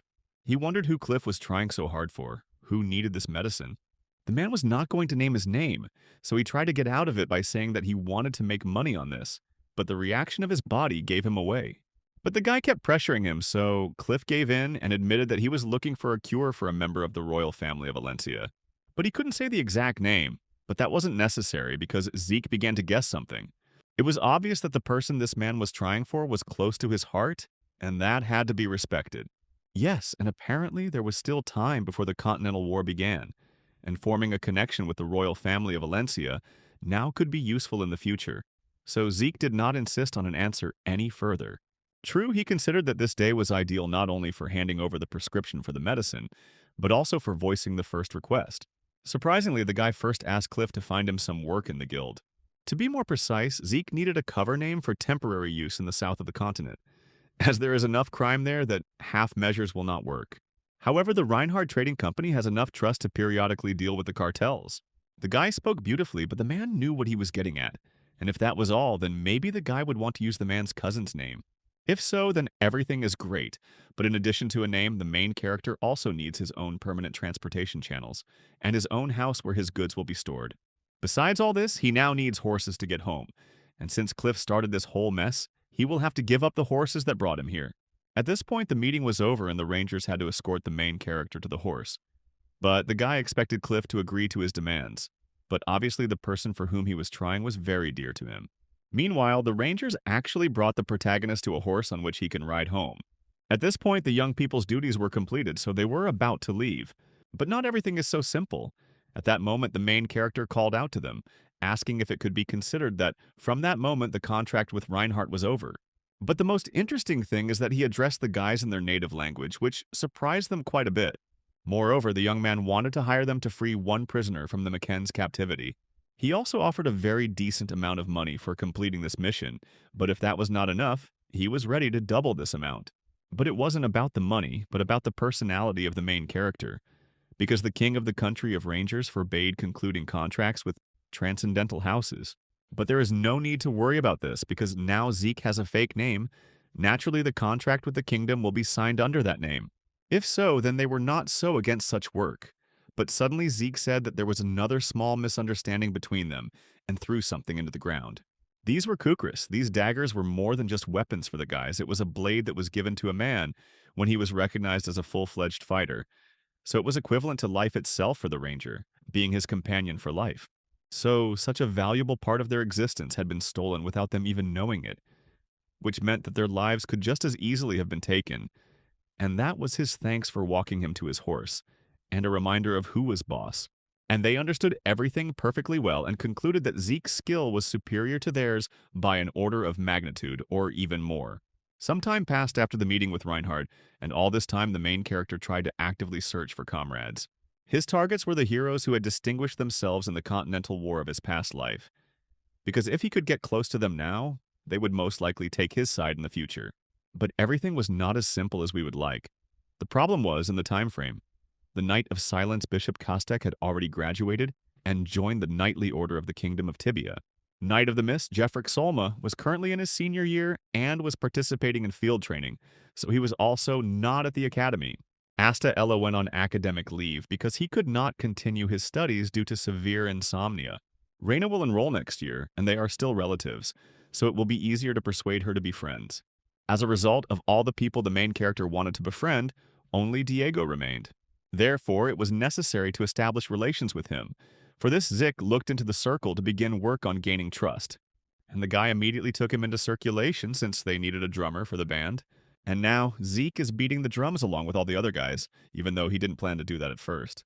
For the first time in God knows how long, he didn't think about anything, didn't worry about anything, didn't make any plans, but simply had fun from the heart. But Diego was too incredible and sucked all the life force out of the main character, turning him into a walking zombie. But upon returning home, the boy immediately began studying the treatise and physical training. After all, his time was limited. After reading a few chapters, he realized why Terracon had simplified it all, because the information was too complex to comprehend. The main reason was that all the techniques of the true dragon blade required incredible compression and decompression of the aura, so the art of dragon slaying was not even close to it. This style of swordsmanship was not meant to be used against humans, but was only meant to be used against dragons, making their attacks extremely lethal. So, to begin with, the guy decided to expand the shape of the sword, which was familiar to him thanks to dragon slaying. Then he needed to compress the aura as tightly as possible so that it would be possible to pierce even the dragon's scales with one lunge. At that moment, Derek entered the training room and watched his young master. But the main character did not notice it. As he was focused on the system, on the training map, and on his feelings, he understood that with all these devices it was quite possible for him to master this art. And the guy began to feel progress with the increase in the number of repeated movements. Suddenly he felt that he was running into a wall, because yesterday he had reached the level of the Red Knight. Now in front of him stood the wall of the Black Knight, which he had to overcome. It is said that growing just taller quickly builds a wall that must be overcome. But the dragon's heart, hidden in the realm of the ether, resonated with the true dragon's sword and screamed. And until the guy missed this feeling, it was necessary to swing the blade as many times as necessary. In that moment, Bahamut's heart responded to Saturn Draker's true dragon blade, and was about to play back the memories sealed within the dragon's heart. At that moment, the guy did not see how a man appeared in the darkness who came to the dragon with a request for a favor. The man asked the dragon to preserve the art of true dragon fencing that he had developed. The dragon was a little shocked by Saturn Draker's behavior. He always knew that the man was eccentric, but he didn't think that he was crazy. What was surprising was that a man would try to trust a dragon with something that could one day kill him. Saturn had no intention of giving up his intentions, and Kronos was in solidarity with him. This angered him more than the appearance of Saturn itself. He believed that humanity had led Kronos astray, and he had lost his right to be a mediator. And in general, Bahamut no longer believed the delirious, incoherent prophecies of his brother. That's why he now really wanted to kill the man, but he didn't give in. Meanwhile, the main character was watching everything and understood that the dragon's power was incredible. If he had been in Saturn's place, he would hardly have been able to repel even one attack from Bahamut. Therefore, looking at his ancestor, Zeke understood that he was quite a monster, since not a single blade touched him. However, Bahamut did not calm down. He drove the man out of his lair because if he did not leave, his next attack would be directed at the kingdom of Kronos. In general, Saturn was not afraid. He believed that if the dragon continued in the same spirit, then karmic retribution would await him in the future. But the dragon did not believe in this, and believed that no matter how many people he killed, nothing would happen to him. But even this speech did not outrage the man, because Kronos had warned him that everything would turn out exactly this way. The dragon continued to be angry, especially when he saw the artifact that the man had taken out, since the man was now so brave only because he had access to the power of Kronos. So she attacked the man again with a huge sword. Meanwhile, Saturn activated the Kronos artifact, not fearing the enemy's attacks. Moreover, Bahamut's attack was stopped. The sword froze in the air. No, it was something else. The magic of the artifact bound the dragon, so the attack stopped. But it wasn't that simple. Bahamut was a pretty strong dragon, so he had enough strength to break free from the spell. Moreover, it turned out that Saturn Draker showed the dragon some vision that alarmed him. It was not an easy vision, but a prophecy. Now the dragon had to understand why Saturn trusted him with his swordsmanship. Bahamut understood everything, as well as the fact that the very concept of making contracts with people was a bad idea from the start. Saturn agreed with this because people should have stood on their own feet and not rely on dragons. The man and the dragon finally came to an agreement, and the lizard took the book from the man. But the dragon still stuck to his opinion and did not believe in the good intentions of the man, since he wanted to save humanity and not the whole world. This was probably another snag in their misunderstanding of each other. However, for now, the dragon has taken it upon himself to watch over this text until that prophecy is fulfilled. After which the man went to the exit, but then stopped and said that Kronos always said that one day Bahamut would also find someone to whom he could open his heart. But these words seemed like mockery, because the dragon did not believe that he would find a contractor to whom he would open his heart. At this point, the memories ended. Zeke returned to his reality and began to think. By and large, he did not understand anything from the overheard conversation, except that Bahamut did not trust people at all. But even despite this, he made a contract with Terrakan. I wonder what changed then. Why did the dragon change his principles? After viewing the memories, the guy tried to remove his curiosity and find out about all the participants in this story, but all the facts were distorted by his relatives, so there were no reliable documents left. Time passed, and while he was busy searching for clues and learning the swordsmanship of a true dragon, a letter arrived from Reinhardt with news that all preparations for the fulfillment of his first request were completed. It was great, but the guy couldn't believe that as a result, he became the deputy manager of the southern branch of the Reinhardt Trading Company. Even for him, it was quite pompous. Besides this letter, another one arrived, but this time from Kay. It was obvious that the girl had also made an important decision. Evening came, and Kay invited the main character to discuss the details of their plans in the VIP area of the hotel. Zeke walked over and took his seat, but as soon as he looked out the window, he froze mid-sentence, since he had already lived in Atlas for some time, but he had never seen such a stunning view of the city anywhere, so he sat mesmerized, looking out the window. To be fair, the view he was used to showed the ruins left behind by the Continental War, so now he was seeing the city in all its glory for the first time. But it was time to get down to business. First, Kay admitted that this hotel was another business that the Syndicate was involved in, because even they needed a place where they wouldn't be ashamed to meet with partners and discuss details in a relaxed atmosphere. True, the conversation did not go further since Kay offered the main character a drink, and he refused. And she began to make fun of him, not knowing that the guy would like to drink, but due to his resistance to poisons, he did not get drunk, so he did not get any more pleasure. If so, then it was possible to get straight to the point, and the girls put a folder with photographs and documents in front of him, which indicated that he was right and Pabella's roots went back to piracy. The most offensive thing was that up until this moment the girl had not noticed this fact, but the income statistics had been screaming about it all the time. In addition, Pabella was doing business with Joaquin Fernandez, who was McConn's man. This was quite shocking information for the girl, so she did not report it to her superiors, as it could have brought some chaos into the organization. And this was very interesting and useful information for the main character and now he was going to tell her how he would make her the head of the Syndicate. The meeting ended, and the main character began to implement the preparatory moments for the implementation of his plan. It's good that thanks to the system, he could now teleport from point A to point B, although this ate up a significant amount of karma points. But in this way, no one could suspect him of crimes because there were extremely limited numbers of people capable of using teleportation magic, and moving between cities initially required a large-scale portal of a magic tower. And then the night came, and with the night came the time for fires. Meanwhile, Kay was incredibly worried. She, of course, expected Zeke to be impudent, but what he did was beyond the pale. It seemed like this guy was just crazy, or maybe he was like that from the start, and she just didn't notice. After all, that was when he first told her that he was going to set fire to all the Soma warehouses on the central continent belonging to the McCains, and she didn't believe him then. But in vain. Now everything there was ablaze. Besides, she was sure that if the guy did something like that, they would be immediately identified. But even this did not worry the guy, since he was used to being proud of his exploits. Besides, he was going to blame it all on one of McCain's henchmen and traitors, so he wasn't particularly worried about how things would develop further. Moreover, he was going to set up the entire top leadership of the Syndicate and Pabella and leave them to Don Juan with a white bow, realizing that the formidable men would kill each other.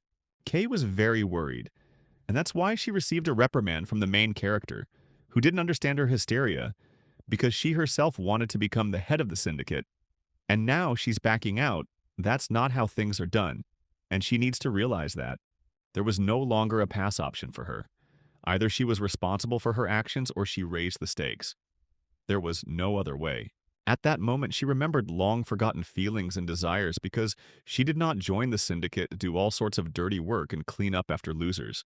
That's why she snatched the bottle from the guy's hands, realizing that she was ready to follow him through fire and water. She was going to go to the bank, and she didn't care about the consequences. And this was what the main character needed. He promised her to do everything possible and impossible so that she would never regret the bet she made.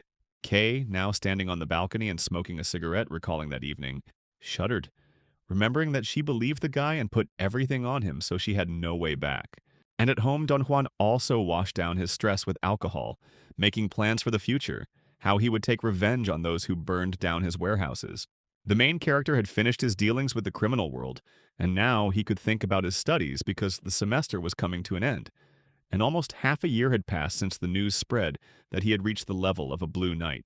And he knew that sooner or later the day would come when he would be invited to the promotion banquet. And now, looking at this very letter, the guy was nervous. It was known that the promotion banquet was a celebration to honor the young Drakers who had advanced beyond the yellow swordsman rank, and attained the knight rank, even among them. Reaching the purple or blue knight rank was common, and occurred around the age of 20, so it was also called the Draker-style debut. So it was no wonder that Zeke was worried as he went to the banquet in the spring garden of the main hall of the Castle of the Four Seasons, hoping that nothing terrible would happen. Many people had already gathered in the castle, among whom was the head of the family, and Abel had just arrived. The young man noted that there had never been such a number of guests at a promotion banquet before. But it had to be that way, because today they are honoring the youngest Blue Knight of the entire continent. Naturally, this could not fail to interest high society. Arthur, however, paid no attention to his eldest son's feelings, leaving him behind as he needed to prepare for the initiation ceremony. Meanwhile, Zeke had already arrived at the palace, although he hadn't reached the banquet hall yet. He was hot and uncomfortable and didn't want to go anywhere at all. To his surprise, he was escorted to the door by Dexter, who had broken away specifically to spend a little time with his student, since he had been pulled out of retirement and was now being forced to work like a workhorse. Even though he was in a bad mood, Dexter did not leave his student and walked with him to the spring garden. In general, this castle is divided into 4 main sections for a reason. For example, the spring garden is where most events are held. This is the only room open to visitors who are not family members. In the summer part of the castle, there was a library where the family's affairs were conducted, and there was also an office for the head of the family. In autumn-fall, closed knighting ceremonies were held. The last part of the castle housed a repository of rare artifacts accumulated over the last 1,000 years. In his past life, Zeke knew about this only by hearsay, and today was his first time visiting the castle in person, so he was interested in everything. And now they were already standing near the door, only the main character would have to go further himself, since this door was exclusively for the hero of the occasion. After which Dexter asked his student not to worry and to knock out everyone who would be at the banquet, But he himself would not go there, since he still had things to do. For the first time in his life, Zeke was probably happy, because it's hard to describe the feeling when someone cares about you, given his biography. However, the main character pulled himself together and entered the banquet hall. After some time, Zeke reached his father, and Arthur began the initiation ceremony. The head himself said that, in the name of the future achievements of Zeke Draker, he was blessed with the name of the glorious Draker family in the name of his future great and small knightly achievements. And henceforth, Zeke Draker would be known as the Knight of Draker, and he was given the title by right of blood. This was a shock not only for the guests, but for the main character, because for the Drakers, the only condition for knighthood is personal achievements, which he did not have. Even Abel, the youngest Blue Knight before Zeke, had to work for 3 months to earn his achievements before he was initiated. However, Arthur's actions clearly went against all established orders. Although the Patriarch has an indisputable right to dispose of titles, so no one will object, the question is what he had in mind. Nevertheless, the man played wonderfully to the public. Raising a toast to his son, he spoke beautifully, motivatingly, so that you really wanted to raise a glass and drink to a bright future. It was strange because in his past life, Arthur hadn't said a word, even when Howard had expelled the boy, and now he was so demonstratively playing the loving father. Zeke had to hide his feelings deep inside as his father asked him to take a walk with him for a private conversation. Surprisingly, during the conversation with his father, the boy received a token that could be exchanged for one family artifact. It was a priceless gift that needed to be used wisely. Both the conversation with his father and the dedication were not such bad events. The worst thing was that the guy had to find the strength in himself to endure this holiday, because it would last not 1 day, but 3. He couldn't understand at all how people could do such things all day long. Obviously, high society wasn't for everyone. At that moment, a girl called out to him, and it was the princess of the kingdom of Valencia, Melissa. It was an unexpected meeting, because from the newspapers of his past life, Zeke knew that Melissa, although she was an outstanding person, but one day she stopped all her social activities. No one knew the reason for this act. There were even rumors about a contract killing because she soon completely disappeared. Although in this life it cannot be said that she often attended receptions or appeared in public. But the girl is here, and that means everything is fine. And then it dawned on Zeke that Cliff hadn't just come to him and looked for a cure for nothing. Had he really been trying specifically for this princess? Now a lot of things fell into place, so the young man bowed and politely introduced himself to her. But he didn't stop there. The guy still knew how to speak beautifully, so he pointed out that he really liked Melissa's reforms aimed at improving the quality of life of ordinary people. And if many consider this an act of charity, he understands perfectly well that the princess had to go through hellish difficulties to bring her ideas to life. On the one hand, it was undisguised flattery, but on the other hand, the guy seemed like a smart guy to the girl, and he was different from the other knights, and very different, which made her smile. Melissa didn't laugh at him, but she was happy that at least someone understood her intentions and saw much more than the end point of her path. But now she had to take her leave. She herself would have been interested in talking with the hero of the occasion for a little longer, but there were too many people who wanted to do the same, so it would be better for her to leave him for now. But Zeke shouldn't worry because she is sure that fate has prepared another meeting for them under more pleasant circumstances.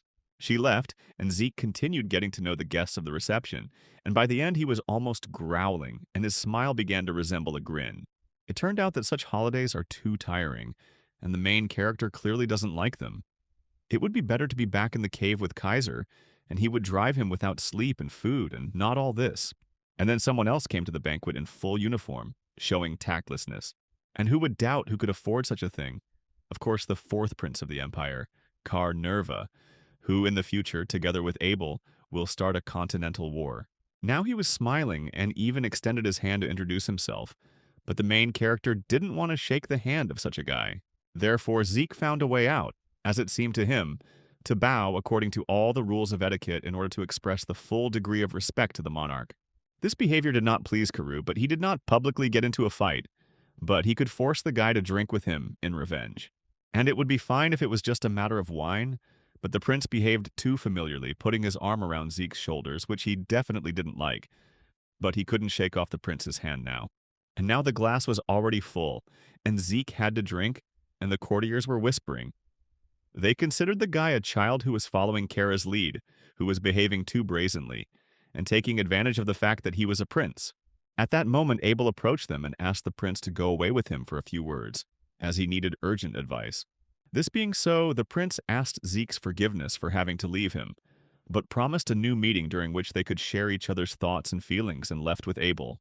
The guests continued to gossip, but Zeke didn't care, because events were developing much faster than in the past life, and the contact between Abel and Kara happened earlier than he expected. And judging by the tone of the young men's conversation, they are quite close, which means that the Continental War could have started faster. Overall, if the banquet was the unpleasant part of the day, then receiving a special token brightened everything up, because it could be exchanged for one of the Draker's treasures. I also remembered the conversation with Arthur. The man believed that the guy had achieved good success during this time, and was confidently on the path to becoming the strongest. And this sounded like praise, but Zeke was thinking about something else. Why was his father turning a blind eye to all of Abel's movements, since he was acting boldly, barely hiding his intentions? But the man said nothing, but only gave his son a token, which was the key to the treasure, which would need to be chosen wisely since the storage contains many different artifacts, both useful and just beautiful trash. Zeke remembered his father's words and was going to use this chance to get something interesting for himself. As soon as Zeke crossed the threshold of the storage facility, he was met by an employee who had been waiting for him and was going to conduct an introductory briefing. So, there were 17,000 artifacts here. The guy could take one of them since he had only one token. He could not go outside the storage. Since he would not be able to enter back, the time to choose an item was unlimited. There was no security here, as everything was protected with strong magic. The same spells were on the offices of the head of the family, and the counting of objects was also done with magic, so it was impossible to steal anything. Now it was possible to begin opening the main part of the vault. For this, the guy dropped his token into a special hole. And a second later, the huge doors opened, letting the guy into the depths of the room. Inside, the vault was much larger than Zeke had imagined, although something like that was to be expected. Manually checking each item seemed time-consuming and impractical, so he asked the system if it could classify the artifacts according to the criteria he needed. Yes, it was possible, and the system synchronized the classification function with the dragon's eye. Now the guy only needed to select the criteria, and he could begin. And he began, though the number of selected items turned out to be more than he had expected, and they were all displayed on his mini-map.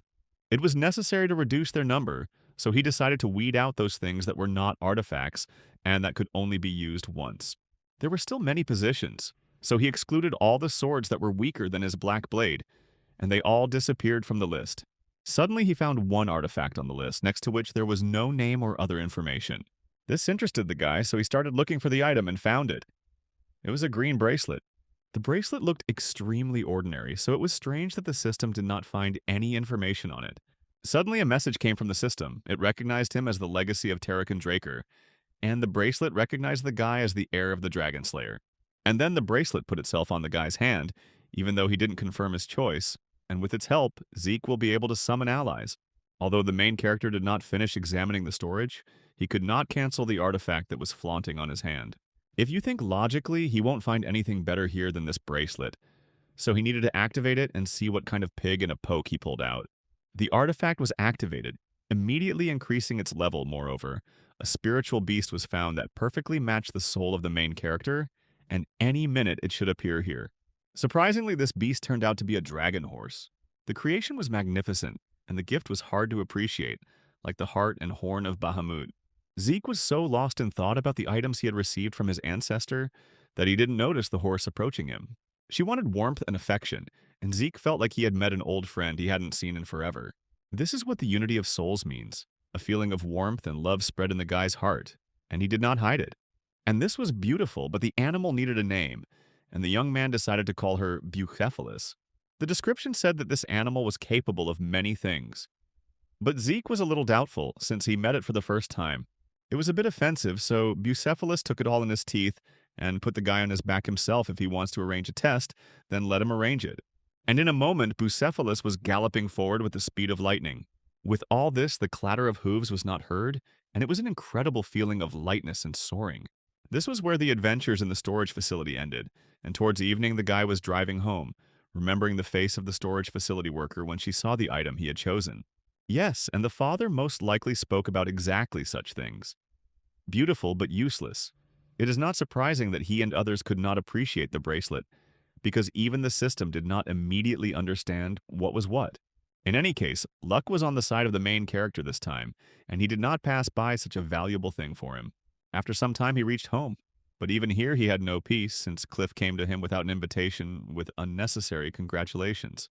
The man came not only with congratulations, he brought another person here who really wanted to talk to the main character. But now a surprise awaited Zika. Melissa was hiding under the hood, who was not only a princess, but also the head of the Reinhardt Guild.